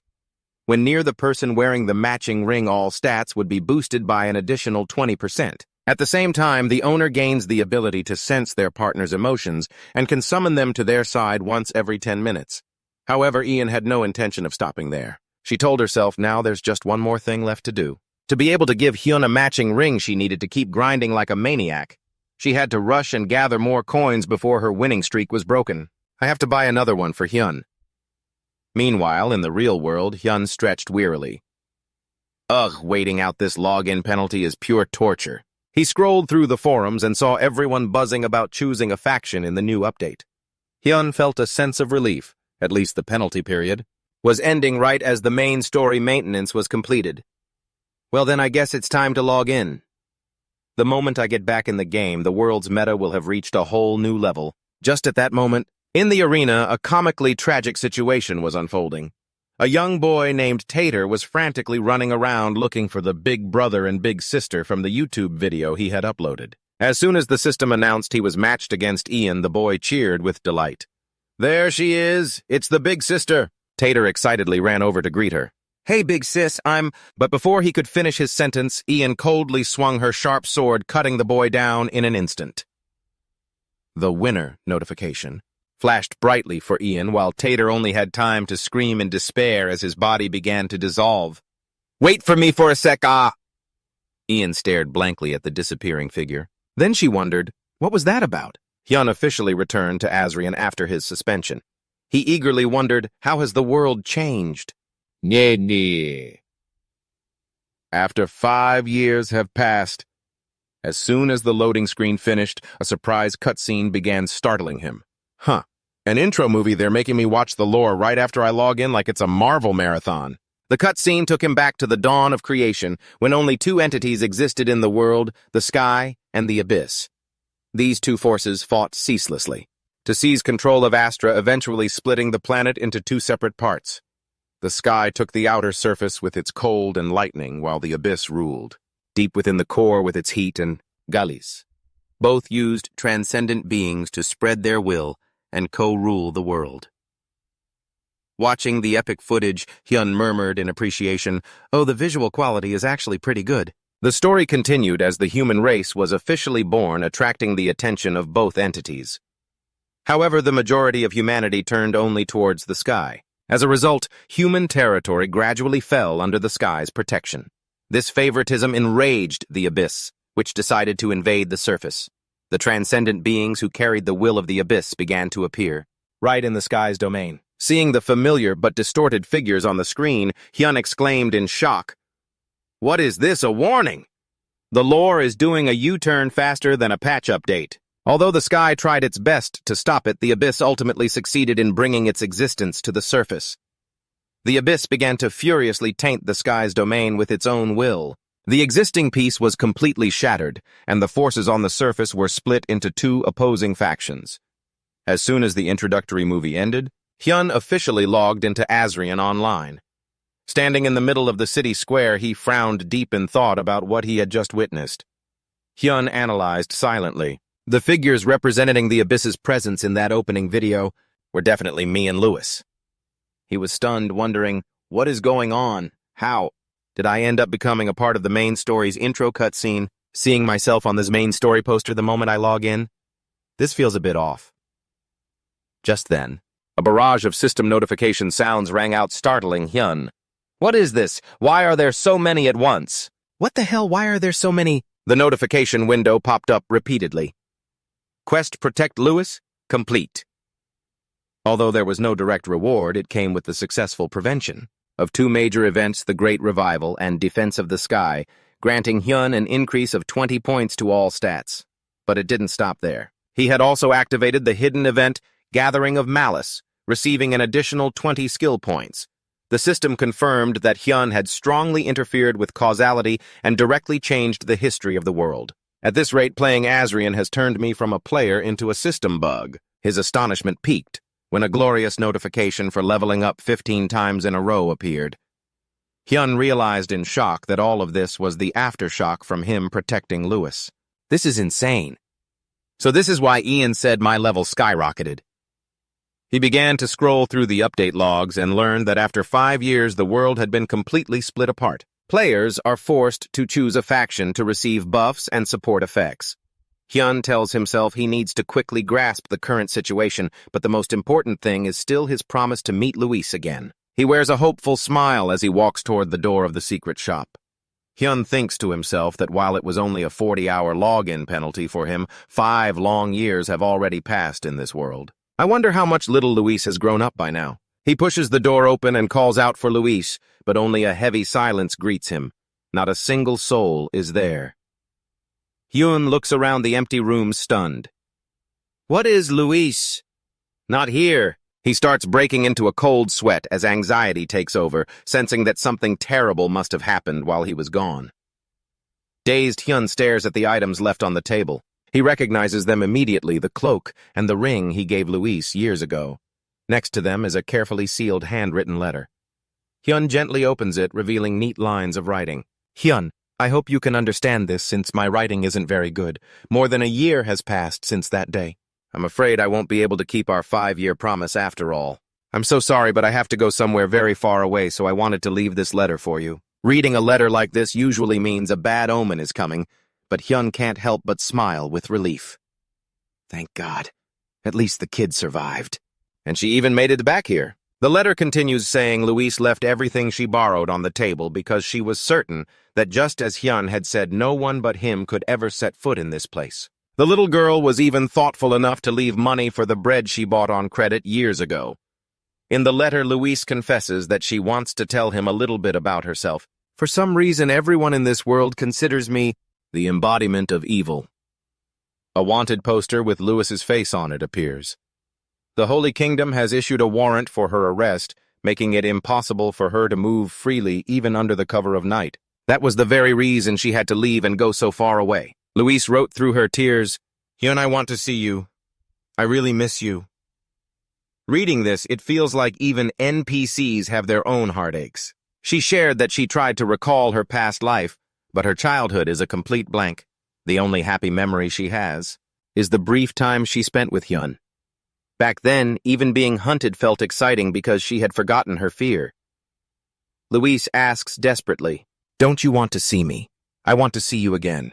If you have the time, will you come looking for me?" The small figure of Louise draped in her cloak lonely as she leaves the secret shop.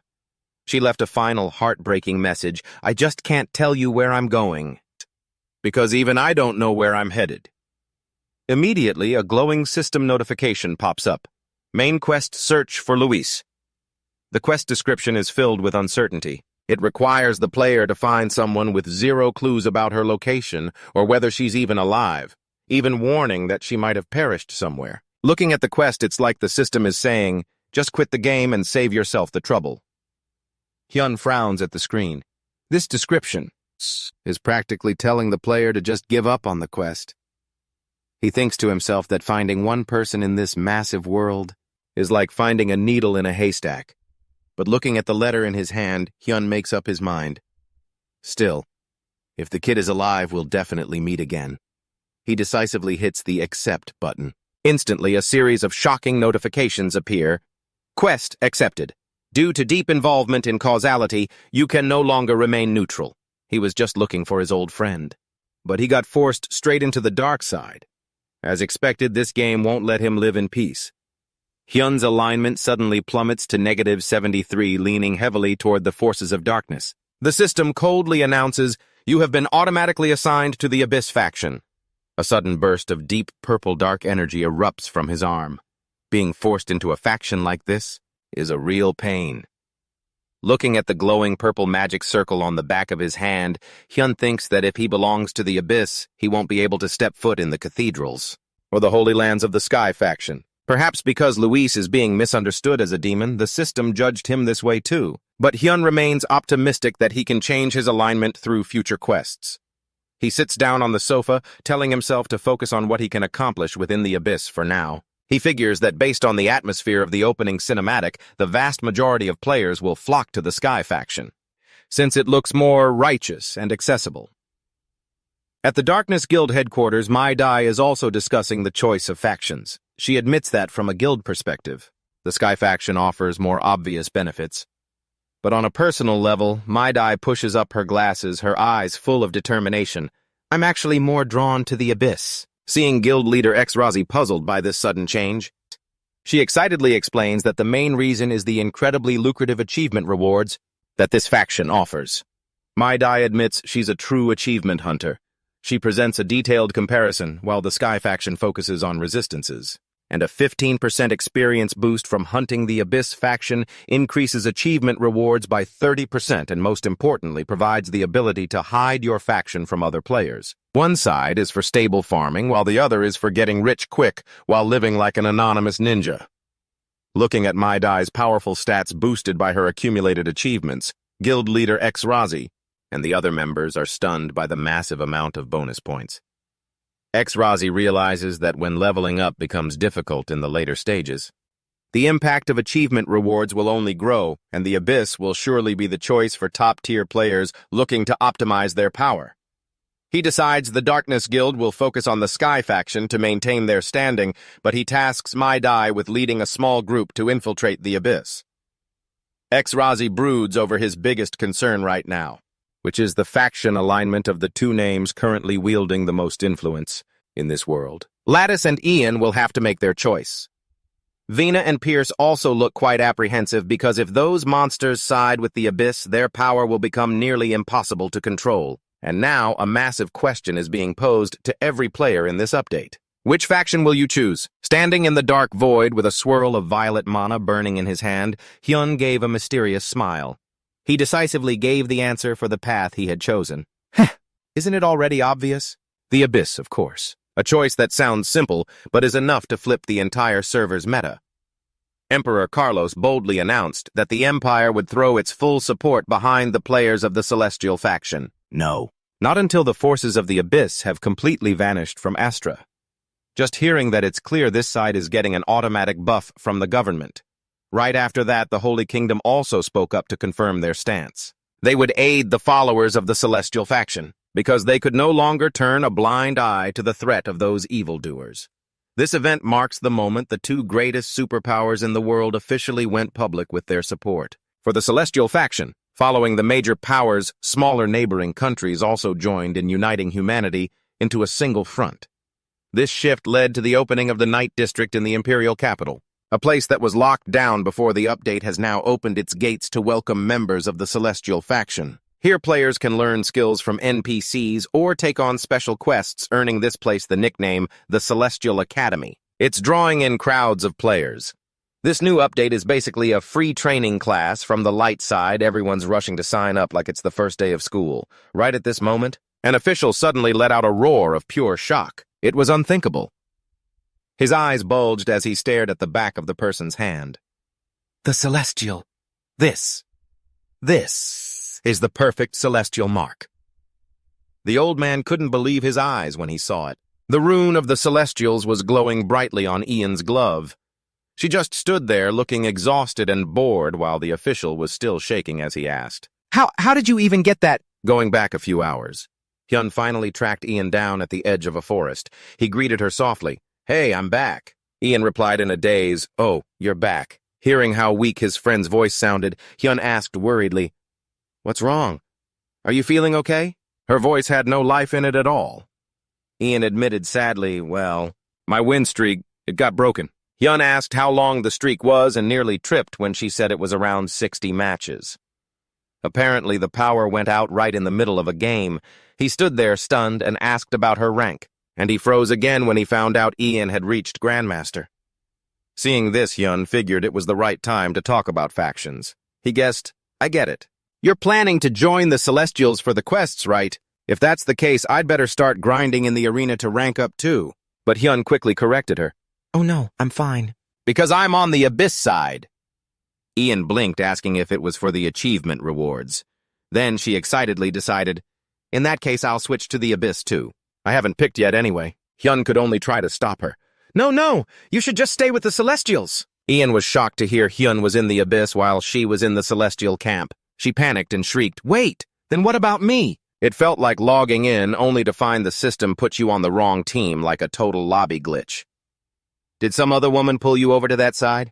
Hyun quickly tried to calm her down. Being in different factions didn't mean their party would break up.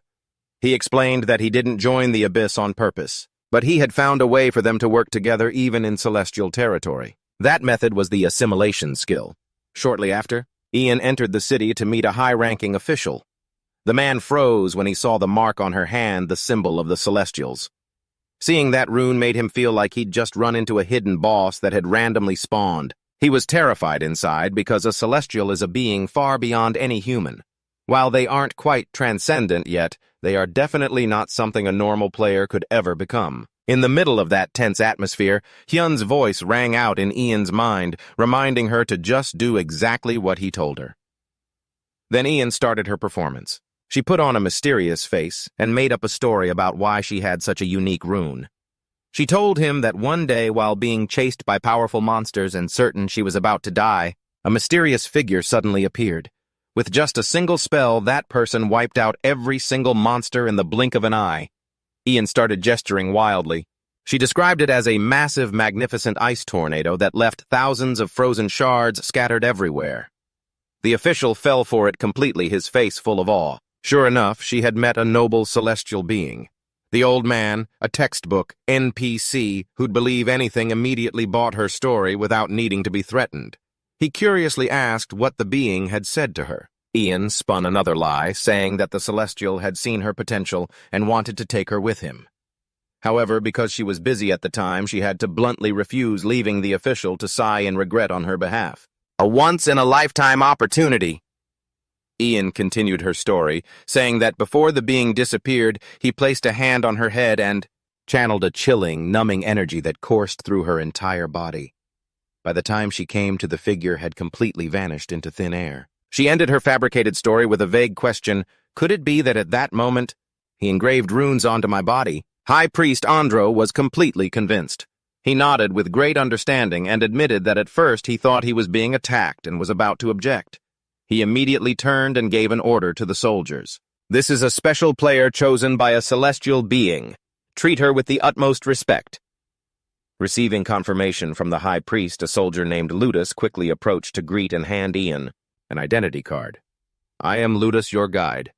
If you have any questions, please feel free to ask me. As the two of them walked up the towering stairs, Hyun silently wondered if their little act had been perfect enough. Seeing Ludus's serious demeanor as he led the way to the commercial district, Hyun gently reminded Ian about her somewhat disrespectful way of addressing the elderly high priest earlier. Ian casually brushed it off, saying the guy was just an NPC anyway. But Hyun still felt something was a bit off. Pushing that aside, Ian excitedly praised Hyun's clever schemes and expressed her excitement about exploring a new map. Hyun had to admit the bustling atmosphere here felt just like the early days of the game, Astra back in the day. It felt like the two of them had just bent the rules of Lord and were now strolling around like high-level tourists. Arriving at a glowing platform, Ludus enthusiastically invited Ian to experience the Cloud Ship, a unique, magical mode of transport within the city. Ian was incredibly excited to see it again. It was the kind of vehicle you could tell at a glance was for VIP travel, no check-in required. From high above, the entire empire unfolded in magnificent and majestic splendor. Even Hyun was awestruck by the beauty of the Knights District, the pride of the entire empire. The final stop was the 4th floor of the Knights building, where the free training area was located. Hyun silently noted that the content inside was truly impressive, and even somewhat improved compared to the Astra days. After completing his guide duties, Ludus respectfully bid them farewell and reminded them that with the title of grandmaster and the protection of a celestial being, Ian could travel freely anywhere without any restrictions. As soon as the two of them were alone, Hyun appeared in his spirit form and asked excitedly, "Well then, shall we begin? What do you want to do first? Grind skills, get achievements, or level up?" Ian smiled confidently and replied, "Class change of course. What are we waiting for?" Hyun and Ian entered the training area of the Knights District together. He silently assessed that training here would definitely be far more effective than regular hunting. Lost in observation, Hyun suddenly froze when he saw a familiar figure up ahead. Kim Jae-hoon. Hearing his name, Jae-hoon turned around with a look of utter astonishment. Huh, could it be Lee Hyun? Both of them were stunned by the coincidence of running into each other in this vast place. Hyun laughed and said, "Whoa, meeting you here is pretty wild." He suddenly remembered and asked about the name British, commenting that it was a nickname that sounded very much like a pro gamer's. Jae-hoon scratched his head, laughed, and replied, "Everyone says that. But using your real name for your character like you did is the weirdest thing of all." Hearing this secret, Ian standing beside them became extremely interested. "Oh ho, his real name, you say?" The normal atmosphere suddenly switched to internal info-digging mode. Jae-hoon, curious, pointed towards the small girl and asked, "And who's that over there?" Ian casually replied, "Me, I'm in a party with Hyun." The answer shocked Jae-hoon so much that he yelled, "What, in a party with Hyun? No, wait, with Hyun!" Seeing his over-the-top reaction, Ian could only shake her head in exasperation.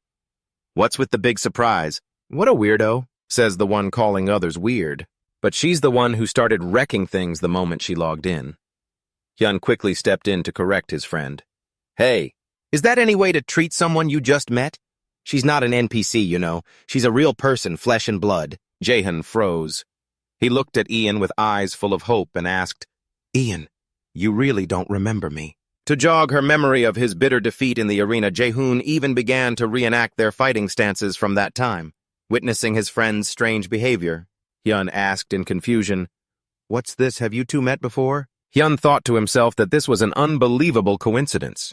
But since Jae-hoon was working hard to become a pro gamer, it made sense that he would have achieved the arena master title to get in here. While Jae-hoon was still muttering Ian's name with a look of pure adoration, Hyun noticed a woman standing quietly behind him and asked, "Oh, and who's that?" Jae-hoon snapped out of it and quickly made the introduction. "Ah, I almost forgot. This is Jinny, my closest colleague at Status. She's a priest." Hyun looked over at the woman with vibrant blue hair, while she was also staring intently at him with a shocked expression, silently wondering to herself, "So this is Hyun." Unable to stay calm for even another second, Ginny screamed at the top of her lungs in pure excitement. "Oh my God, are you two really the legendary Hyun and Ian?" Clasping her hands in front of her chest with eyes sparkling like she'd just met her ultimate idol, she cheered happily. "Meeting you both is truly the greatest honor of my life." She had officially flipped her full-blown fangirl switch. Caught off guard by Ginny's over-the-top and hyper-enthusiastic greeting, both Hyun and Ian just stood there frozen with a string of question marks floating over their heads. As it turns out, there was a reason for Ginny's extreme fangirling. Not long ago, a new coach joined Team Status, someone with over 3 years of experience battling in Astra Online. The vast knowledge of this coach had been a huge help to the director and the players. At the same time, Ginny had heard all about the legendary feats of the original pro players. Among those stories, the most prominent were about Hyun, the man who once sat at the very peak of Astra like a living legend, and Ian, the only person who could ever go toe-to-toe with Hyun. Ian possessed terrifyingly powerful player-versus-player skills. That's why standing face-to-face with these mythical figures made Ginny lose her mind with excitement. "Meeting you two is truly the greatest honor of my life. I never dreamed we would meet like this." It was a total fangirl meets idol moment. Her brain's internal chat system was basically spamming heart emojis. To her, this felt like she was having an audience with gods who had stepped right out of a myth. Ginny grabbed Ian's hand, eyes full of admiration. "I'm Ginny. It's such a pleasure to meet you, Ian. Do you have any idea how incredibly famous you are right now?" Ian could only blink in confusion and ask, "Me, seeing things go a bit too far." Jaehoon awkwardly apologized for accidentally leaking his friend's nickname, while Hyun could only offer a forced stiff smile in response. Ginny revealed that the coach at her gaming house mentioned the two of them all the time. Then she curiously asked, "If you don't mind me asking, how old are you, Ian?" Ian casually replied, "I'm 18. A simple answer, but it was enough to make the internal servers of the other two crash instantly. The answer hit them like a sudden bolt of lightning. Both Hyun and Jaehoon froze in total shock. Hyun screamed in his head, "Wait! What 18? He realized with horror that he had been completely mistaken all along. He had always assumed Ian was just some little middle school kid. Meanwhile, Jaehoon was equally stunned to learn that Hyun was actually teaming up with the famous Ian. Ginny immediately took the chance to invite them. "Would you two like to join Team Status?" Ian gave a flat, immediate no. Seeing that Hyun didn't seem to want his identity made public, Jaehoon quickly pulled Ginny aside and whispered, "Hey, about Hyun. Please don't tell the team about him, okay?" Ginny happily agreed right away. "Oh, of course." However, she still didn't give up on recruiting Hyun. "Still, I'm really surprised. I'm shocked, actually. I heard from British that he had a friend in Asrian, but I never imagined that person was actually Hyun. Are you sure you don't want to join Status? I'll keep your identity a total secret for you." Hyun calmly replied, "No, I'm good." His voice was as light as a breeze, but it carried a vibe that said his no was already hard-coded into the plan. He thought to himself, is keeping a secret even possible when the other person is this hyper? Looking over at Ginny, Hyun remembered she was a priest. While Ian was exhausted from dealing with Ginny's high energy, Hyun started forming a new calculation in his mind. He silently analyzed the situation. Lately, since there were only two of them, there were many difficult quests they just couldn't pull off. But if they had a priest joining them now, everything would be completely different. Hyun's lips curled into a calculating smirk. What if we had a priest tag along? There was currently a sky quest that would be perfect to do. He noticed that both Jaehoon and Ginny were acting very friendly toward him. This was the golden moment to put his plan into motion. Suddenly, he turned to Jaehoon and Ginny and asked, "Hey, have you two ever heard of a hidden quest?" The abrupt question caught them both off guard. Hyun, radiating a mysterious and impressive aura, suggested, "Why don't we take this opportunity to form a party and clear a hidden quest together?" Jaehoon and Ginny gasped in disbelief. "A hidden quest?" Ginny asked a bit hesitantly. "Is it really okay to share such valuable information so easily?" Jaehoon agreed, feeling that this sudden generosity was a bit overwhelming. Hyun casually waved his hand. "It's fine, don't worry about it. Just the hidden quests I know about. Total in the hundreds already. A little thing like this is no big deal." At such overwhelming generosity, Jaehoon was moved to tears. He promised to repay this kindness one day. While Ginny was silently admiring the sheer class of a true legend, Hyun was laughing hysterically on the inside. Everything is going exactly according to plan. Right after that, the system announced that the group had reached the top floor of the building. Standing before a grand majestic door, Jae-hoon nervously remarked, "The atmosphere here feels so heavy." Hyun calmly explained that since this was the residence of the vice commander of the Empire's second night order, the place was crawling with high-level guardian non-player characters.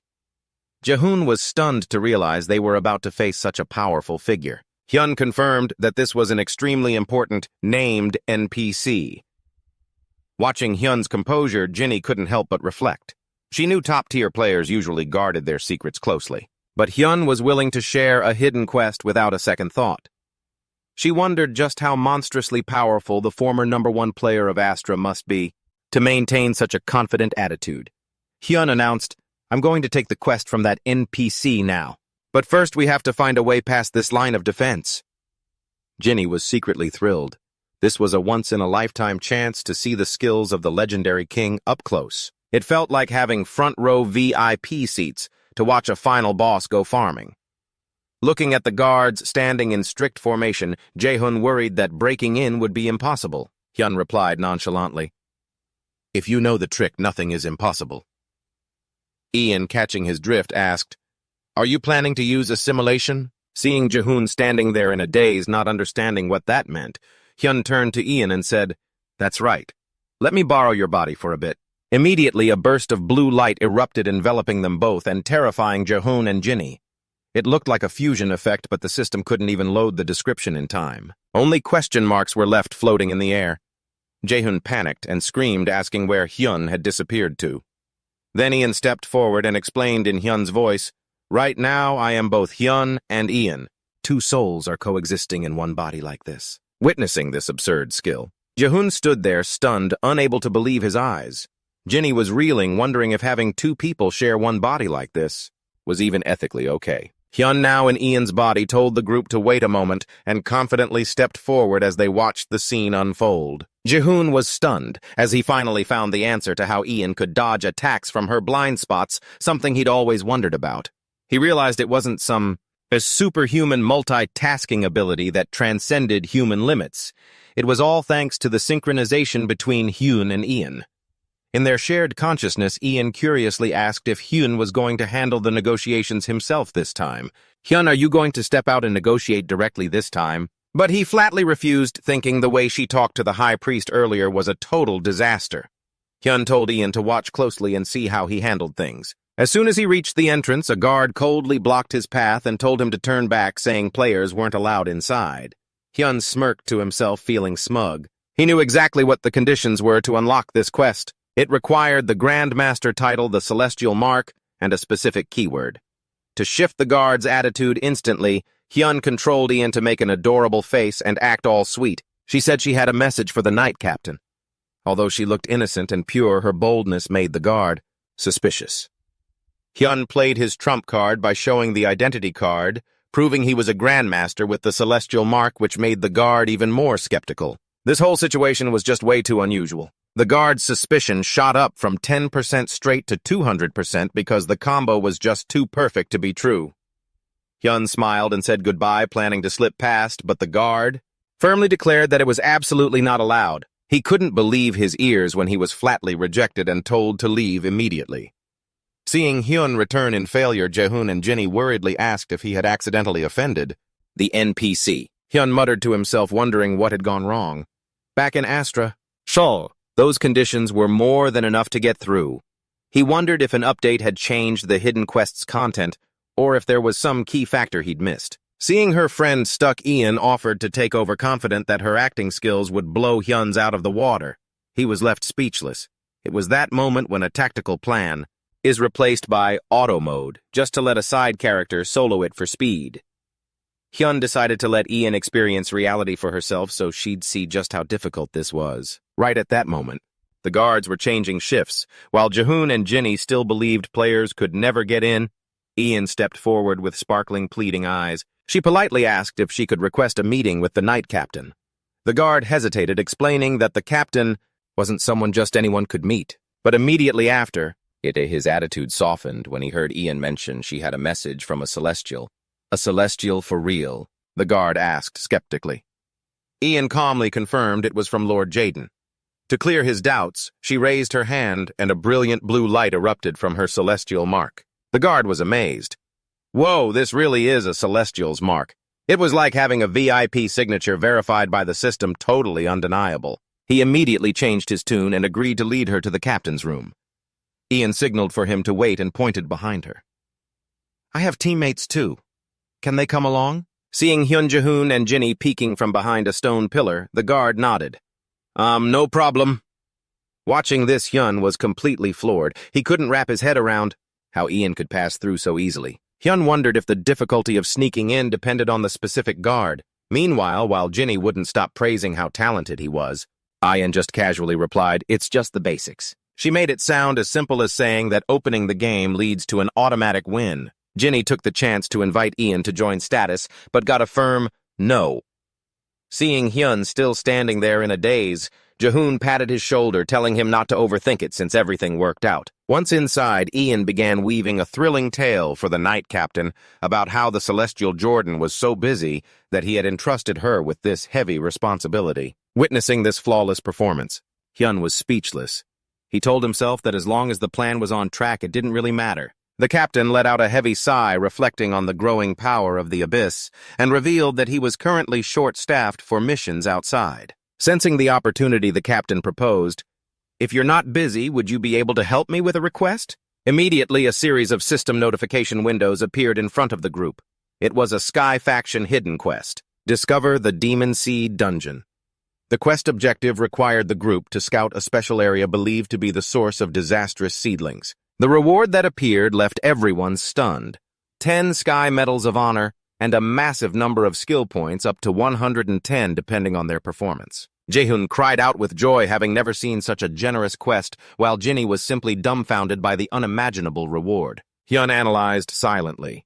These 10 medals were more than enough to exchange for a piece of UNIC-grade equipment at the Sky Faction shop. Plus, they'd get precious skill points on top of that.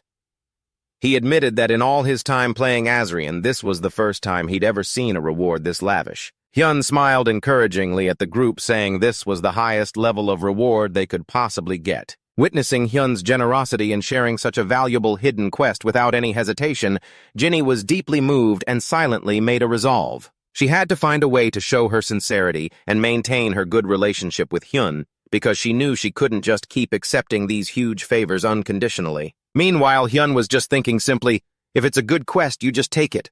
Overthinking will fry your brain.